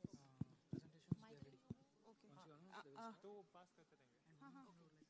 Yes. The next presenter, for example, second is there, third will not come. Then she has to do No, we have presentation. That one problem will come. It may briefly come. That's okay, ma'am. What can we do? I told to have. I think they can put the standby. Then they can skip those. Then again they can come. That can be done. I will tell her. I will tell her that also, but she's telling once it starts. So that screen will always be there. So this will always be there. So she will. No. So during the Q&A, no, we can start like with the next one. No? Okay.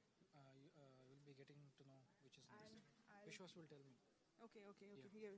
Yeah, he will tell me. He said he will tell me after discussing with you.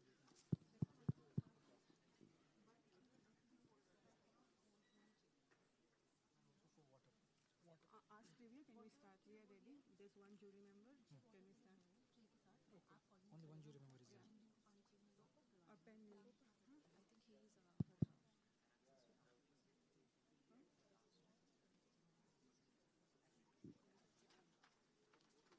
Pitch to the wrong forum.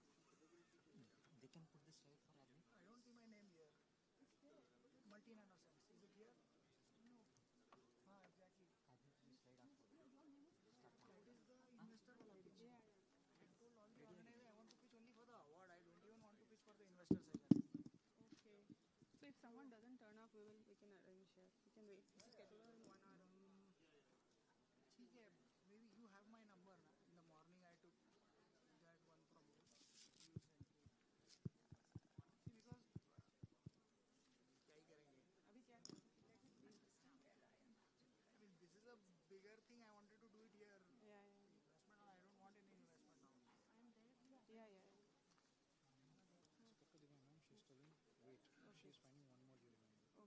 pens? What about pens?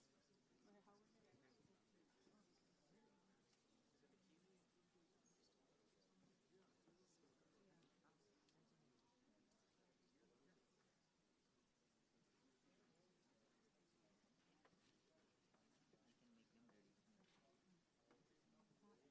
I said the lady was giving numbers. Okay, let's start now.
Welcome back, ladies and gentlemen. We were expecting a lot more, but I think they'll come in, but we'll lose out on a lot of time if we wait any further. And I know because you are here, so we should just get going. So I would first request all the startups, the institutes, or the competitors to perhaps be lined up in the first 2-3 rows so that they can come on the stage faster. We're just about 4 minutes per pitch and questioning, so it'll be easier for all of us.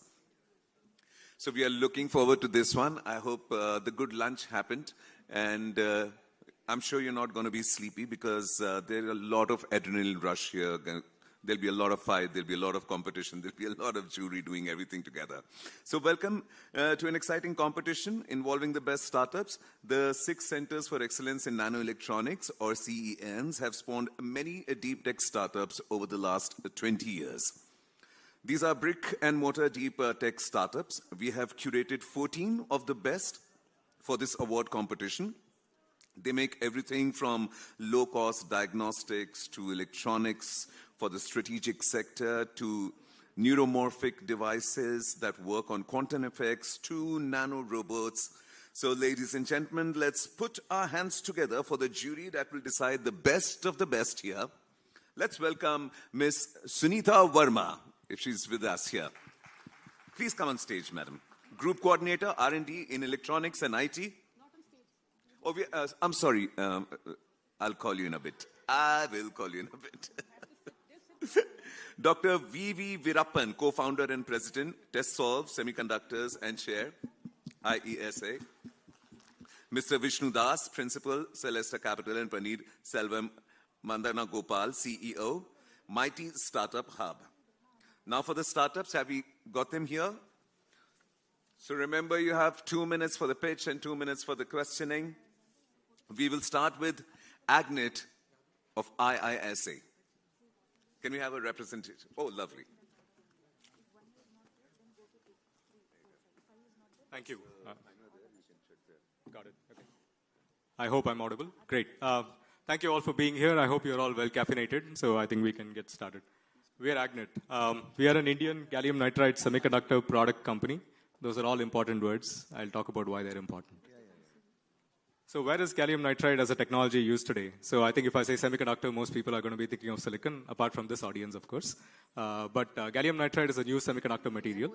We'll primarily be discussing use cases in the radio frequency market. So where is gallium nitride used today? Right.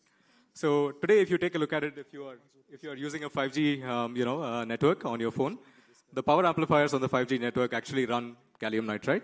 So up to when we went from 2G to 3G to 4G, everybody was using silicon-based power amplifiers. Today, we are using gallium nitride-based power amplifiers. So the other major use case is, of course, in defense. So if you take a look at it, this is a nose-cone radar of an aircraft. Right? So each of those elements there is a power amplification element, and all the next-generation AESA radars have actually started using gallium nitride. Okay? So that's more like a strategic use case for technology. This is a really good use case for gallium nitride. For example, let's take a look at a surveillance drone. And if you think about what the drone is doing, it's flying up there, recording video, transmitting it back to base. If you have a power amplifier on a drone, you need this to be really compact. You need it to be able to handle higher amounts of power because today everybody needs longer communication ranges. And you need it to be extremely efficient. And you need all three at the same time without any trade-offs. This is what gallium nitride does very nicely. And let's say that we want to blanket the Earth with a constellation of low Earth orbit satellites and bring Wi-Fi to every corner of the globe. Again, satellite transponders are going to be running gallium nitride-based power amplifiers. So the reason that you can do all of this is because gallium nitride enables higher power, higher compactness, higher frequency, and higher efficiency at the same time without a trade-off. So why do this? Why do any of this? Right? So firstly, the markets are, the gallium nitride market, as you can see on your screen, is about $3 billion just for the radio frequency end. Right? And it's a very rapidly growing market thanks to adoption in all of these sectors that I've just spoken about. Sorry, sir, but your time is getting over. We have 2 minutes with the jury with you if you want to question. Okay, fine. So it's also a very high value addition part. So I'll finish very quickly. So the customers are currently adopting for customizability, convenience, and cost. Please feel free to ask me about this later. I'll explain exactly what we need. Gallium nitride has been leading us to the promised land for the last 6 or 7 years, right? Sorry, your time's up. We'll open it up to the jury for Q&A. Got it, please, yeah. So maybe I'll just leave this here. The jury? Yeah, there you go. You put the 3 billion by as of 2026. That's correct. 2026. Yes. CAGR of 24% what you have. That's correct. What Yeah. is the current market size of that? The current market size, I don't know what the current market size is, so I think you can extrapolate based on that, right? So, but yeah, so this is, by the way, I should mention that 3 billion is for applications which gallium nitride exclusively enables. The silicon power amplifier market is about 10 to 20 times that number, depending on what you want to count. And as gallium nitride as a technology matures, it's also going to expand into a wide variety of other use cases as Any well. competitors for you?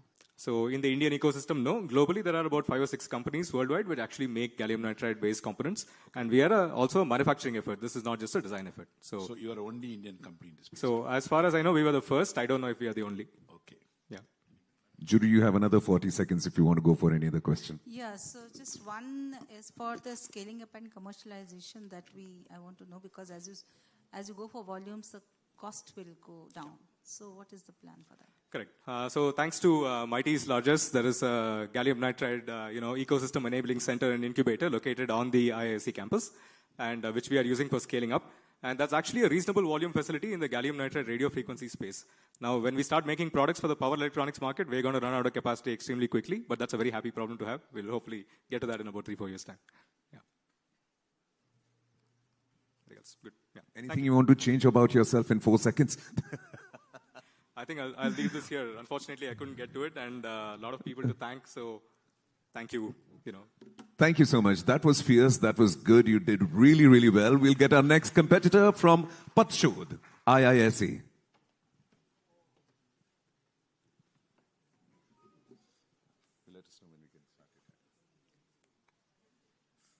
Good afternoon. I am Vinay, co-founder and CEO of Patshod, the startup from CeNSE ISc. It is founded by Professor Namakant Bhatt and myself for the new sensing molecules in IVD for NCD diagnostic. The area of diagnostic which we are working is diabetes. It's a complication like kidney failure, anemia, and malnutrition. And the technology we developed for hemoglobin, HbA1c glycated hemoglobin, the marker for diabetes management, serum albumin for nephrotic syndrome, and some of the urine marker, ACR, microalbumin urea for early detection of kidney failure. We have more than 34 granted international patents for these new sensing molecules in more than 8 countries. The first product based on the research is Anupath, which can have the capability for detection of 8 molecules in the single handheld device. The new models which we launched recently after drug controller license are Anupath Nano for blood glucose and hemoglobin, and Anupath Nano A1C for blood glucose and HbA1c testing in the finger prick minimum invasive method. This is recognized at the several industrial bodies, like we invited to Rashtrapati Bhavan to pitch this twice. We, in the competitor domain, we are far ahead of the some of biggest name in the tabletop device like Siemens in terms of technology and testing time. So you need to wind up in 30 seconds. The product is already used more than 17 Indian state and private clinicians and NGOs are using it. We have deployed it through Tata Trust in multiple village settings. Recently, BBMP Namma clinics, more than 1 million tests procured it last month. And some of the, the biggest hospital chains like Ramaiah Memorial, very near to IC, is using from Sir, ICU to open it up to wards. the jury. Sir, sorry, we need to open it up to the jury for Q&A. We have all the regulatory clearances in place. Thank you.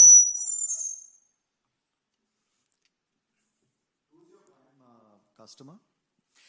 We have the domain of customer. First is like tier 2, tier 3 cities, the private clinicians. They don't necessarily having the pathology lab in place. So this type of device which can, perform multiple tests in single device can strengthen them on their table and they can instantly generate the report.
competitor, we've got I2N from IISc as well. Please welcome, sir.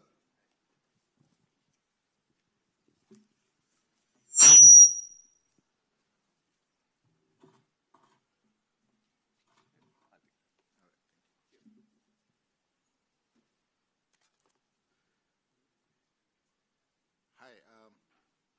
No, this is not. It should be working. Yeah, you have to be closer to the mic. Can we restart the watch, please?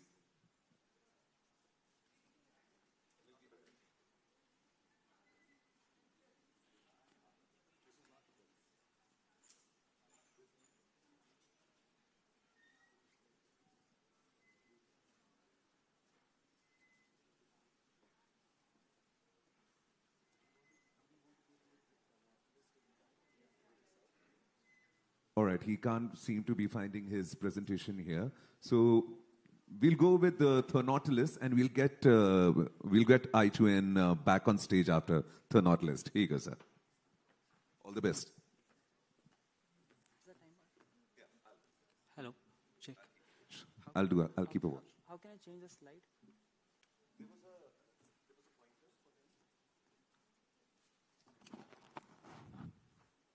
Hello. If I have to go back, it's 4 minutes. So, okay. So we are Thernotilus. We are globally first nanorobotics company trying to translate them into clinics. We are from IISc, our spin-off from a lab called Quantum. This is our team. And we have done lots of research. So nanorobot is a micron-sized particle. It's spiral in shape. It's made from biocompatible materials. We can use electromagnetic fields to control a nanorobot in a three-dimensional space with a precision of nanometer per second. They are so small that it can be maneuvered inside a cell. So the problem that we are solving affects 1.8 billion people. This is a $4 billion US market. And India alone, GSK sales are around 140 million. So the problem that we are solving is dental sensitivity, dental caries. So whenever the enamel erodes or the gums recede, right, that's the reason 25% of global population suffers from this problem. So it causes a lot of pain. So what we are doing, we are using nanorobots, loading them with a bone-forming proprietary drug that we have developed. So these nanorobots, they go inside the teeth and they form the lost enamel in osteoid tissue inside the enamel also for the gums. So basically it cures the problem out. So we have tested our solution in animals, 90 of them, and we have seen 100% recovery in all the animals. Currently, we are performing the clinical trials in upcoming 2 months. In 2026, next year, we will be doing Europe, and we're going to Europe and also be getting the FDA certification. Of course, the next frontier is the cancer theranostics, and we are working towards neurosurgery, and currently the animal trials are underway. And we are a platform enabling technology. There are other use cases that will be coming up, but since the time is less, I would like to stop myself. And this is not about being Atmanirbhar, right? We want to be Vishwa Agradut, that is global pioneer, right? That's what we want to do. Thank you so much. Excuse me, to wind up. Thank you. Now to the jury. I was done 2 seconds ago.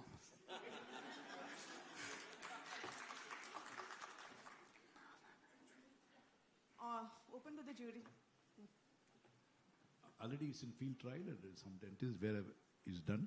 So we have completed the animal trials. Now we'll be conducting the clinical trials in coming 2 months. Coming 2 months. Yeah, and globally first clinical trials on nanorobotic solution. Yeah. What type of funding you need for this now? We have already raised 1.5 million for this as a seed funding. And we have raised this funding for conducting clinical trials in India. But we have been advised that it's better to conduct FDA parallelly because it's a groundbreaking technology. And of course, we have a lot of companies who are very interested to handhold us, like GSK from Sensodyne and Henry Schein, these companies. So we want to do FDA parallelly. So after our first clinical trials, phase 0, we'll be looking for next round of funding. Assuming you get FDA certification, will dentists in the US be compelled to use this, or will it still be optional for them? So we are doing B2B and B2C both because it's a market disruptor technology. And for example, Henry Schein, they came to us and they said, can you build something for dentists? Because they basically cater to dentists. Whereas GSK Sensodyne is direct to consumer, right? So we are building both the products, right? For consumers, it will be from mild to moderate cases. For extreme severe cases, we want the clinicians to come in and basically do the intervention. What is the regulatory environment around this? What kind of challenges do you see around the regulatory part, given that it's first time that you're testing out something? Yes, there are no predicates for this particular one. So we are basically trend setting the regulatory pathways. Right now, CeDisco is helping us, and we also filed a pre-FDA in which we'll be a lot of hand-holding after the CeDisco gives approval, right? So that's what we're looking for. Thank you so much, jury. That was handled very, very well by Thera Nautilus. In fact, he finished right before time, and he had a humor about this as well. Now we'll get to the next one. The next competitor is Avenya Infinity Solution from IIT Guwahati. So good afternoon, all of you. This is Arijit, the driving force behind Avenya Infinity Solutions. So in Avenya, we are revolutionizing the healthcare disinfection and make it much more effective, efficient with our AI-powered automated systems. So we are a startup founded in 2023, the vision to revolutionize the healthcare disinfection, and we have been funded through several IITs and prominent incubators across India, and also we have been technology partnered with Havells India recently. So if I talk about the Indian healthcare ecosystem, India is among the top 3 nations with 9 million healthcare-associated infection cases every year. This healthcare-associated is something that happened during the surgeries, even it can transmit from patient to patient, even while treating the contaminated samples in the lab. As well as if I give you some other pictures, as per the reports, 80,000 deaths recorded every year in India due to this HAI.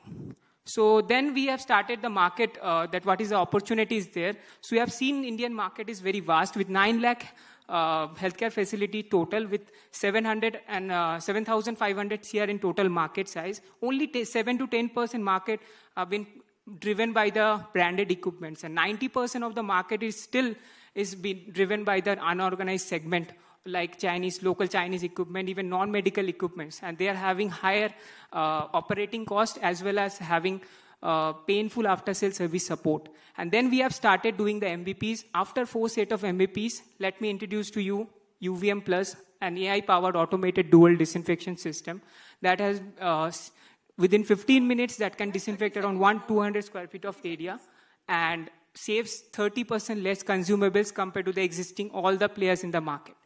And currently, the major technologies behind is the ultrasonic dry mist that generate a particle size less than 5 micron to give you comprehensive surface plus air disinfection. And majorly, this is the result you can see in front of your eyes, that how much level of disinfection you can achieve through our device. And we are targeting the high-end dental clinic as our early adopters. Thank you so much. We are open to the jury now.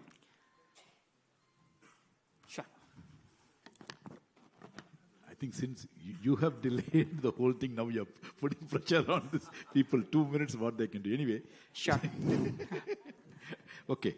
The one question is here. Sure. This needs a certification, all this? Yes, it falls under Class B certification of medical devices. We already got the test license and we are in process of getting that. Yeah. Process of getting, how much time it takes? So by July, we'll get it. Okay. So you're in progress of that. Yes. Okay. So what is the current funders you have with you? So currently we have been founded through Startup India as well as some government grants. So we'll be looking for another 1.5 CR to go to the market. Okay.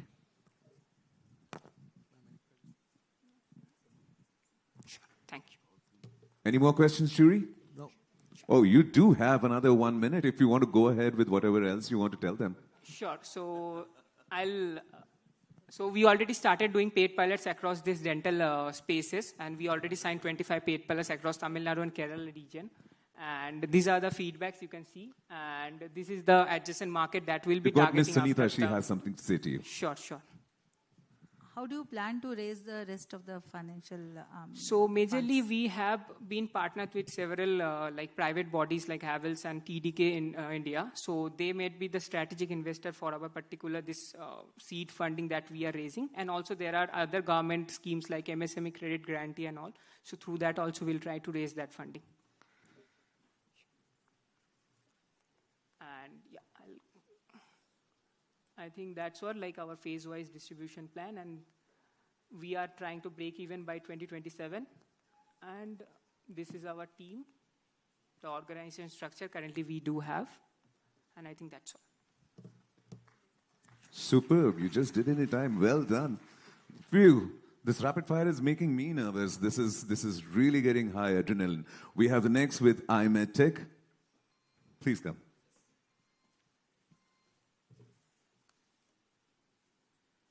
Yeah, hi, hello everyone. So today I will show you a multi-level anemia screening. We have just 2 minutes, so I'll be very quick. So basically, as you know, anemia is a huge problem in India, and government is putting a lot of effort, especially in Anemia Mukt Bharat.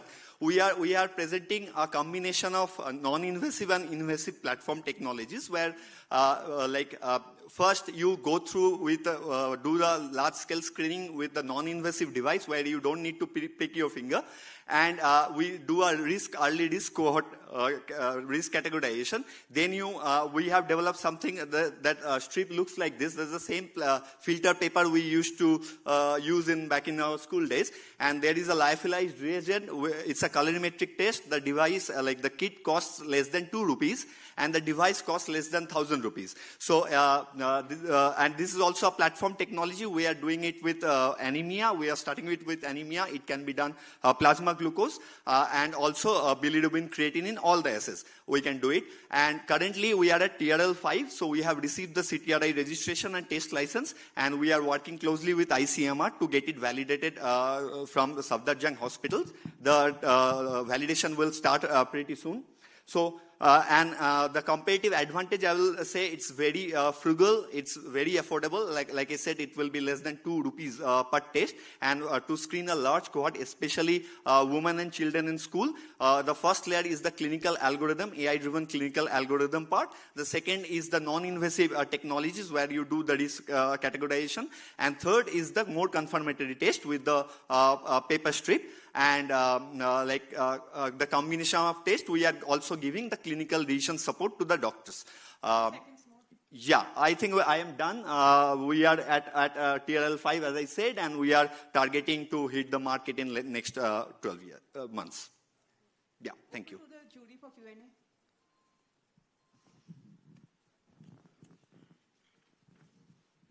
So again, one more healthcare. Yes. This is the 4th or 5th. Okay. Now coming to this, the strips what you're telling, it's like, it's made by you or outsourced? It's made by us. So we have a pilot plant at IIT Kharagpur. Okay. We are using it, and we are also collaborated with one of the manufacturer. They have all the licenses. The materials raw material getting imported or Indian? Indian. India, yes. all India? Yes, yes, yes. You don't import anything? No. Okay, yes. Okay. So what about the cost part? How do you compare in the cost? So yes, that's what I'm saying. Our comparison, yes. So current leader is HemoQ. The device costs around 30,000 rupees, and the per test cost is around 27 rupees. There are matching features, all of it? Sorry? Features are as it is. Like yes, it is yes, not yes. apple to oranges. No. They both measure quantitative hemoglobin, but their methodology is different. They are electrochemical, we are colorimetric. That's why we are cheap. And we are microfluidic. So less reagent, less price. Accuracy? Accuracy for this non-invasive invasive test, we are getting 0.2 gram per DL plus minus. And if you talk about the sensitivity specificity for anemic and non-anemic, mild, moderate, severe, we are 100% sensitive and specific. Thank you. Thank you. Thank you. Up next, we have Symbika. Yeah.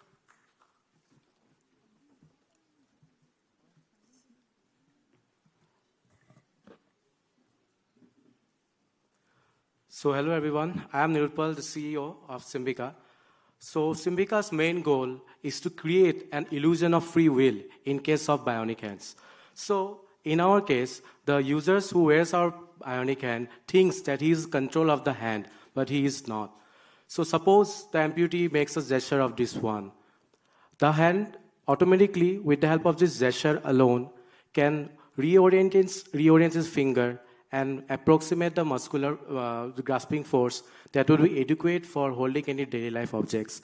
It's like he is having his own muscle memory back after the traumatic surgery. So the main problem is because of this problem, where the lack of free will, the users complain about the lack of confidence while operating the prosthetic hand. And because of this, there is a very high rejection percentage in all the bionic hands that's available in the market. So we have solved this problem. We have categorized three sets of problems in which we have catered into the shape adaptive grasping. So using the patented adaptive grasping technology, the bionic hands can rearrange its fingers in real time and give an approximate grasping force and the grip pattern that it should need while holding any daily life objects. So we have competed our own Vardhan 5 Plus with existing 3 prosthetic hands. As you can see on the table, our SOM is 1 lakh amputees. We are targeting for the first batch production, 37 units in Assam itself. This is where our achievements. These are some financials. So our selling price would be nearby 1 lakh rupees. So we were expecting around 29.42% net margin. Thank you. Open to the panelists for Q&A. What will be the weight of your bionic hand compared to the ones which are existing? Okay, so right now our weight is only the bionic hand, it's around 450 grams. And the socket parts depend upon the P&O, minimum 200 grams. So what approximately. Is the material? We are using nylon 12 material. It's 3D printed. In this market, you're putting a net profit is almost 28%, right? Yes. Is this market thing, or people will be expecting a better price than this? Right now the selling price is 1 lakh rupees. And the market size, no doubt, for the first, it's only 1%. There's 10 lakh amputees. But if you can see in terms of the scale which we're going to work on, so see, in the existing bionic hands, their users only wear about 1 or 2 hours. I'm not only thinking in terms of India itself. I don't know. Have you done a survey whether people will afford 1 lakh for these things? Yes, right now the prosthetic hands price starts from 3.5 lakhs. Okay. And it goes to around 8 to 9 lakhs. So no, we are not I'm not boasting of the price, because affordability is that is our responsibility. Okay. But I don't like to see it's affordable. Of course it's affordable. Okay. Yeah. Thank you. Thank you. Yeah, thank you. 30 seconds left, sir. You can have your question if there's another question. Okay. Up next, we have Senflex.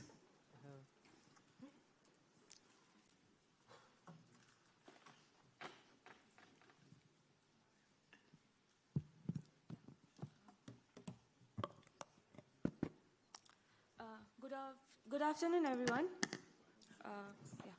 So, sorry. Anyone having difficulty in taking a simple breath? Okay. Now, that's the reality for the people having respiratory disorders. So we Senflex have developed a temperature sensor-based smart micrometer and mask for monitoring pulmonary health. The rise, respiratory diseases are one of the global health concerns, India being one of the most affected.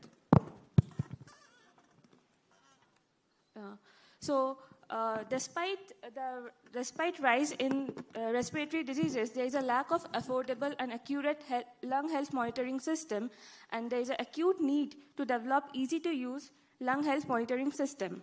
To address this need, we have developed a smart spirometer, which is IoT-enabled, and it is connected to our Android application for monitoring real lung time function and generating a report within a second.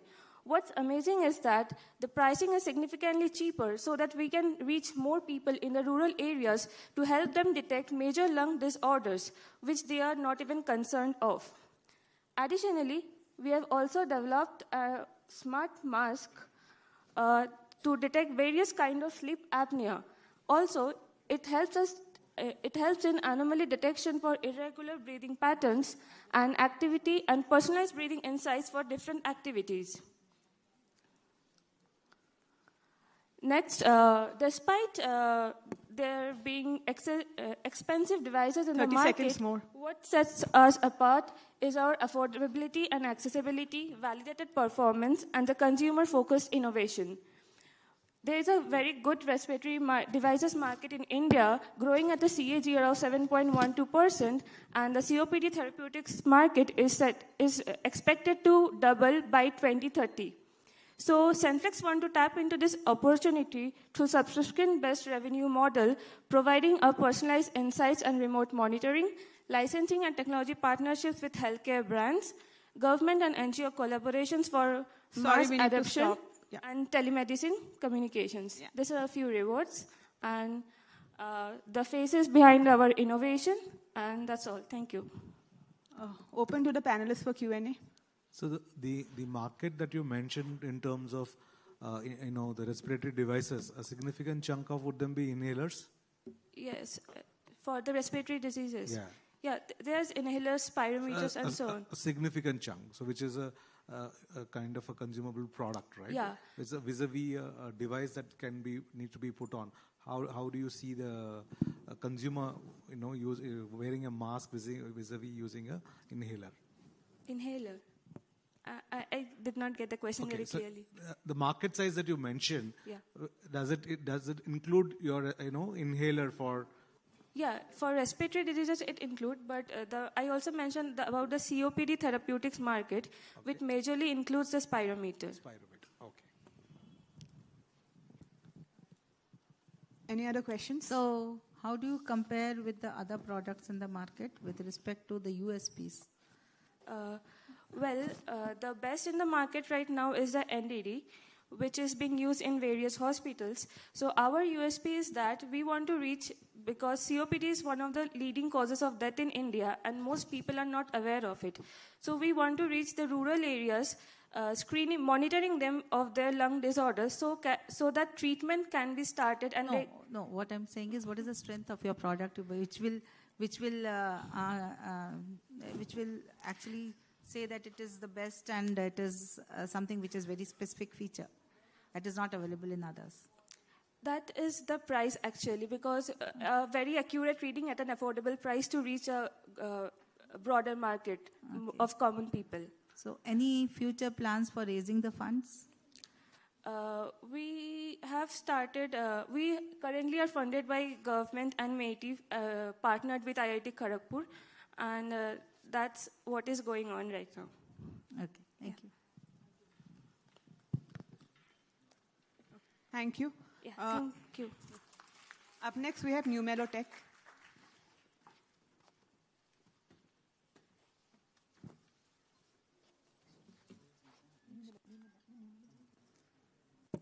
Okay, hello everyone. We are talking about this problem. The problem is that there are always on sensors, right? And the sensors have to be on because you are constantly generating information like, speech, some things that you need to hear and identify, noise cancellation. But current sensors can be very power hungry. Not the sensor, but the chip that goes and does the intelligence part.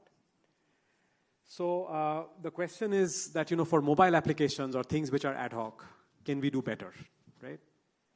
So this is actually the idea of a spoken word recognition problem. So in the middle, you see that a word bat being said.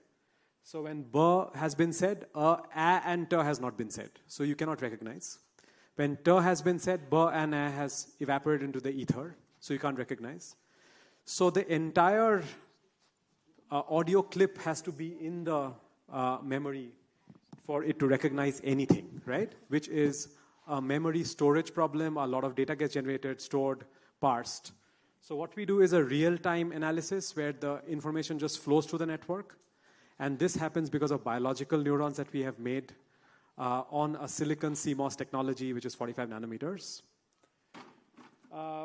So on the right, you can see what we have achieved, which is a very low-power chip based on quantum tunneling. And it's on a standard technology, which is Global Foundries standard manufacturing process. So what does our competition look like? Our competition is... 30 seconds more, sir. Thank you. Sorry, it's a little muffled, but there are standard digital technologies, and they are clocked. So they are always doing something no matter what the information is flowing. We are asynchronous.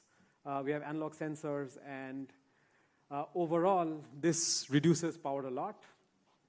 There are also other markets which are growing, and there are various defense markets.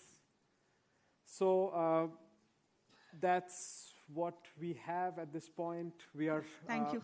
Yeah, so we have Global Foundry support, CIRMA, AMD has supported us through CSR money. So we need to open it up for the Q&A. Sure. Over to the jury for Q&A.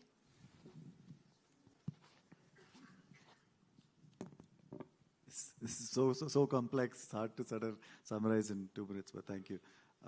So what would your first sort of market segment be that you would go for? So we are looking for 2 applications. One is spoken word recognition, and then the other one is denoising speech. And spoken word recognition would be, say, Like, mobile phones? Or handheld remotes and so on and so forth. Yeah. And how long does it take to be included in those design cycles for those, those consumer products? It's actually, so it takes about 2 years to actually go from design to a chip. So before the design happens, one needs to get customer systems requirements before you can actually start designing. Thank you. And what would be your customer profile? So customer profile could be earphone companies, Boat, and others. There are also people who are trying to do software noise cancellation, but they are expensive, so they may want to move to hardware-based local noise cancellation. So those are the kind of customers.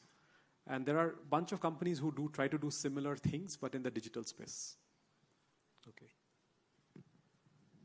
So what are your market plans, business plans, and market, how would you plan to raise the funds? Yeah, so our first tape out is come out. The second tape out is also come out. We are measuring it. So that has an integrated microphone to decision engine. Once that is done, we'll have silicon proven power numbers and performance numbers, and then we can start talking to customers to see how the system, chip to system fit is. That's so in 3 to 4 months' time. Okay, and what about the cost? How will you take care that the cost is something which is affordable and... So cost-wise, I think we'll be slightly more costly than existing people like Syntian, which do like $6 per chip. I think the power numbers will be better, and so we hope to sort of play off that. Okay, and have you reached out to any OEMs for including this chip in their devices? Yes, we have, but we can't talk about it right now, but we have, Okay. and there are some discussions going on. What is the difference in the power efficiency that you're looking for the current product and your product? So the unit level power difference is close to about 500 to 1000x in terms of one of the functional units. The system power can be as low as maybe 20x. So yeah, because that's your premium.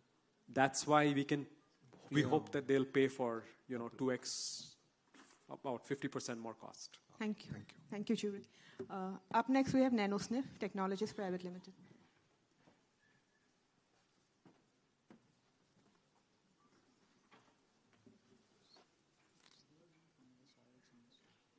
Okay, so I'm Nitin Kale from NanoSniff. We were incubated at IIT Bombay. We are in the business of instruments for detecting explosives and trace gases. This is our product, Explosive Trace Detector, which has been deployed at 8 airports, about 25 units sold, and a few have been also exported to Saudi Arabia. The technology is based on differential scanning calorimetry. It's a physics-based approach as opposed to the ion mobility spectrometry, which our competitors use. This is for the explosive detector. We were awarded a project by Indian Oil, so we have also made a prototype, which is supposed to be very soon tested on their field for gas leak detection. This is again based on certain sensors, which are conductivity-based, electrical conductivity-based or MOX-based sensors. The competing technology uses electrochemistry. In terms of performance, we can go down to 10 nanograms, so as sensitive as our competitor, but in terms of selectivity and in terms of the purge time which is required, we are way better than our competition. In case of the gas also, we are again matching all the specifications. We hope to win on the basis of the power that is consumed and the calibration and frequent maintenance that is required.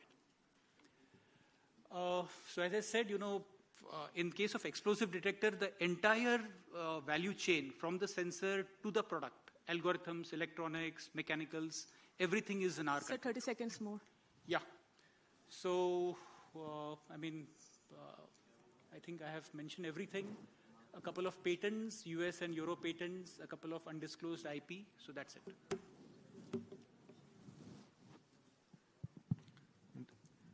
Is this 100% Indian-made product, or you still have components coming from different imports? There would be some, memory elements and stuff like that, which is bought from off the shelf. A lot of people supply that, right? Like Micron, for example. Okay. But the key sensing element is made in India. In fact, made at the CeNSE here. What kind of sensitivity can you go down to for gas sensing in terms of parts per million? We can go down to sub-ppm. Let's say 0.2, 0.3 ppm levels we can go down to. In case of methane, we have to go down to 10% of LEL. LEL is 50,000 ppm for methane, so we have to go down to about 4,000 ppm, that's all. Okay, thank you. So Nano Sniff, I know, has been there and it is earning revenue also. But what about the scalability? And you have an innovative product, low cost. Why are you not able to scale up? What are your plans? What is the market size that you would like to capture? Some plans for that. Correct. And how would you like to raise funds for that? Okay, so first the scalability part. So we are trying to consolidate in India. Airport Authority is one of our key customers. Based on some revenue that we get, we want to get TSA and ECAC approvals. Once we do that, we can deploy our stuff in Euro and American markets. But the testing that we have done for our product is based on those ASTM standards which TSA applies. So this is one part of your question. Second is, it's both our billion-dollar stuff. We also want to get, from the trace detection, we want to go to the vapor detection as well. So the defense also becomes interested in us, like the bomb detection squads and the NSG, etc. Yeah, Sahil, you're next.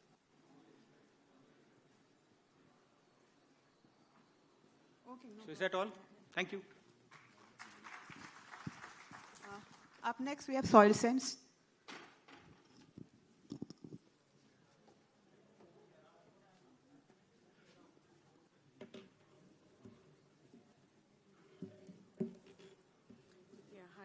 Till I think my slides come up, I think I was actually lucky to sit besides Dr. Chintala, and she told me that if you're pitching, don't just pitch your normal stuff, but pitch what you are going to create revolution types. So I think my pitch, even though the slides come up, I'm going to go a bit off and talk about what she suggested.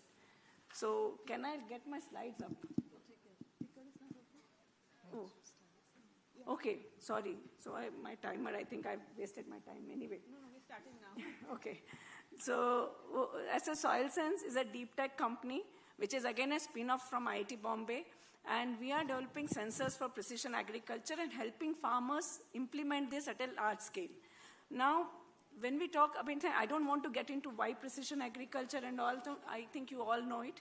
We have been supported by various entities co-founders are all from IIT Bombay, but now we are driving it forward with a lot of support from other people also. So I don't want to get into challenges of soil testing. I think everybody here understands what are the current challenges. If you talk about precision agriculture, the first thing is soil testing. And right now, most of the solutions are laboratory-based, where you need to send a sample and get a report. What we wanted to do was, can we bring that lab to the farm, lab on a chip, lab on the farm, and that's exactly we did. So we are providing same lab-grade accuracy on free field instantly and reliably. And it is what we made is what we have put efforts to make it so simple to use so that whatever the problems current laboratories are facing, that when you're having a lab in rural setup, There is nobody to operate it. But we made it such simple that even a 7th grade student can operate it. We have introduced this tech in schools also, right? So you can see a woman farmer operating from a farmer producer organization, a rural youth at field operating and doing soil testing instantly. But what is important is, right now, I don't want to go into that. It's a no electricity, no battery, a very small 100-gram device. It's like a glucometer for soil. And instantly, you not only get results, but what the actions a farmer has to take. Ma'am, 30 seconds more. Now, what we want to do is, with all these results and all that, we have API, we have developed a complete 360-degree ecosystem around it. So all the people, like let's say drone, or let's say anybody who is working in agri inputs, output companies, can integrate and perform a complete solution to the farmer. So farmer has everything what he needs. Right? So we have completely developed, we are generating nutrient and moisture maps. We have a lot of clients. In last 2 years, this is a new product. We have been in 8 countries. We could export in 8 countries, and we are in 12 different states. And these are the kind of climate market segment you can see different people. We are mostly B2B, and we are also an impact-driven organization because agriculture. So we have been did 10,000 farmers, and we have reached a lot of large land holdings, and we have been. So this, I'm not getting into this. Yeah, so thank you. Open to the jury for Q&A. What is your business model? How are you, when you said B2B, yes. What's your business model? Can you throw some light on that, please? So B2B means, let's say, for example, any contract farming company, ITC, Jain Irrigation, We Grow, Ninja Cart, these are kind of our clients. Input companies like fertilizer companies, Indorama. They are distributors for you, or? No. They're working with their farmers. So they are using our technology to service their farmers, provide soil testing, because it's a very, very important thing to do. So they are using our tech for that. Can farmers eventually get better prices for their yield if the end customers have visibility on the quality of the soil? It is a very good question to ask, but it is all depends on you people. So who are like actually getting the food. If you can actually tell the farmers or pay better price for your produce and not go for price sensitive. If you say that I will only buy produce which is actually tested, the soil is tested and then I think the farmers will get a better price. So it is all responsibility on us. Are we ready to pay better price? Thank you. Why not go direct to farmers as one of their device? It is a very OPEX sensitive. So NASCOM, I was just talking to, I was asking if I can get a TDB funds or something to do a lot of pilots. So the agriculture is all government controlled, right? So if I can get empaneled by government, and what government has a Krishi Sakhis, right? If every Krishi Sakhi can be empowered with my device, then I think we can create this directly go to the farmers. But as a startup, I have my own limitations. Besides government, where are you looking for funding from? Of course, I'm looking for fundraise from, I'm not really, to be very frank, I don't know, there may be VCs sitting here, so I don't want to say that. But I'm actually looking for strategic HNI individual investors who actually are aligns with our vision.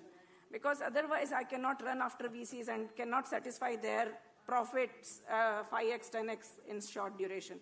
So I'm looking for strategic investors, HNIs, people who have enough funds to at least support this cause. That is where I'm looking for individuals as strategic investor. Thank you. Thank you. This is the device which I can do a demo. Yeah. So this is the actual device.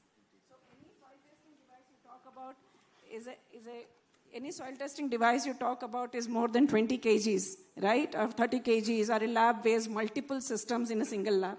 This is less than 100 gram based on, everybody was talking about health. This is about soil health. So it's exactly like a glucometer based on electrochemical. There's nothing like it. We file patents. And I think we have, with the limited funds, with a no marketing budget, with only LinkedIn, I could go to 8 countries. So I need help and support so that we can actually made in India, made for world kind of a product. Thank you. Thank you so much, madam. So we have the last startup now, I2N. Dear gentleman had even tried a little earlier to kind of do that presentation, but there's something went wrong with his clips and that he's supposed to play. So I think he's fixing that up now, and it'll take about a minute. Don't worry, I will entertain you. You don't need to make me.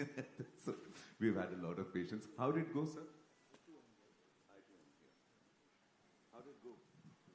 It went very well. I think the MedTech kind of took the significant part of the presentation, but I think it's overall fantastic quality of startups. What's your view, sir? I think regardless of the scores on the other aspects, all of these startups, at least in my scorecard, score very high on impact. So I'm actually very happy to see that. I can read your scoreboard. What about you, madam? I'll not let them. Yeah, so I feel that I know, although there are not many startups here, but the amount of work they have done, to do justice to them, some more time should have been given to them and to actually pitch. Because it's excellent job. Each of them have come out with innovative technologies and that's all. But very good, very good effort. I find that my jury has been politically very correct. This is not happening here. What do you think, my audience? Who did you like the best? Is there any clear winner according to you guys? Jury has already written that. I don't think they're getting... We are taking away this after the moment I didn't come. Soil testing. Anyone else? Any other favorites here? Soil? Oh, I'm getting a lot of yes for that. Yeah. Wow. Okay. I have two clear winners here according to the audience. I'm sure it's going to coincide somewhere with the jury, but then you never know. We might just have one black sheep who's doing something with his clips inside, going to come back and hoping that he makes a great presentation here for you guys as well. We are waiting for I2N. I'll just ask our team if we are done with that. Just another minute. Okay, all right.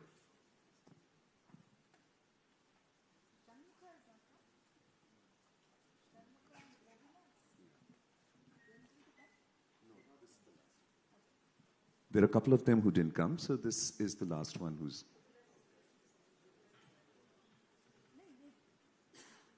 I'll check the list and I'll tell you.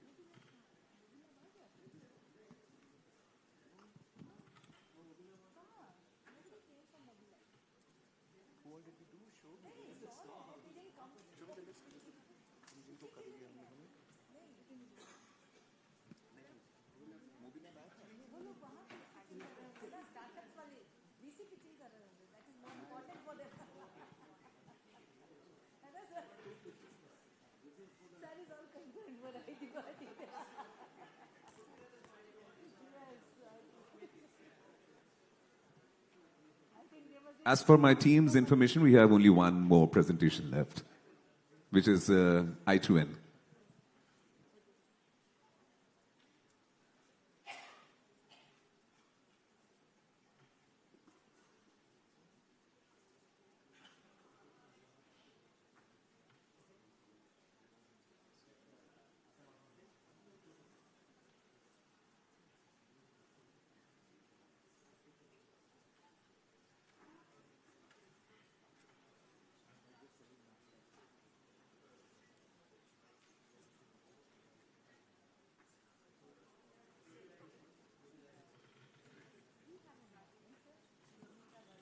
Great, thank you.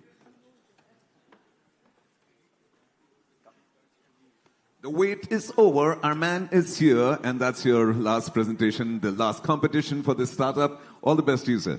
Thank you. Hi, this is I2N Technologies. Just wanted to quickly go over our leadership team. The founders are Mr. Ajay Singh, Professor Rudra Pratap. Professor Rudra Pratap, I think you are well acquainted with. Mr. Ajay Singh is the Managing Director of SpiceJet, and that's me, but we'll get to that later.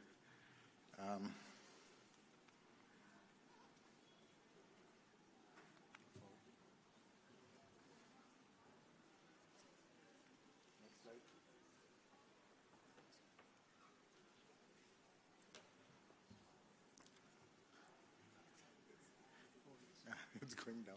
I think it'd be fair that we stop the clock and we're not going like that. All right. Okay. Quickly. Till the time there is a technical glitch with his presentation.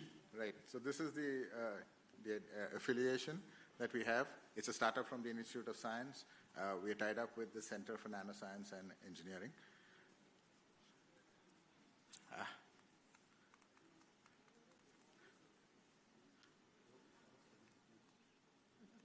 It's going round and round.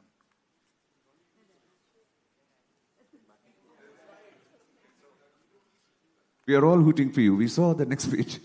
But I can't go further.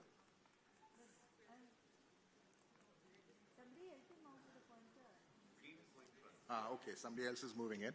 Yeah. So the requirement was an import substitution for the LCA, the light combat aircraft. They wanted a modern technology product, and MEMS was the obvious choice to reduce cost and reduce the lead time so that it could be made in India.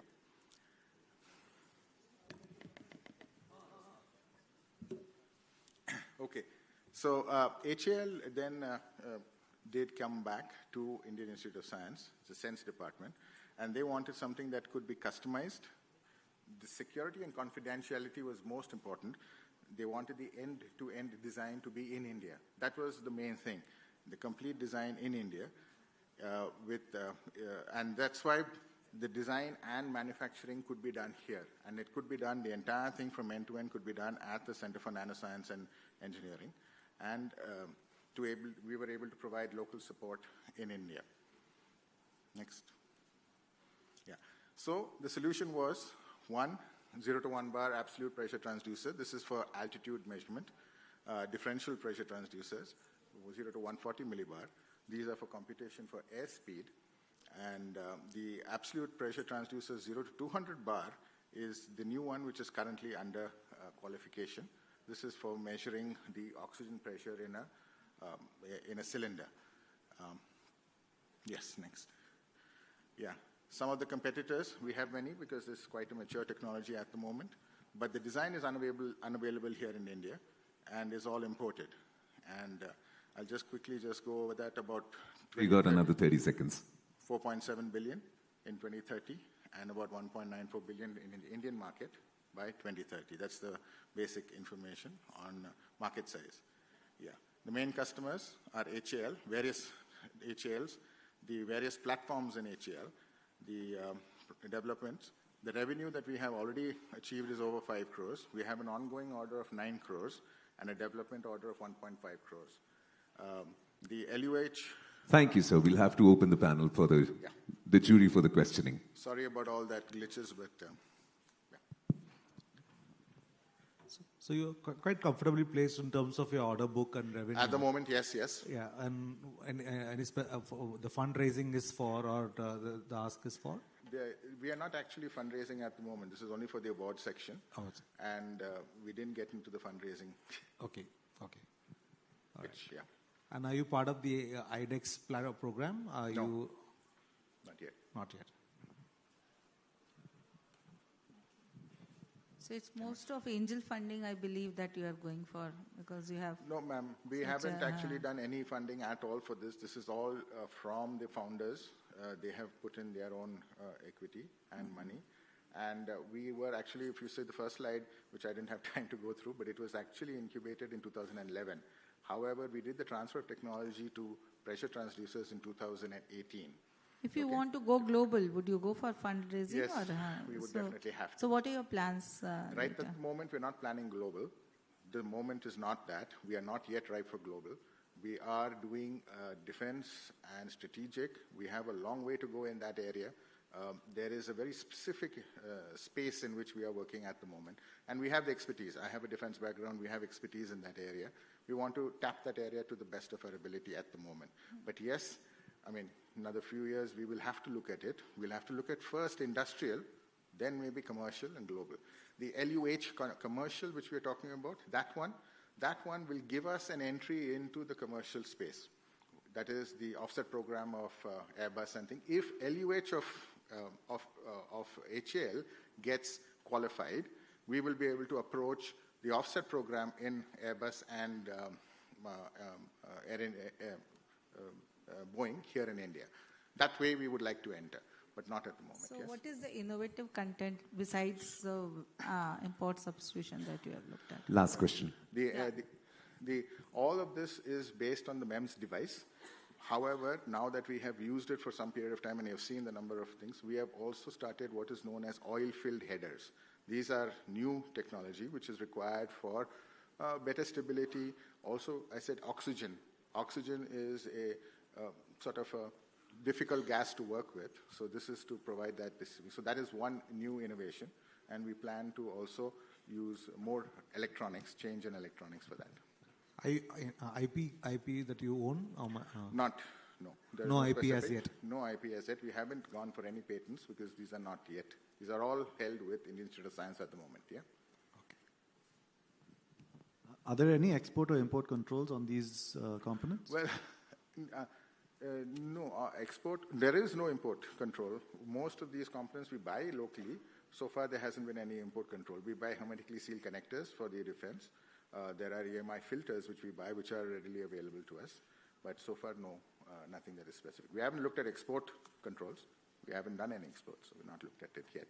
Okay, thanks. Thank you, Jury.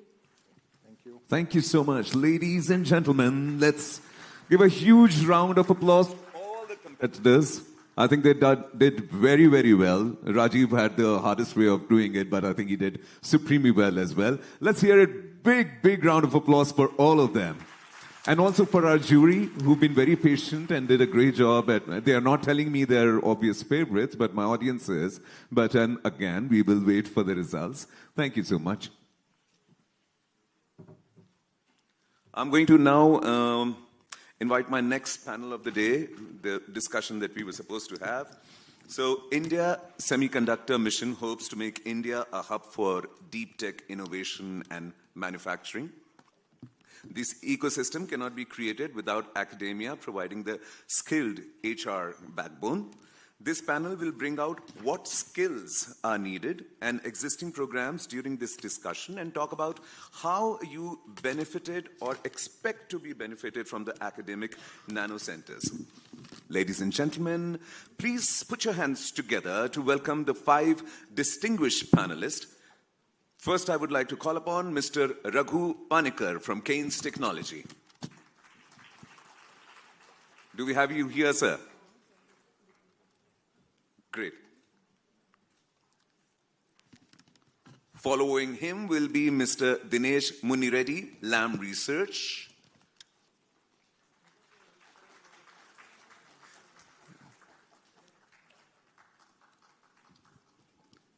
We have the awards also after that, so I'm not allowing you to be tired right now, so we can have a bigger round of applause. I can hear them. Yeah, great. Next, we will have Mr. Lux Ramalingam, Quest Global.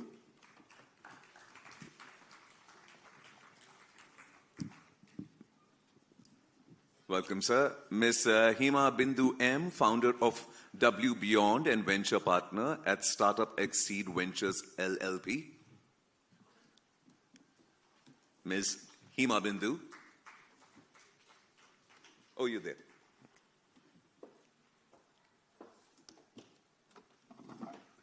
Following her will be Professor Dipankar Bandopadhyay, IIT Guwahati.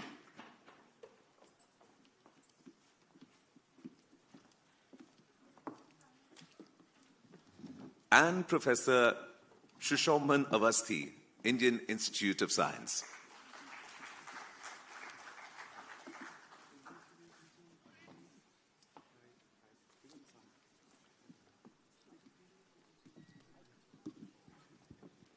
Can we get a couple of mics for them here?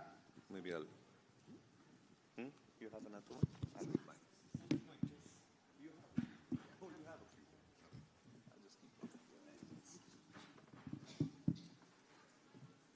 Thank you, everyone.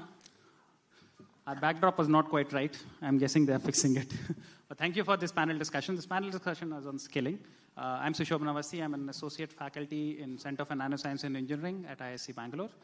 My research is in solar cells, thin films, and semiconductor deposition. But one thing of particular interest to me is the topic of skilling. And in that capacity, we are hosting this panel. And we have a very esteemed panel in front of us. We have already been gently introduced, but what I'll do is I'll pose the first question, and the first question is, please introduce yourself. So I'll pass it on to each of the panelists. And let me start with Mr. Raghu Panikar from CeNSE Semicon. He's representing packaging industry. As many of you probably know, CeNSE is one of the beneficiaries of the India Semiconductor Mission. So Mr. Raghu will talk a little bit about what CeNSE is doing, and then a little bit about his own self. Yeah. Can we play the PPT, please? Hello. Yeah. Oh, okay.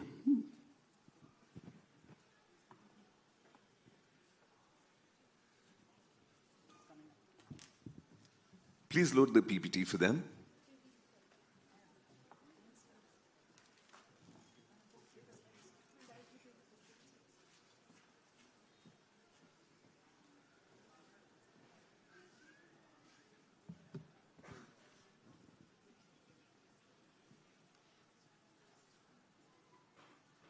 Okay, apparently the problem playing that video. No problem. Can we just start the PPT instead of video? Oh, okay. No problem. So, thank you, Professor Avasthi. And sorry, our team wants just about 2 minutes more, so they're saying, have a little talk, and the PPT will be on. Okay, so we'll wait for 2 minutes, and then we'll start. You can talk to me. All right. I'm good with it. We can discuss How the many weather. of you here have braved the Bangalore traffic?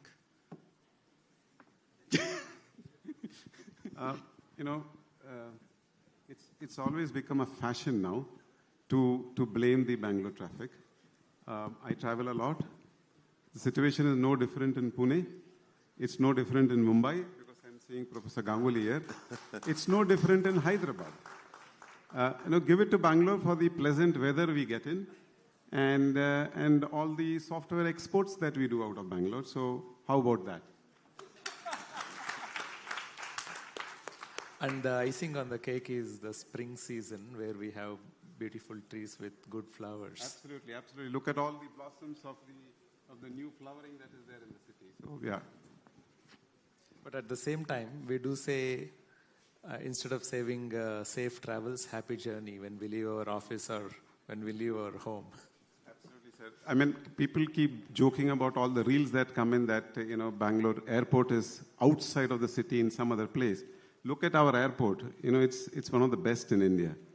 I would agree. I came to Bangalore after many, many years yesterday, and I was flabbergasted by the way that airport looks. That's true. Yeah. Actually, it's remarkably efficient. You can get in and out. And in and out is very fast. Yeah. I would agree to that. Yeah. Once you reach there, the in and out is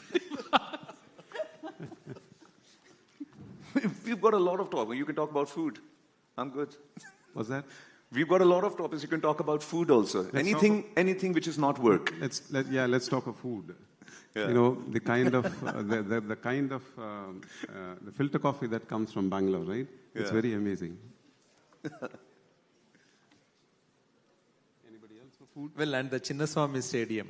Yes. Even after it rains, it drains soon. This time it's RCB. RCB. How many of you have actually gone to the Chinnaswamy to watch an IPL game? I have never done that. Is it interesting? It is. It's worth it? It is worth it. My daughter wants to go. I should take her then.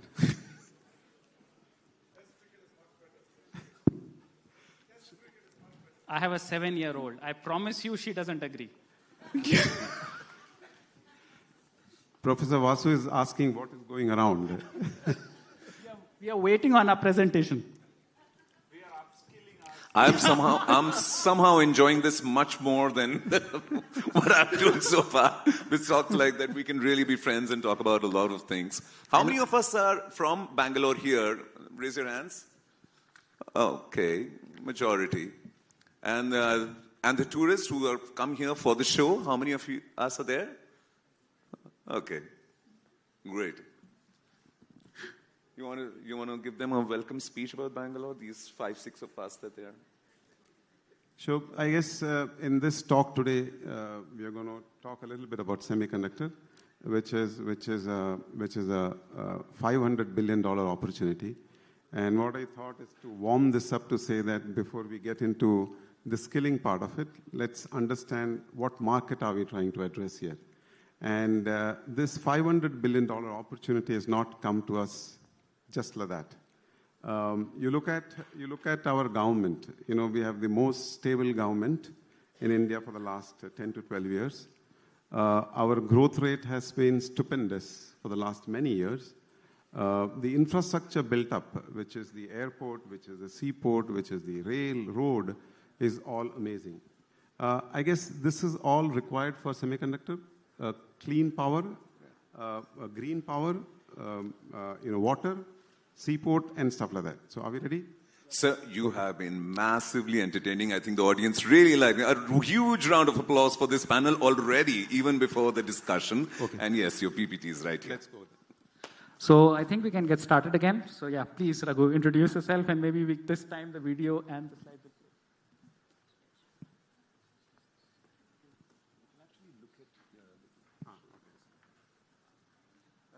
Let's move on. That's something to move on. That has happened. Should we then get your PPT? Yeah, that's it. CeNSE Technology is an integrated electronic solutions provider valued at approximately $5 billion, have achieved a 40% plus CAGR in recent years with a global presence. We have partnered with the Indian government on strategic initiatives and are establishing the Ivara OSAT Semicon Center, a 1.80 lakh square feet facility with an annual capacity of 2.3 billion units. Today, CeNSE Semicon proudly announces that it will launch the pilot line in June 2025. We are expediting the qualification process to ensure a seamless transition to full-scale production line by January 2026. CeNSE Semicon is also pleased to announce another milestone, a significant partnership with Alpha Omega Semiconductor. The two companies have signed a multi-year, multi-million-dollar manufacturing agreement to assemble, package and test semiconductor products including power MOSFETs, IGBTs and IPMs. Uniting tech partners and supply chain to accelerate India's semiconductor innovation.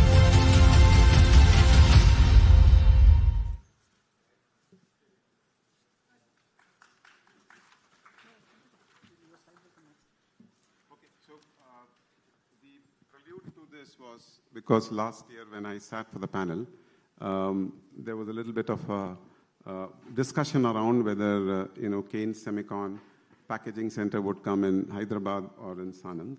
Now the dust is settled. I can see Madam Sunita Verma smiling about it, and now that we are setting shop in Gujarat, the first production line for a sample production would come in June. The second one in August, and the full-scale production in December and January of next year. So that's the stage that we are in. I just wanted to show you a proof if that is something you want to see. This is when we did the Bhumi Puja in December, the progress in January and March. So it is real out there, and we intend to be the number one or the fastest to bring out this in India, post the approval of a subsidy by Ministry of Electronics. Thank you. Lux, you're next.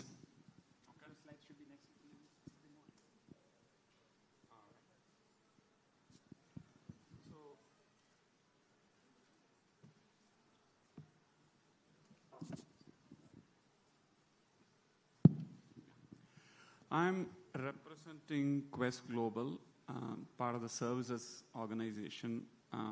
We are into product engineering, and we're about 21,000 people strong. But what's important is we serve 7 industries, and to that extent, what is relevant for all of us is most of us have been talking about systems, and India is moving from, let's say, a services economy to a product economy. Most of what people touch and feel is probably the systems, and we service the systems through silicon and help take it to the cloud. So that's the space we are in. So this one essentially helps us serve all the 7 industries by understanding the systems, products, and essentially we do VLSI design as much as we also help it connect it to the ecosystem. So it is in that capacity that I'll be representing the kind of talent need that we need, people who are quite empathetic to problems faced, and in some sense the ecosystem, how does it fund the problems, and more importantly, can we solve for it and use and take advantage of most of the technology available. And we're quite keen in participating and partnering with many of the startups, besides taking advantage of IISc's facilities for training some people. Thank you. We've done that in the past, and pretty much that's the lens with which I will represent today for what we can do together to make things better. Just a quick mic check. Are we audible at the end? Thank you. Hima, you're next.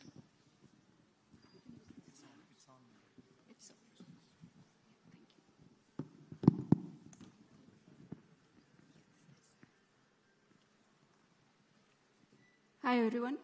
It's so nice to be here and nice to speak with all of you here. So I'm Hima. I'm founder of WBeyond. We are a people solutions company primarily focusing on developing center of excellence and talent solutions for customers and who are looking at accelerating their business in India.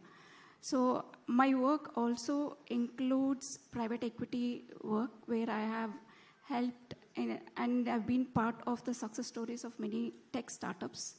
And prior to that, I've been in oil and gas industry for almost 2 decades, heading the R&D for one of the top-notch oil and gas company in India.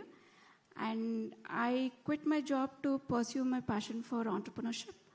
And then I had an engineering services startup in oil and gas services, which I took a successful exit in 2021. And now, and I was wondering what next. And then I realized building teams is my forte. That's where I wanted to be. And that's how I founded WBeyond. And we are a women-run organization. And we focus on increasing the sample work size force of women into the technology sector. Thank you. Thank you, Emma. Dinesh. Good afternoon, everyone. I am Dinesh Munireddy. I am from Lam Research India Private Limited. Lam, actually, this year we will be celebrating 25 years. We actually manufacture semiconductor equipment. We are a leading semiconductor equipment manufacturer, producing deposition, etch, clean, and other products that are needed to develop the manufacture the chips. I actually work as a director of analytics and data sciences, but at the same time, I work very closely with academia, working with universities. In 2023, there were several initiatives that the government of India took in terms of bringing semiconductor ecosystem to the country. And one of the biggest challenges we had at that time is how do we have that skill to run this industry? And that's when there was an announcement made by Lam Research that we will partner with the academia and help this ecosystem by helping train 60,000 students over the next 10 years via virtual solutions, and we will go and talk a little bit about that. We also had a conversation about, Raghu was earlier talking about $500 billion industry, but the rate at which we are consuming chips today, by 2030, this will be $1 trillion industry, and that is where the need for semiconductors is as we speak today. So there is a huge opportunity to have the right talent to go ahead and deliver these products and solutions to the world. So I'm very pleased to be part of this panel. A lot more stories to share as we move forward. Thank you. Thank you, Dinesh.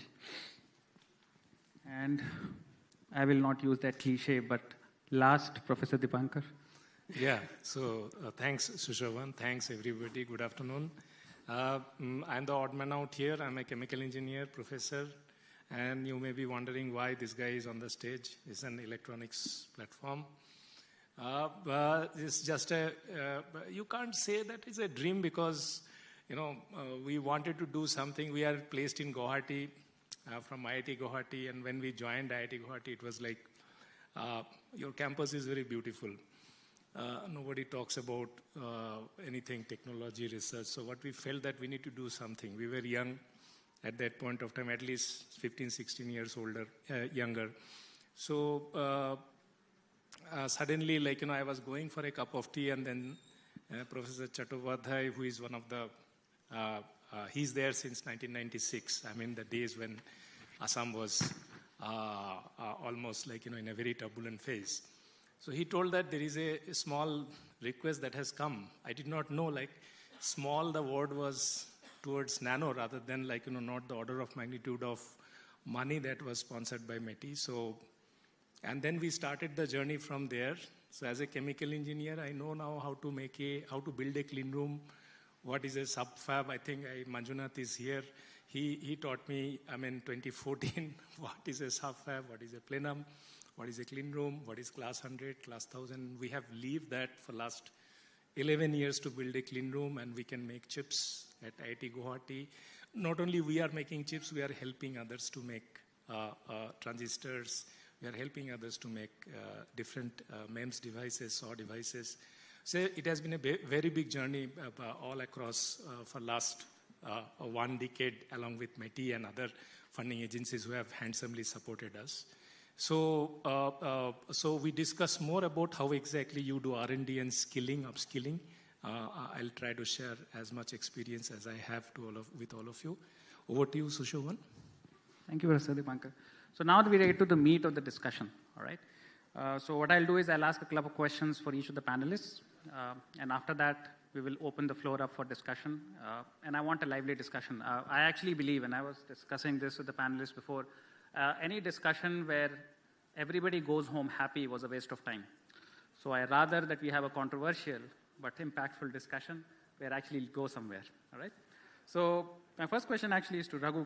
So Ken is a leader in electronic manufacturing services. Now you're sort of moving from EMS to OSAT.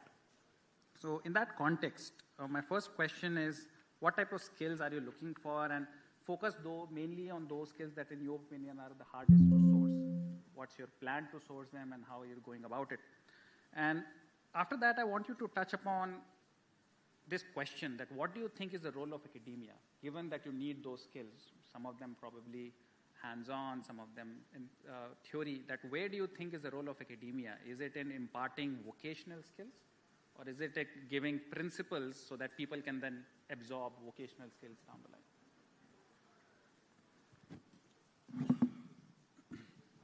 So thank you, Professor. The first part of the question is you touched upon EMS and then now OSAT. So pretty much, both of them represent the manufacturing. One as a manufacturing services in the ESDM segment, and second in the semiconductor assembly, test and packaging. CeNSE, after 38 years of doing electronic manufacturing services, I think did master the art of supply chain resilience early to the customers, and doing what is required to a set of customers in India. Once that was done, we had a very successful IPO 2 years back, and post a successful IPO, at least we had some reserves of money that we could, quote unquote, get into an activity of which is semiconductor, which by no means is an easy journey, right? It sucks money very easily. We all are aware of it. Thankfully, at that point in time, Ministry of Electronics and IT, the government came into the rescue of supporting the semiconductor manufacturing, which is in the front-end fab and the back-end OSAT. We are one of the recipients of that. We got our project approved, last year. Thankfully, to all the due diligence on all the governance that was put in place, we went past all that, and that's what approved. Now, coming back to the skill part of it, while we were an EMS, we still are, we figured that out a little early in the life to see what is required to be done. Now, I'm not trying to create a controversy here. We may not hire from IISc or from IIT. The reason is IITs and IISc may not need us. Because the kids who are higher up in the rank would obviously get a job, right? So they don't need us. Probably we would need them or may not be able to afford them. The reason is I'm running on a very, very thin margin, right? Because I'm a services company, which means I have to be very, very cost conscious. Now, cost conscious comes across, even though I put a decent R&D team, I put a very good engineering team, my largest workforce is manufacturing. People who really work with machines. And to that extent, then I have to go to colleges. I don't like to call it a tier 2 or tier 3, but go to colleges where, I can afford an engineer. So we figured that out very early. And that's why we are based in Mysore, which is tucked away. So we don't get into a challenge of attrition. We are almost a zero attrition company. We work with all the colleges around. We have a diploma college of ourselves. We take into that college, train them, bring them to the industry. So that's the past. But now, having said that, things are a little different in semiconductor because, if you look at the semiconductor industry, which is touted to be the highest paid salary industry. So when we have to get into that market, we have to do things a little differently. And what is that we have to do? How much time do I have? 1 more minute. Okay. So let me show you what happened in the past. So while, 30 years before, when we were looking at doing semiconductor designs in India, we all understand that, the ecosystem did not exist. There were not much training institutes. The colleges did not know what they were supposed to do. Academia did not know. The government did not know. At that point in time, the government, academia, and the industry came together and worked out various programs. Look at the program, which is Special Manpower Development Program. It's in the 3rd phase or the 4th phase. Look at the R&D investments that academia came about. Look at the accelerators that the industry came about. And we solved the problem of creating manpower in that domain. So now, 30 years hence, when we sit down, we proudly say that, we are second to none in chip design. My friend from Quest would, the kind of acquisition that they're doing in the semiconductor space, I think they will acquire everybody. In the last 3 to 4 years, the semiconductor acquisition that they have done, which is a testament of the fact that, Quest Global believes in this space, right? So that's one thing. We are now second to none. 30% of the chip design happens out of India. 20% of the chip that we use happens out of India. Largest workforce is India. And we did that in 30 years. I believe similar setup needs to happen in the packaging, which means the government, academia, and industry would come together and do certain things as we discuss along the way to make sure that problem is sorted out. Thank you. In fact, I will jump Lux for a minute and go to Hima, because you have a unique relationship with CeNSE, right? And I want to come to you because to a certain extent, you are my competitor, right? Because I'm an academic, I have a lot of reputation, and I give out degrees. And you come along, and you are able to crack a relationship with CeNSE that, frankly, I could not. And you are able to now train people, right? So, of course, there's a diversity angle to it, and I want you to touch upon that. But I also want you to touch upon how were you able to figure out the various parts of this conundrum. One is access to infrastructure to deliver the training, the curriculum for what to do the training in, and last, and which is the hardest part, getting a buy-in from CeNSE that, look, the people I train, you will hire. That is something even IISc cannot guarantee. I train people all the time, but I will have a very hard time convincing any company to take my product for sure, right? So how did you do it? Yeah. So our association with CeNSE started 2.5 years ago when they first announced that they are going to get into the OSAT industry. So I approached them with a unique proposition that your first batch of engineers are going to be all women. And I'm sitting on a 700 to 800 women engineers who have graduated from the colleges. So that was, I think, the first step where CeNSE has looked at WBeyond. And then we conducted multiple drives at our office, and then we had a series of interviews and group discussions, and then finally we chose about 50 women engineers who got trained at their Mysore facility and are now working at their EMS facility in Hyderabad. So that has been a very rock solid foundation with CeNSE. So with that trust, because we have delivered something there, and then CeNSE has actually accepted, because we were a startup. Putting a trust, that kind of a trust in a startup is something which is highly appreciative. So that actually paved to build the Center of Excellence with them. So now, in this Center of Excellence, we are partnering with the academia across India, and we are also bringing in certain training partners across, and also we are partnering with the Electronic Skill Council of India, along with the industry partners, which is CeNSE here, and we are developing workforce which is future ready for the OSAT sector.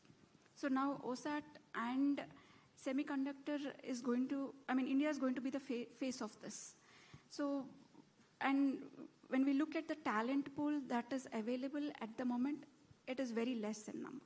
So again, why, to answer to your question, why we are bringing in the diversity angle here, again, we want to give a variety of options for women to pursue their career. We can also tell them, look, there is a success story here.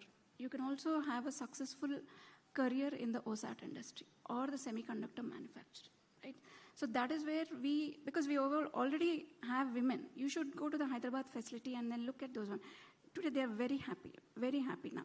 So there is a certain set of career path that has been established. So when you know that you have established a career path, there is a trust that they put into that sector. So that is where, again, it might sound a bit controversial as you like it. So women come with a lot of dexterity and meticulously, in terms of doing the packaging. So which requires a lot of precision and focus in that area. So that is where we thought, okay, let us focus on training more women into this sector. That's how this Center of Excellence is actually born. Thank you. Now, I deliberately had Dinesh next because in some ways this is the other business model. You see, one business model is you just take a good pool of engineers and train them at the industrial facility, in this case CeNSE, give them short-term training and deliver and make them employable. And the other option is that you go back to the academia and fix academia in some way so that the product itself comes out better. And that to some extent is, Dinesh, our venture. So my question to you is, number one, maybe talk a little bit about Lam Research's journey in India. I still remember the office you had near Chalaghatta. Now you have grown big to the extent that now I cannot find parking when I go to Bagmane Tech Park. So talk about the journey, that what you have expanded, which are the verticals where you have expanded into. What is your demand in numbers? What's your vision for where the Lam Research India will go? And the second bit is talk about the training, the simulator 3D program that you launched and training the faculty and the goal of 60,000 engineers. Well, in that sense, I'm very pleased to say that I have grown along with Lam India. I joined 26 years ago at Lam, and Lam, as I mentioned, in India, this year we will be celebrating 25th year come July. There are several individuals actually who have helped the company grow from maybe it was like around 30 individuals who started doing software support in 2000. Now we are somewhere around 2,500 employees, where actually we do contribute significantly in engineering across all verticals. Software entirely we do contribute developing software for almost all the products that the company ships today. And when we say develop software, it is like end-to-end development, which is software development, quality assurance, as well as support. So the complete ownership lies in the software. And then Hardware engineering actually has somewhere around 1,000 plus employees today. Once again, having multiple verticals within that, where we do mechanical engineering, electrical engineering, and the overall systems engineering aspects to it, looking at the safety aspects, subsystem, component designs, and so on. And something interesting has happened since last 7-8 years, where we do have global operations also has its presence, and it's a team of about 700. So in addition to that, there have been some corporate functions as well, which talks about which kind of caters to the needs of global information sciences, which is IT department. We do have finance department catering to the needs of the company and so on. So LAM India today has become a unique company or unique vertical for the company in India, which has almost all the important verticals and a huge synergy to go ahead and develop products. So the recent additions we have is product and program management as well as process technology. So to answer to your question, Professor Sushoban, the needs started with software engineering, which is mostly computer science, electronics, and communications, moving towards mechanical engineering. And then now we literally look at almost all the disciplines that the universities offer to attract the talent to actually develop the entire systems engineering solutions to develop the product for the company.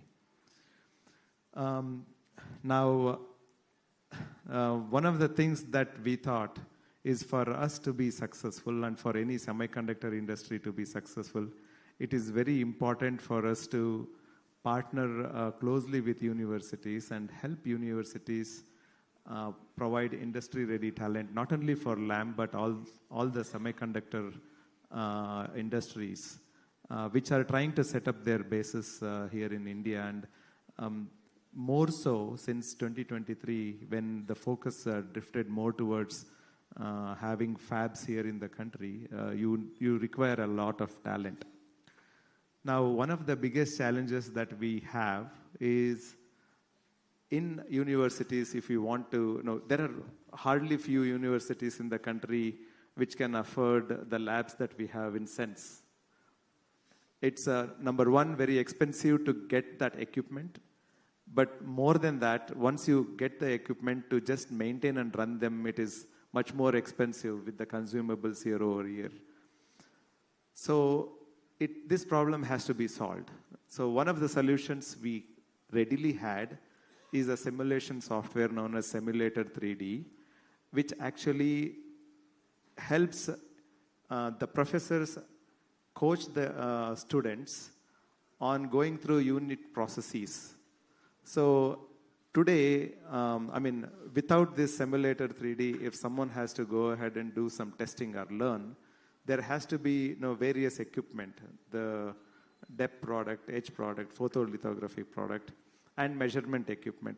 All these put together, you have to process the wafer, then you do your analysis under the microscope and see whether I have really done what I was looking forward to. And that would be very expensive and time consuming. Now, what this application offers is the professors and students can go ahead and modify the parameters on the application, and then they will see the results at the end of it after the simulation. And they can also go ahead and measure, is this what I wanted to achieve, and make quick changes. In this process, the students will actually learn the individual unit processes, and that is how they will be better prepared to go ahead and crack the interviews and perform better. And this is an initiative that we have taken, and I'm very pleased to say that we have successfully completed 2 pilot programs with Indian Institute of Science under the leadership of Professor Shankar and Professor Sushoban here. And of course, there are several teaching assistants who kind of helped us as well. And then we also completed the first round of around 14 universities and 550 plus students who are going through this curriculum as we speak. And the second round of this development teaching the faculty will begin in May, where we are again shooting for another 20 universities. And the third round also we are planning by the end of this year. So totally we are looking somewhere around 1,500 to 2,000 students by next March who will be skilled with the application that we are looking at. Thank you, Dinesh. Actually, now it brings me to Lux. So first is that in some ways you are the representative here from the IC design industry. Now that's not the focus necessarily, but I keep hearing this that India is the IC design capital of the world. Is it? Like, do you actually get all the talent you need? That's my Capital, question. then you've been down a few drinks, but nevertheless, I wanted to make a slightly different point. I actually think we over-index on skilling and under-index on capability building. Okay? I'm probably trying to use this word very carefully. Because skilling, by definition, is trainable. Capability is something that we acquire, and that's providing value. It's not about a word play. For example, mostly people in this room probably understand cricket, right? We can compare 1983 Indian cricket team which won the World Cup, 2011 cricket team, and probably the 2025 Champions Trophy winner. One would probably argue the 2025 team has got an explainable way of winning consistently. 1983 was probably a fluke. Okay? If I take that view, then let's zoom back. Mostly services industry is always associated with numbers. 2 million people, X million jobs, and semiconductor industry, people throw numbers like 500,000 worldwide, 20% is in India. Fair enough. The 20% of design, including some of the things that probably Hima and team are training people for, what do they get in 3 months training? A livelihood for sure. But the point is, somebody who does physical design, or for that matter, a CFD modeling, Dr. Ramesh is smiling at me. The point is, they probably run a simulation model, or they probably do a bunch of things in an EDA tool where the physics is incorporated in an IP and a bunch of steps are told to us. Is that design or is that skill? It's valuable. So there is a product that comes out of it and somebody's got an IP and it is valuable. It is solving real life problems, like the agricultural technology which is fundamentally giving soil quality. It's an IP. But as the skill that we are using, should we be extolling that, or what is the difference between skill and capability then? Right? So if I were to think about what is that we need as an ecosystem, first of all, the difference between the 1983 cricket team and 2025 is this team believes every day they wake up they can win any team in the world. And that belief is something that we need in the ecosystem. Do we have, and generally when we talk about skilling, we end up talking about younger kids, I'm sorry, younger generation of our colleagues. We don't quite talk about the ecosystem believing that we can have IP which will be differentiated. And why is that? Maybe the point is the amount of time we spend in solving a problem, we should probably spend in describing a problem, which is really a prerequisite for IP in some sense, right? So what is the problem we are solving? Are we solving, so this morning I saw many speeches, for example, ISRO, when they talk about the thrust of an auto, a car versus a propeller engine, do people really understand what is the magnitude of that? And there are people, our colleagues, who are designing an aero engine hot section where they know what is the modeling we need to do to cool that particular section so that it doesn't seize up. And there is a material that you're designing where the tolerance for that material to be inside the housing is about 0.04 inches. You know what? Use titanium or use some other material. Ukraine war, titanium seizes up. Now, brilliant. There's a story. What is the engineering behind it? It's all with Rolls-Royce or it's all with some of these GEs of the world. because they have described in a 3-meter diameter, it's 0.04 inch of tolerance. And you give this as an exam paper in any of our IITs, I'm pretty sure 50 of the 50 kids will get it right. Who's describing that 0.04 as a tolerance? Now that's, in my view, problem empathy. So if I were to come back to capability, we need an ecosystem where we have confidence in defining problems. Once we have confidence in defining problems, then we need to have capability as frameworks, technology, IP. Naturally, there is risk. In India, in my opinion, India-scale problems are profitable because we are a poor nation, as it was spoken about in the morning. India-scale problems at scale, we make money. Subscale problems which service the top 100 million of the population, we have not figured out. We still are dependent on the West. If you ask me, that is the capability that we need to go after. If we can get more of that, I promise you we'll get all these products. India will become a product nation. It's actually a very interesting point, and I want to add more to it, but then I realize I'm a moderator. So what I'll do is I'll frame a leading question for Professor Dipankar, so Professor Dipankar can say that point. So, Professor Dipankar, the question for you is this. Number one, I guess it is a more elegant way of framing it, that capability versus skill, which I always talk about. Do you teach principles and actual understanding? This is my favorite story. What's the difference between a mechanic and an engineer? A mechanic knows how to put a car together, an engineer understands why it is put together, the way it is put together, right? So, given that you are from academia, can you talk a little bit about why the traditional master's, PhD project-based work sort of maybe creates that capability, that understanding of how things are put together and why that is important? That's question number one. And question number two, that you run so many different programs. You led the INUP2I effort to create the NSQF certification. You are working with Tata Electronics to create this packaging training center. So talk a little bit about what is your plan and your vision of how this conundrum of capability, skilling, and semiconductor workforce can be solved. Yeah, so Shravan, it is very interesting that, see the perspective of industry you have heard for last three speakers, right? But from the academia, the perspective is completely, it's a paradigm shift. I give you two examples. Today morning, suddenly one, I do not know whether the student is here in the audience, you can identify yourself. He just jumped into me and asked me the question that, look, I've been listening to all these talks since morning. I'm a BTech student. How do I acquire these skills? I just looked at his eyes, it was shining. Now, in IITs, we see this sort of talents are coming in plenty.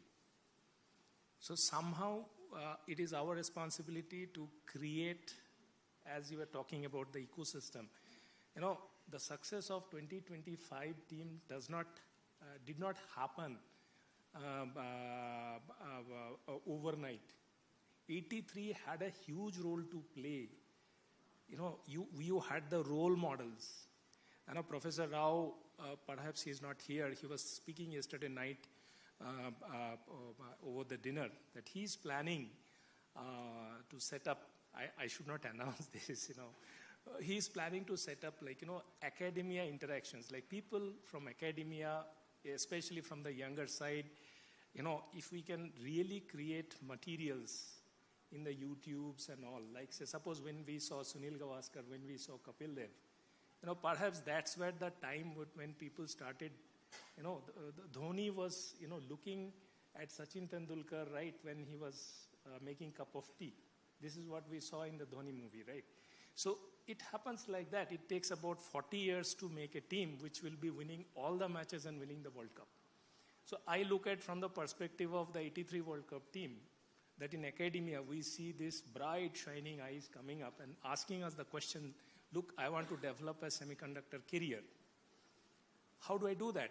Should I focus on materials? Should I focus on circuits? Should I focus on testing, characterization? Because each of these are huge areas. For me as a person, if I just open a book, every book, it's not a single book, so many books. So what should I do? So now when I am into job as a student, when you are asking me the question, you want a finished person, finished product from the academia who can really do your job, right? So that's where one side, one has to see, like, how do we really bridge that gap so that, they are a finished product from the academia and they're ready for industry. This is one. The second example, I just saw, she just trickled in, Vinita, she's from, you can identify yourself. She is from NIT Silchar. She's a PhD of IIT Guwahati. Sit down, yeah. So a very beautiful story from INUP. She is a faculty right now in NIT Silchar, where there is no such facility. So her student, she performed her project as a part of INUP, and she is a master's student, a very high CPI student in NIT. You can see NITs are also not very easy these days through JEE. Like IITs, you can see 99 percentile in JEE mains is not enough to crack NITs.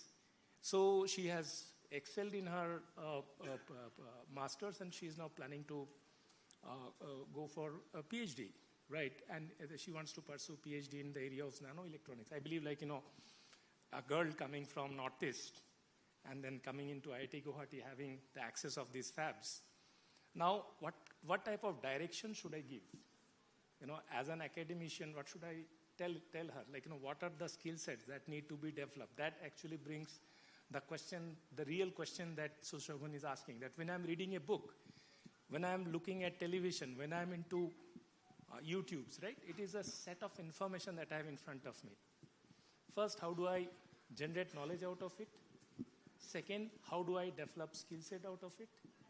Then it is industry ready.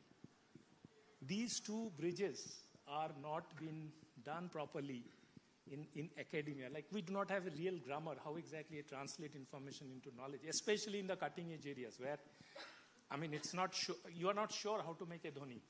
You're not sure how to make a Rohit Sharma, right? You need those, small coaching centers where, like, these small discussions with the people who have done it, interactions like this, where they come in and they keep discussing about very raw discussions, right? Where they go up the ladder and then, start working with, say, a few years, they're ready for the industry. So my answer to the question is that, yeah. Thank you, Mr. Dipankar. In fact, with that, we have 15 minutes left. Does anybody in the panel want to add anything? Yes. Sorry. So just talking about the 1983 World Cup. 83 was not a fluke. Sorry. In a sense that there is a difference between 83 and 85. If you see, 83 we won the World Cup, 85 we won the Champions of Champions. We all know the famous Ravi Shastri car around the stuff and all that, right? You compare Champions of Champions of 85 and 2005, the difference is only one thing. 85, they were playing for survival. If they would have lost 83, we would have gone down dramatically. Right now, the survival is not the issue. Everybody is paid well. Now they play for passion. Survival and passion was 83, 85. 2002, 3, 4, and 5 is for passion. They are all well placed. So what I'm trying to say is that, the segment of students that we want to address is that percentile of people who are looking for job. See, they are not, look at Y2K, what happened, right? A civil engineer or a mechanical engineer or a chemical engineer all learned software program. They were smart enough to learn software and contribute to the Y2K and other software development. They're smart enough. So right now, we are looking at students who are looking for a job. We don't want them to get into the IT domain. And we want them to come into core electronics. So what are they looking at? They're looking at people like us from the industry to give them a hands-on experience, put tools out there like the design in the manufacturing space, get them trained and bring them to the industry. So that is the segment of people that I think we would like to address, so that those colleges, we saw the slide which Maima put across. We are going after colleges like Sahasra University, who wants to work this under a hub and spoke model, get the equipments put in Sahasra, get them trained hands-on on packaging, and come to the industry. I think that's the analogy which I thought I will make, 83, 85, and 2005. Thanks. So what we'll do is we'll take a few questions. I'm assuming there are mics and there are some volunteers. So I'll take questions in bunches of 2 or 3. So if you want to introduce yourself, please don't make a speech. Just ask the question. I'll add context. Okay. My question is, I'm ex-Electronic Sector Council CEO. The difficulty which is happening is we are mixing up skills and talent in a way. We can do skill for entry-level jobs. We need talents in this campus to do impossible things or things which you have not done ever. Skilling is like teaching somebody driving. I can do it roadside activity. So skilling should not be talked in this big campus, and whole ISM talking about skilling is not right. We should discuss talent and capacity building like some of these juries have told.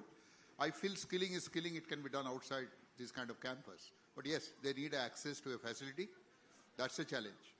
I took a delegation to Infineon Malacca to get a packaging second-hand equipment from Infineon to India just for training. 10 years back, I couldn't complete it. So that's the way it is. We got to a facility somewhere. Some second-hand equipment can come and do skilling. But these campus-based activities are not actually skilling. That's my point.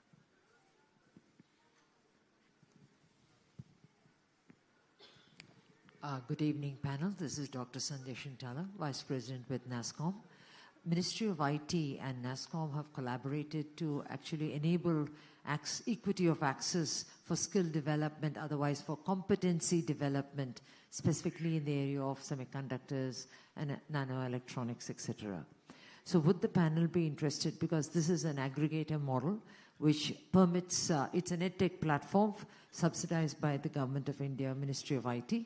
It permits training online, either it's a VILT method, it could be, it's an aggregator of aggregators. You can have a platform, LMS, which is, you can aggregate your online content, simulation, etc., or it's a link-only process. So either way, it's available. Just I thought I'll let you know, because this will actually make the available competency in this particular area when we are in a fast-forward mode. I just thought I'd share that info for all concerned.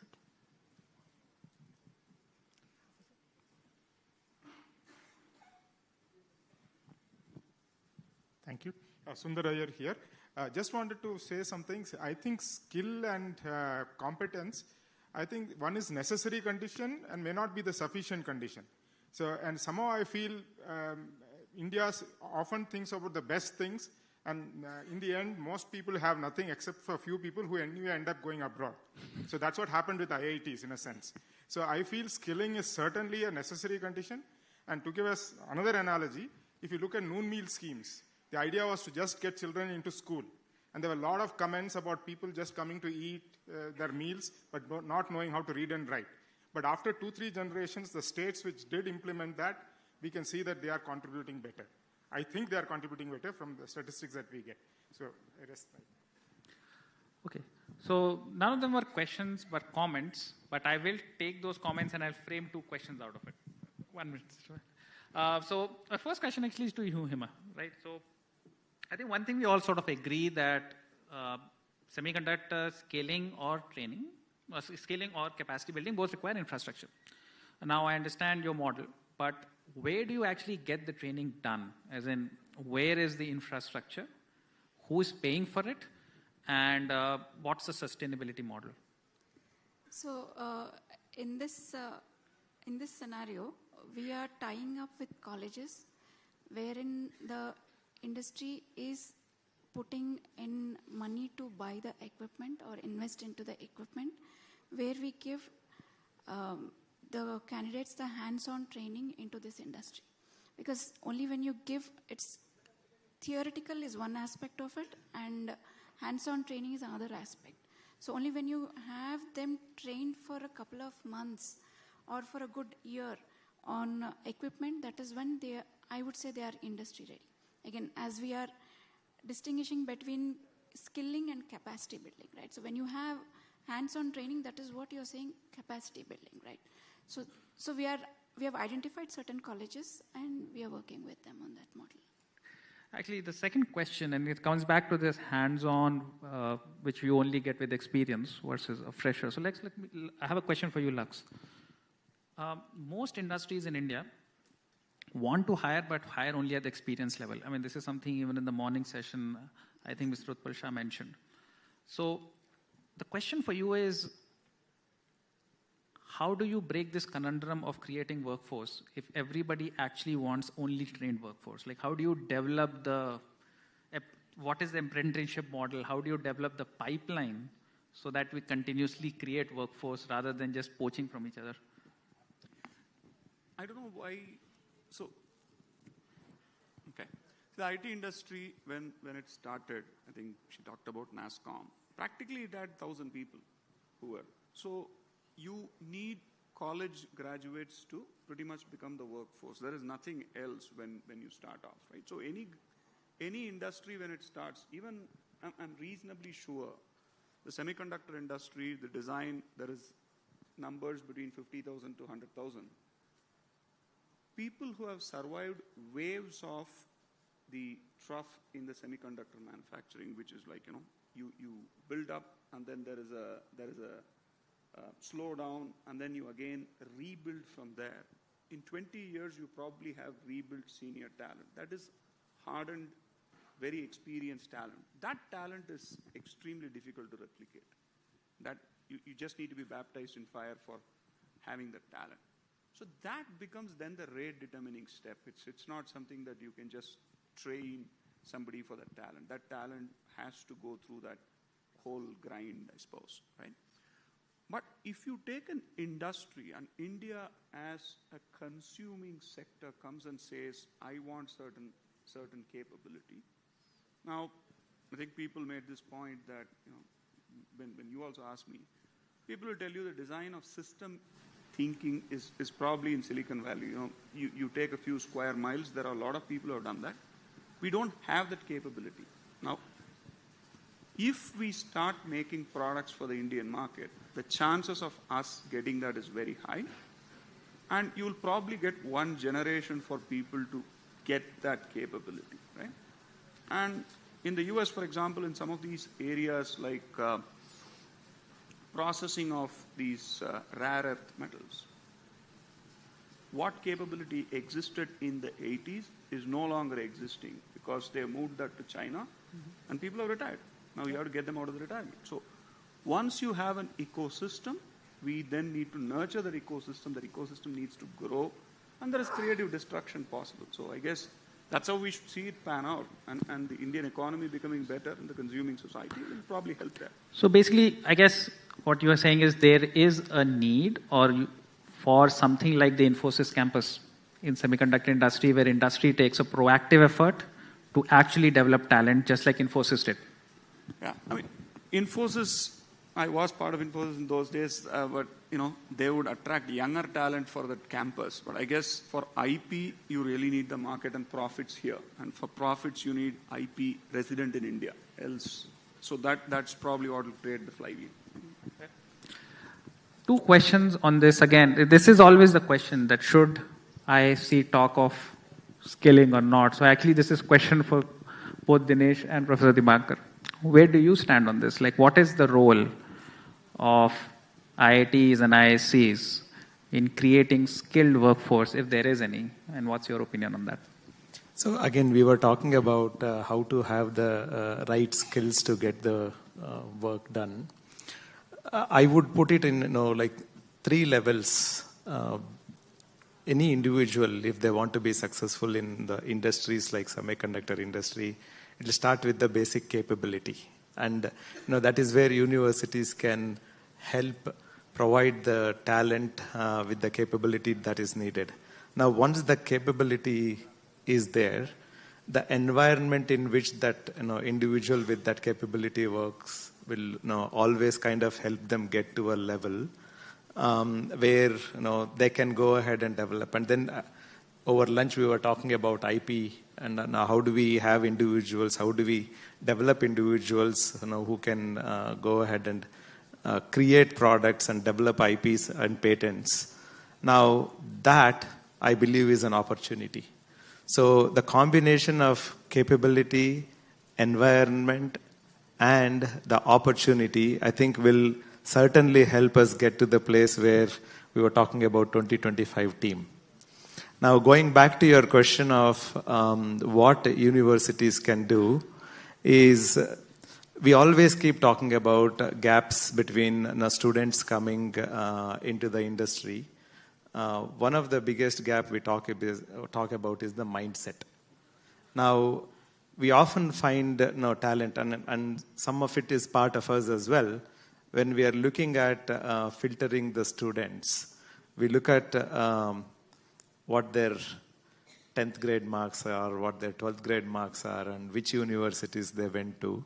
And it becomes an easier mechanism for us to say, hey, you know what, this kid has worked hard, has perseverance, patience to succeed.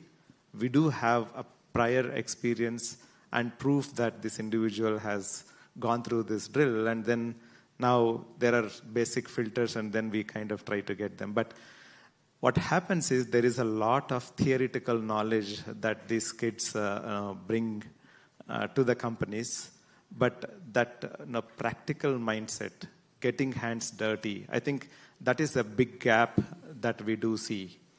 Now, at the same time, I do see that the academia is spending a lot of time and efforts in bridging that gap, and I think we have quite a way to go in kind of bringing that mindset.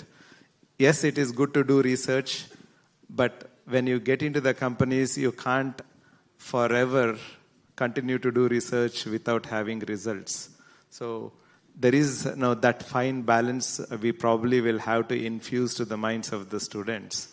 That will help actually close the gap, because we have to run fast. We need to deliver the products. There will be timelines. Now, we can't have endless research to make it perfect.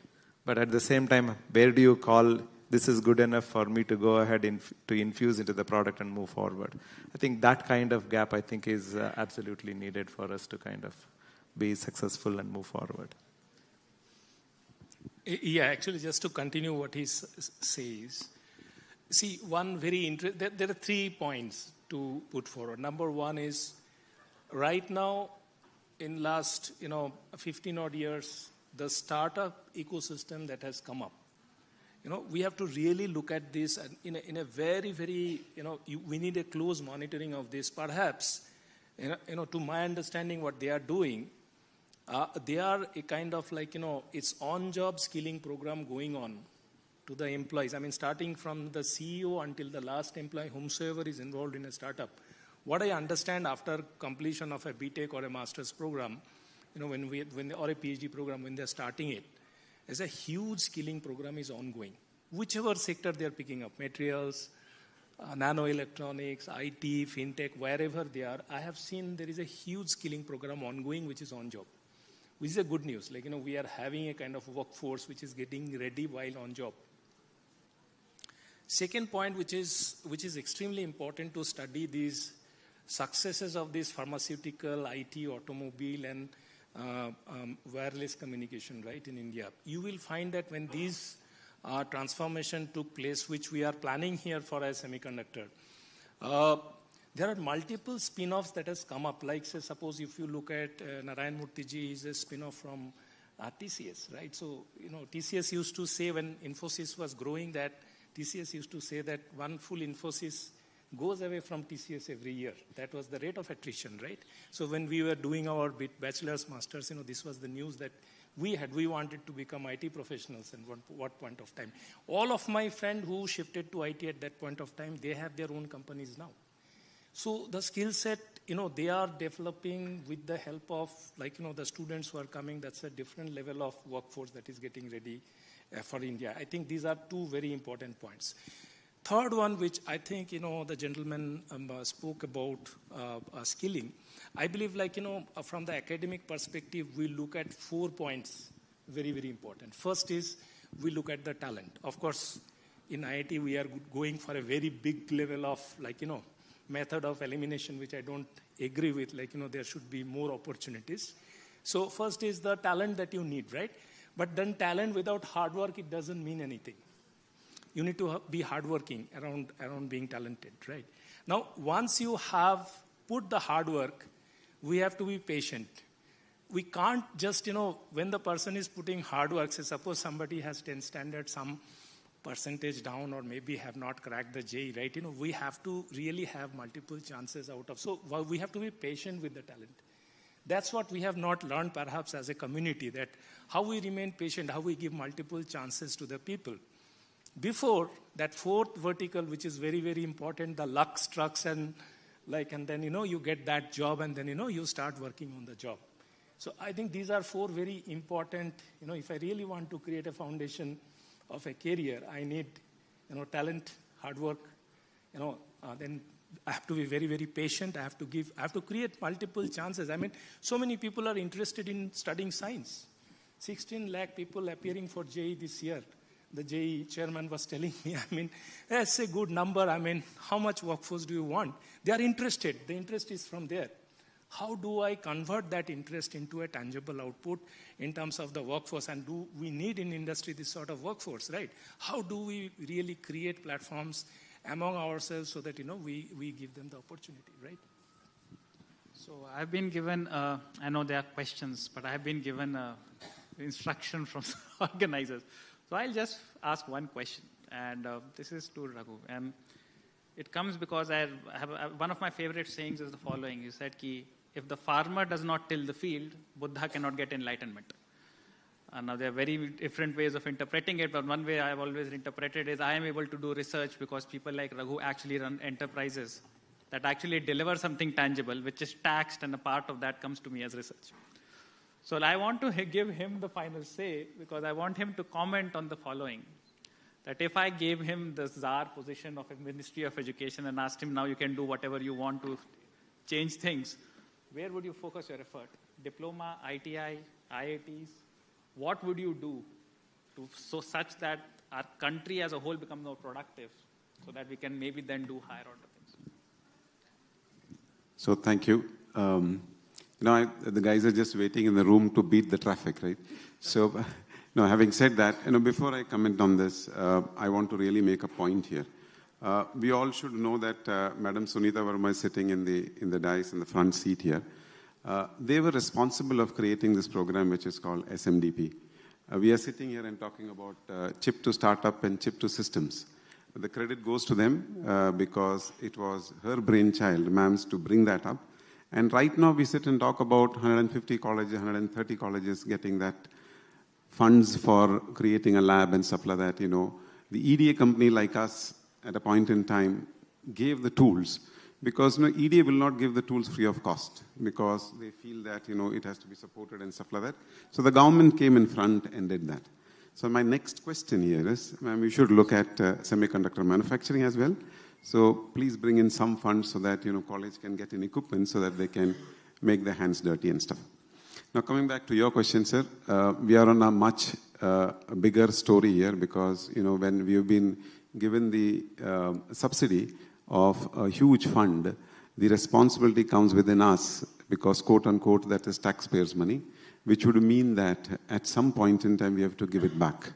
So from that standpoint, I would always go after colleges who are really looking at jobs and bring in system like CeNSE and Women Beyond are putting in place so that the tools are available, the equipments are available. We also, AICT has already mandated elective for system packaging. So, kids should start making use of it. Instead of just doing a theoretical program, they should now demand or ask the college equipments. I don't know how much they can do, but then look at a hands-on to be done, electives to be done, and then come to the industry. And we are welcoming such kind of practices. So if IISc is willing to do, I don't think we would be far off. Thank you so much for your time. Given that we started a little late, I'm 3 minutes over. Thank you for your patience. I'll give it back to our MC, and thank you all for the time. Thank you so much, sir. Ladies and gentlemen, a big thank you to our esteemed panel. Thank you for all your vision. Thank you for all your insight.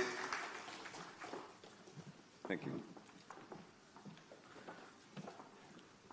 All right, ladies and gentlemen, we now have Dr. Shiv Kumar Kalyanaraman, appointed by our Honorable Prime Minister of India as CEO of ANRF, the Anusandhan National Research Foundation that is expected to take Indian science to the next orbit. Mr. Shiv has been extensive industry experience at Microsoft, GE, and IBM Research. Before that, he was a tenured full professor at Rensselaer Polytechnic Institute in Troy, NY, USA. So without further ado, ladies and gentlemen, let's put our hands together and welcome Dr. Kalyana Ranam and find out about ANRF vision and catalyze of Indian R&D. Thank you, sir. Hello, everyone. So I don't know about the orbit part, but okay, all good. Thank you. This one, no? Okay, fine, got it. Yeah. Okay, all right. Thank you, everyone. So allow me to give you a little bit of an overview of ANRF, Anusandhan National Research Foundation. Actually, it's a privilege to serve. It's my first job in government, and it's been a surreal experience for me the last few days. It's been just a little bit over a week since I've taken my new role, and this is my first university visit, and glad to make it to IISc as the first place after I've taken my role. So without further ado, so what is ANRF? ANRF stands for Anusandhan National Research Foundation. So the history of this is that the idea of a national research foundation was mooted in the National Education Policy, which came into effect in 2020. It was first conceived as an NSF for India, or National Science Foundation equivalent for India, especially with the focus around interdisciplinary sciences, a focus around excellence in our top institutions, expanding the capacity of research in more institutions, more people, and but primarily with the focus on university research. Right, but after several other deliberations between then and when there was an act of parliament which makes this a statutory body, and further minutes of other discussions in governing board meeting, which the Honorable Prime Minister chaired, it is fairly clear that ANRF has a broader goal as well. In addition to being supporting what I think of as a horizontal bottom-up initiatives, classic National Science Foundation, there is also a need to do more directed initiatives, but with a focus on collaboration, focus on bringing stakeholders together, all stakeholders together. More specifically, ANRF is mentioned in the Act as an apex organization to help coordinate the strategy for research and innovation in India, right, across all stakeholders and across TRL levels as well, by implication. So we will focus a lot more on the early TRLs in my primary mission. There is also a 1 lakh crore fund that which is called the Research and Development and Innovation Fund that is currently under DST, which is being, the modalities are being put together. Okay, we will obviously have some relationship to it, and the specific relationship, how it will come together, which focuses more on TRL 7 to 9, right? So, in sum up, ANRF has multiple roles. It has an NSF-like mandate. It has a DARPA or a special projects and missions-like mandate, but we do have a special mandate for all the university-based research institutions, but we do also have a mandate to drive collaboration across all the institutions. So, so I think it's very important to keep some of these things in mind.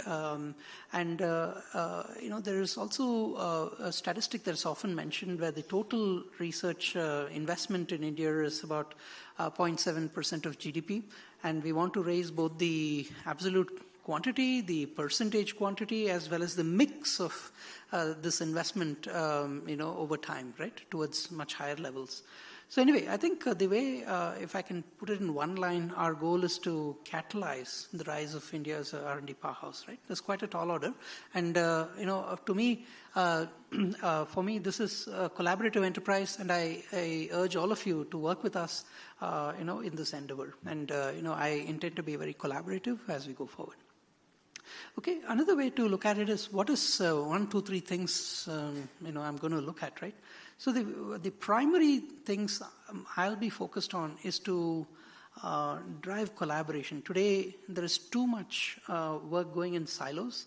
As much as some silos are excellent, okay, we do need folks in silos to work together, right? While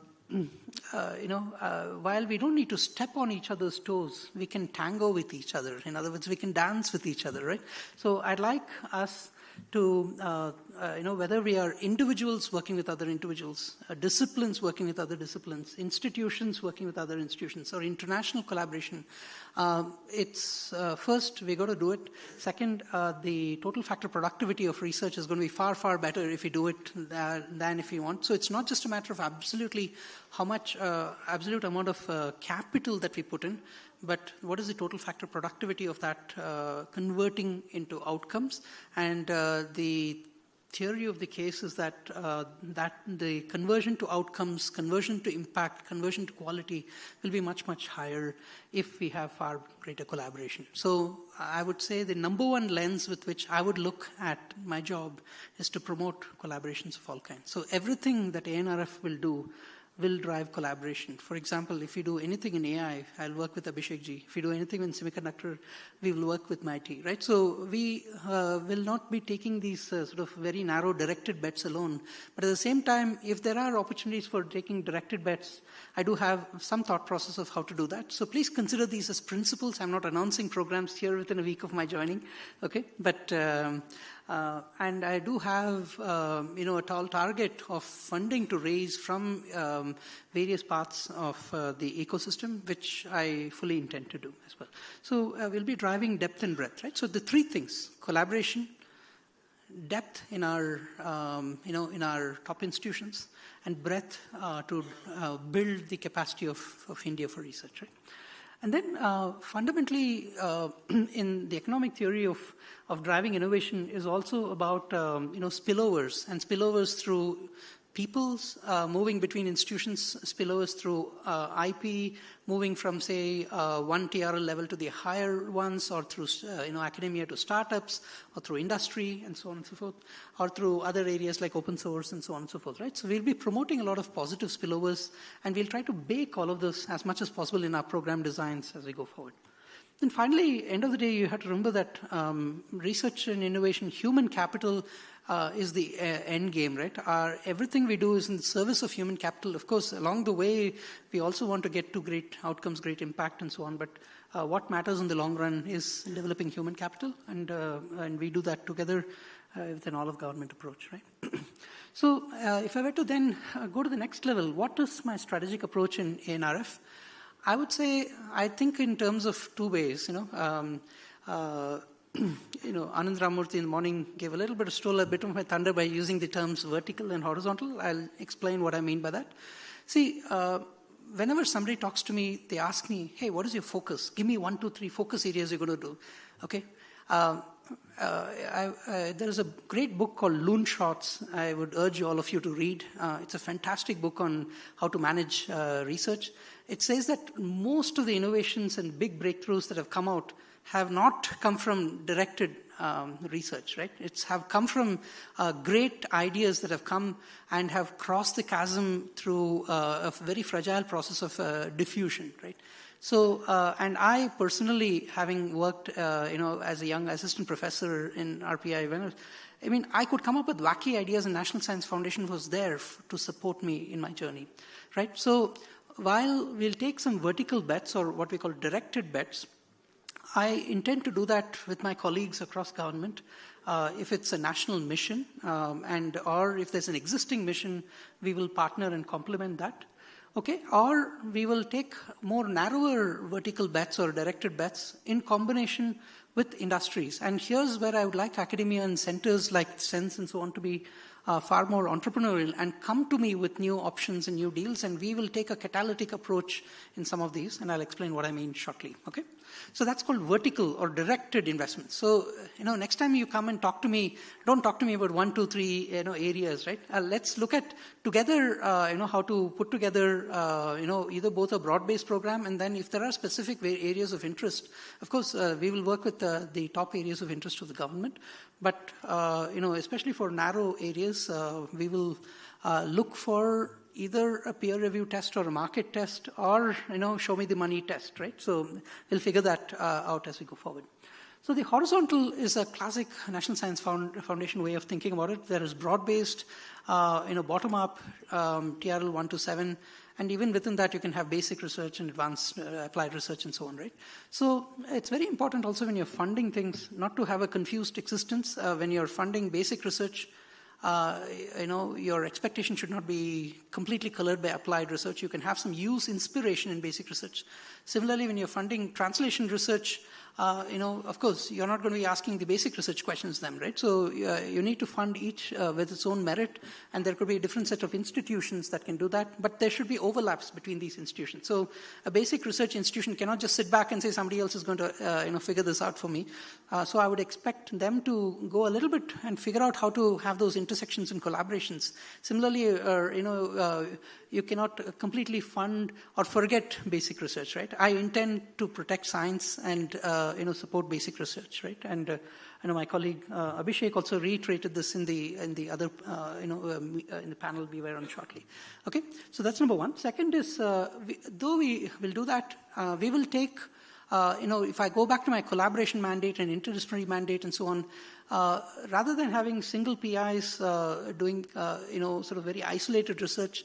Even though we will fund single PI work, we will have a higher bar, but we will also, sort of encourage more collaboration. So I will encourage multi-PI proposals. We will encourage PIs from different institutions, consistent with my mandate of driving interdisciplinary or sort of institutional collaborations and so on. So we will tend to, bias towards that, and we'll also, tend to push back on incremental research and ask for, taking bigger steps and be bolder, right? Of course, being more bolder doesn't mean asking me for lots more money, but, I think you have to do it economically efficiently. But, on average, I want to see a lot more bigger thinking in research proposals, right? So we will explicitly write these things into CFPs as we go along. And then finally, we will have separate programs or focus for translation research, especially, we'll have many aspects of it. We will focus on the small business side. The National Science Foundation had a very good program around SBIR, the biotechnology group, the DBT folks BIRAC has had big. So again, I'm not announcing any specific program here, but we're going to seriously look at creating something of that kind, but across all disciplines, right? So things like that. And then we are also looking at various ways to drive collaborative human capital, people moving between institutions. So we expect to fund hundreds, thousands, and ultimately tens of thousands and more of internships and other kinds of mechanisms. Yes, welcome to India as well. So we are thinking about what we can do to encourage our diaspora to come back to India and so on and so forth. And also looking at interesting ways of shared infrastructure. I've worked in companies which are very good at running clouds, and so much of our research infrastructure, which is scattered across institutions, there is a lot of struggle for dealing with OPEX and so on, but at the same time, on the flip side, they're not very well shared. I mean, the CeNSE and all the centers here are quite the exception. We need to learn from this and have a similar sort of model for other sorts of things, right? So finally, all of this will be driven towards areas like excellence, capacity building, and catalyzing R&I systems. So in addition to supporting the institutions, we are also going to be doing a lot to spark the emergence of new institutions. We would like to see hundreds of research labs pop up in India. We'll also look at new types of institutions pop up, and with our colleagues across government, we will be doing things to catalyze this, okay? I will leave you with two high-level models, okay? Again, this is not a program announcement of sorts. Please don't take it as that, okay? Caveat. So So I talked about horizontal or vertical approaches, so there can be many, many options of how to do that. We just to tell you one program, we are closely collaborating with the Department of Higher Education around the PMRF, Prime Minister's Research Fellow Program, to create an industry-linked piece of that, right? So that's an area where we will both create the industry linkages as well as aggregate industry funding towards that. So similarly, we might have many programs in ANRF, and then we will invite funding or co-funding from donors who could be of different types. It could be foundations, it could be CSR, it could be family offices, it could be companies, etc. And we will have IP policies and other things which are, consistent with the state of the art in the world, so that we protect our institutions and promote, the creation of IP and the growth of institutions in India. So we will run those programs and deploy the funds. And then the people mobility and sharing of infrastructure and other sorts of things can proceed between, companies and the grantees and so on. As you can see, the grantee population can also be quite wide.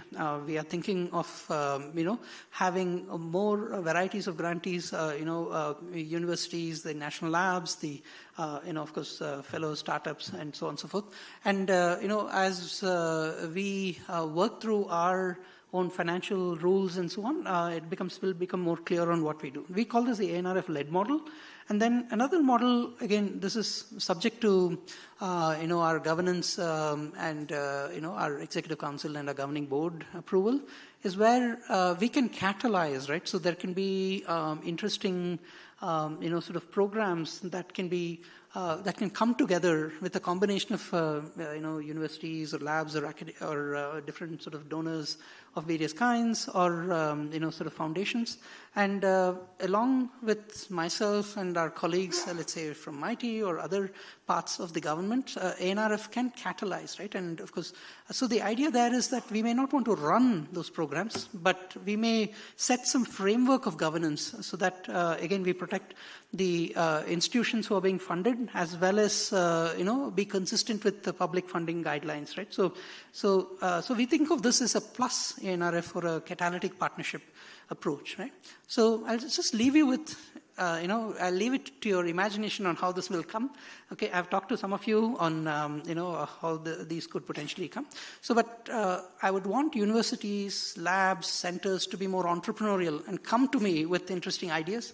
And then you'll find me more receptive as well, right? Don't just come to me and ask me for money, right? Come to me with interesting deals, and then we will get all of government together to help you. Okay, Jai Hind. Okay, any questions?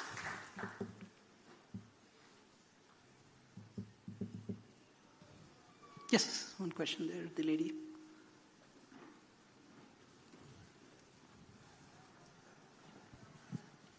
Hi, sir. This is Nidya. I work at the Bangalore Science and Technology Cluster. As you might be aware, PSA has established 8 clusters in the country. So the important point you said is about the collaboration, and the main mandate of clusters is also to encourage collaborations. Do you have any plans to work or synergize all the clusters across the country to make this better? Yes, I've been talking with some of your colleagues. Again, please help me and talk to me. We will work together. Sir, thank you for this vision of NRF. I just want to know that is there any individual-centric funding will be available, like what happened in SERB core grant, which is there is no more in NRF. The reason why I'm asking, most of the breakthrough invention or innovation discovery, which is brought by individual, not the team. There is a teamwork required for certain kind of research. Academically, the individual who bring a breakthrough in the scientific research. And I wish those kind of core grant, individual-centric grant need to be included in the NRF. I don't know if there is anything in the NRF. Look, we are currently working on reforming the core research program. I said that I will fund individual projects, but the bar will be higher, right? But we will be explicitly biased towards more team partnerships and more interdisciplinary, etc. I think, based on my assessment, the country at this point and all the feedback that I've had across the country as well as top-down information I have, there is an urgent need for us to collaborate and break silos. So I will be doing more in terms of collaboration. That does not mean that we will not fund individual grant, but the bar for selection will be higher. So, and the core grants will be restructured to be appropriate with that. Okay? Yeah. Yeah, please await that. I can't say more till we actually announce those things. Yes. Hello, sir. It is from Sana Engineering College, Kodada, Telangana State. Why still you are putting more weightage to the PA must be as a doctorate instead of...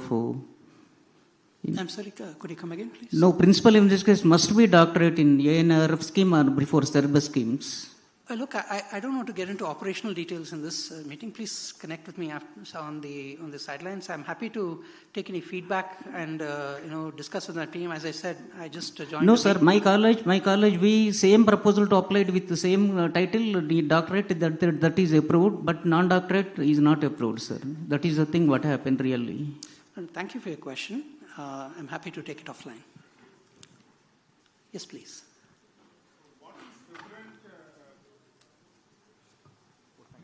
Yeah, thank you for the presentation. I think it's you thought through quite a bit, so it's very interesting to see this. But what is different in the way funding is happening in research, for research in India and maybe in some of the countries where R&D is quite high? And then on a lighter note, why the tautology of Anusandhan and research? Because both mean research.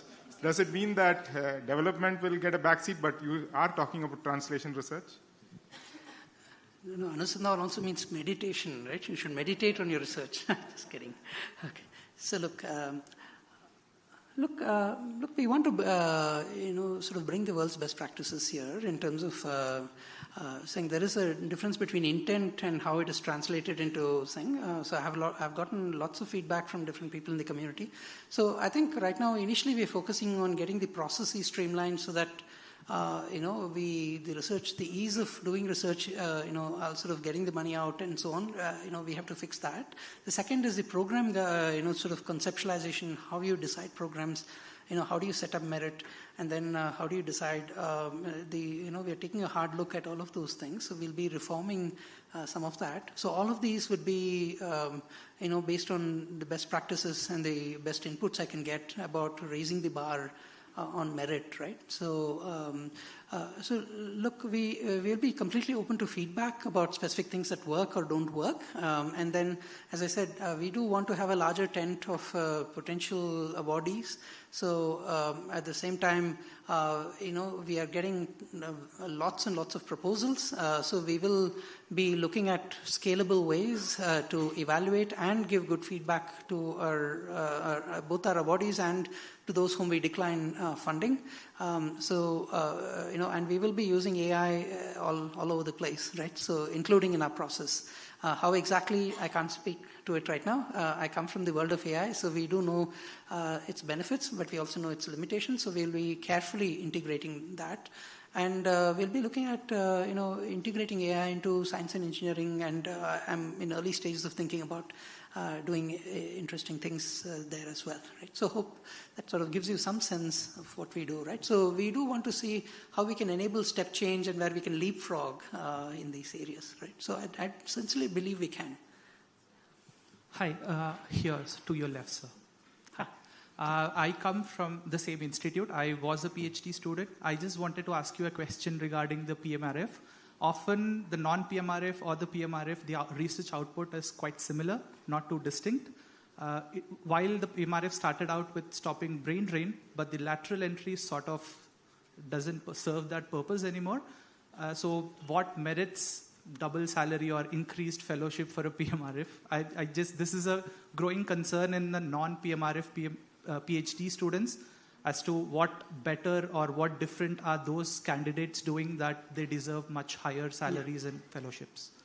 See, look, I don't want to represent the PMRF team because it's a program run by my colleagues in Department of Higher Education. It'll be out of my place to comment on that.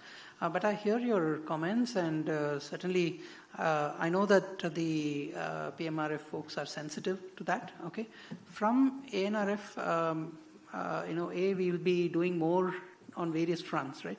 One is, as I said, industry linkages, and I think that's my current focus. But the second thing I'm contemplating is there are many institutions which are deserving but left out of PMRF. So we are thinking about how we can mirror some of those things so that way we can make more institutions eligible for PMRF, and that we will run from ANRF. So that's one area I'm thinking about. Again, all of my comments are caveated as what we are thinking about. Okay, and the second thing is we will also be doing other things. Okay, I can't say exactly what. It could be merit-based top-ups and other sorts of things, which we will find ways of allocating. I have to think through how to do that. So that can be used to compensate for some of the kinds of things you've been asking about.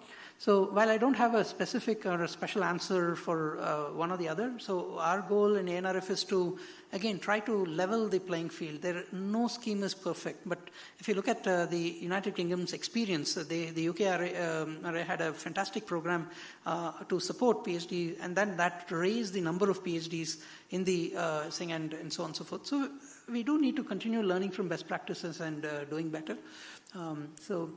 Look, I think it'll be continual learning. No system is perfect, but thank you for your feedback. One last question, ladies and gentlemen. Yeah, over here, on the left.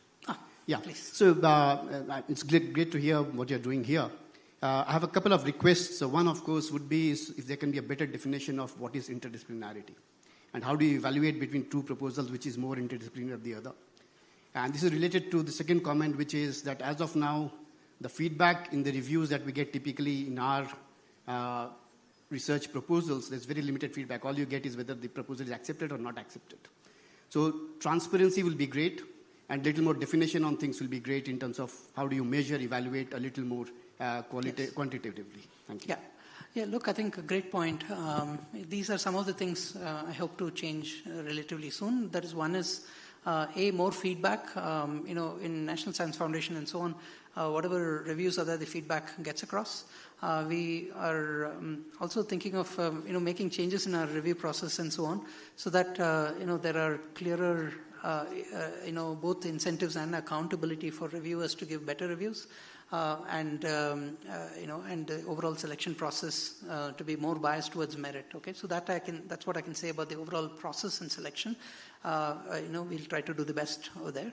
But I do intend to have all feedback sent out, right? Even in the current batch of, awards, I've been asking, as soon as I've joined, I've asked, why aren't the reviews going out to people? So, we'll be pushing out reviews, number one, as it is, okay, whatever they are, okay? But going forward, on the other question about what is interdisciplinary, look, it's your definition as good as mine, so we are not going to make like super pedantic definitions about interdisciplinary. So look, this is more a borderline case thing, right? So when I ultimately hit a borderline where I have to make a decision between a few cases, that's where some of these things will become thing, right? So you should expect that highly meritorious proposals should stand the test of the standard review process, and subject to what I've said, right? So look, I don't want to make a case physics and chemistry interdisciplinary and so on, right? Of course they're interdisciplinary, right? So there might be some small things. So I don't want to split hairs on those sorts of things, but we'll obviously, hopefully do sensible things, okay? But if you have specific concerns, please connect with me offline.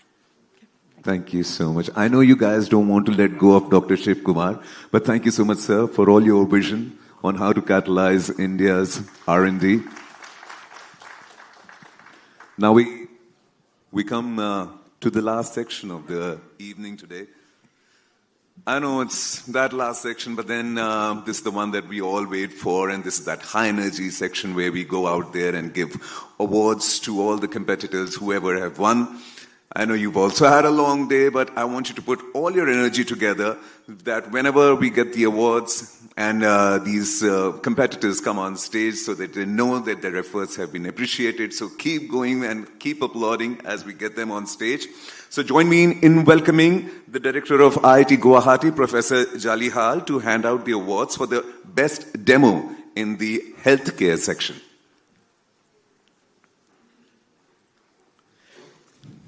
And we have the runners-up. The runners-up is, ladies and gentlemen, help me celebrate their wins. Skin-dissolving microneedle array patch.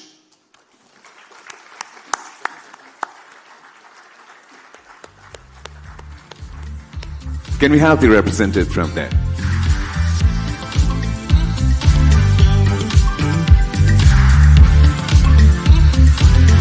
Can you raise your hand so that I can see you? Can we move to the winner? And there are no guesses here. It's Patshod, ladies and gentlemen. Can we have a representative from Patshod? Are you running? Okay, all right.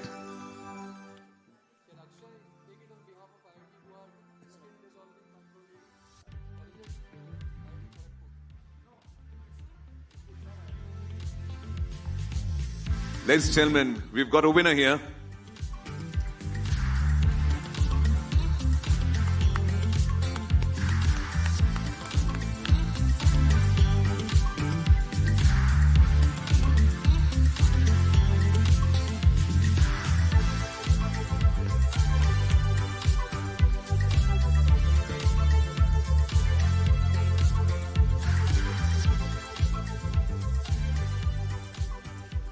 Thank you so much, Professor Jalihal. Now join me in welcoming Professor Manjunath Jyotinagar to hand out the awards for the best demo in the strategic section. Ladies and gentlemen, Professor Manjunath Jyotinagar. This is the last few sections there. You have to show me some energy, and after that, I'll give you some food, I'll give you some IT for sure. Okay. I'm sorry about that. So in this section, the runners-up is Nano Sniff. There we have an eager winner there.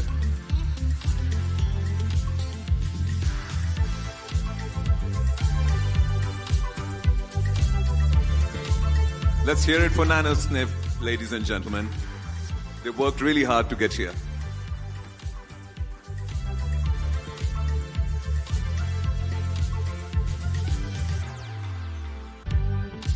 The winner in this section is MEMS Ring Gyro.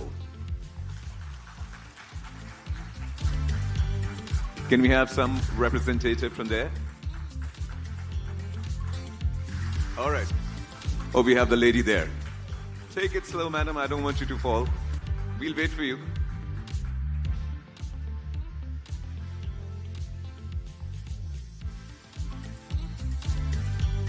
Ladies and gentlemen, our winner.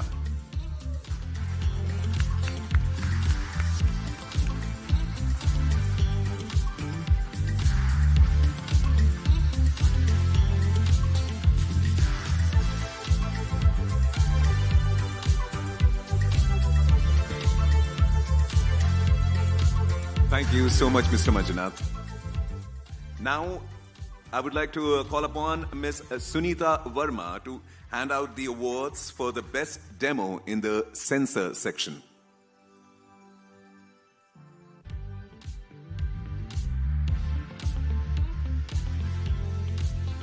And the runner-up is ICP Soil Sensor.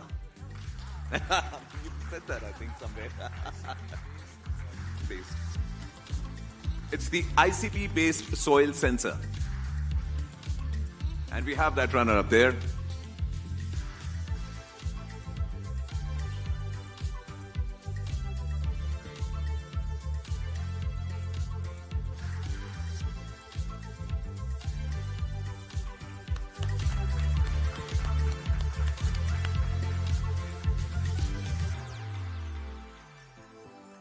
Ladies and gentlemen, the winner in this category is Revolutionizing Gas Sensing. Can we have a representative from there? Are you? All right, great.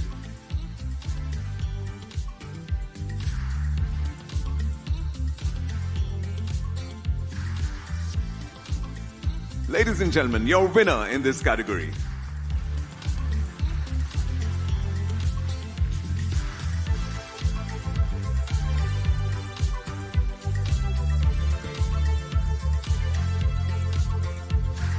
Thank you so much, Ms. Sunita. Now I request upon Dr. Shiv Kumar to hand out the award for the best demo in the futuristic section. Have you?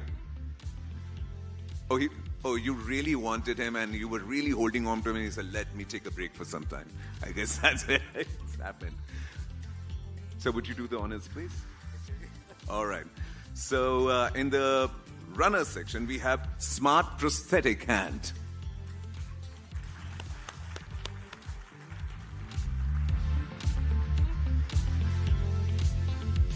Are you coming, sir? Great. I'm understanding he's handing you over and then you'll hand over to someone else. Is that what's happening? I'm right next to you, so you can go on. Give it to me. And the winner is CeNSE Smart Spirometer and Smart Mask.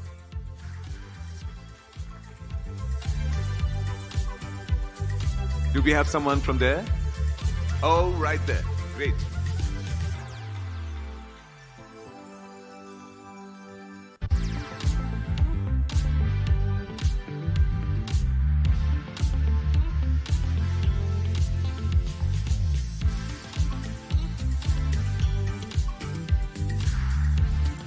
Ladies and gentlemen, your winners here in the futuristic section.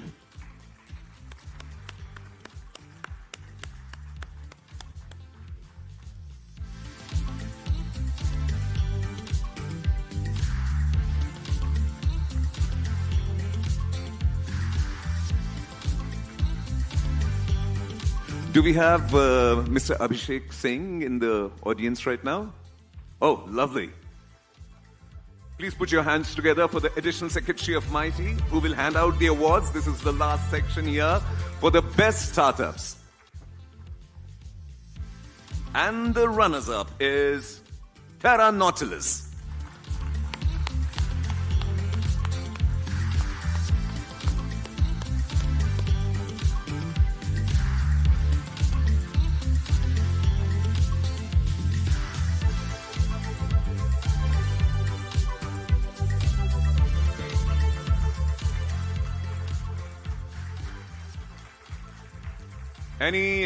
Any guesses for the winner for the best startup here? I had a few going in the audience. Give me a loud one, anyone. Okay, 2 more guesses. I heard someone saying there, it is the CeNSE, ladies and gentlemen, the winner of the best startup. Oh, you ticked the name of your own startup? You were shouting out your own startup? You said CeNSE? You did. Okay. No, that would have been a very confident winner. Ladies and gentlemen, your winner for the best startup this year.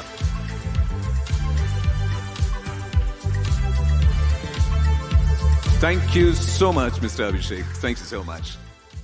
What a fascinating day we've had. We've come to the close of this event. I just want to say that you've been a very receptive audience, a very kind audience. So let's hear one for yourselves that you've been there and you've been so supportive of the entire event.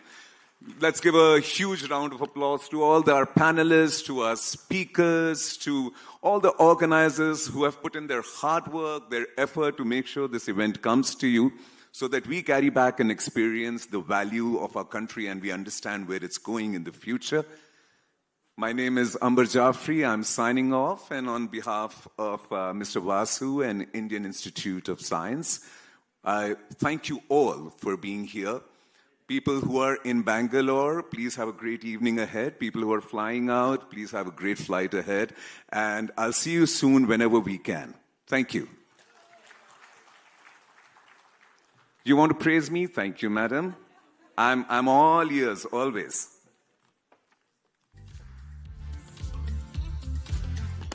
I want a resounding applause for Professor Vasu, who has done it so smoothly.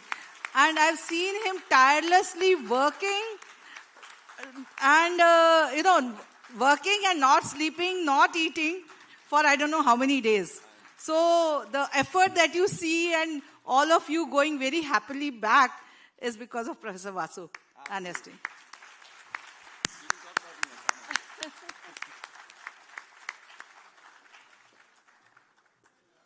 Thank you, ladies and gentlemen. Please have a great evening ahead.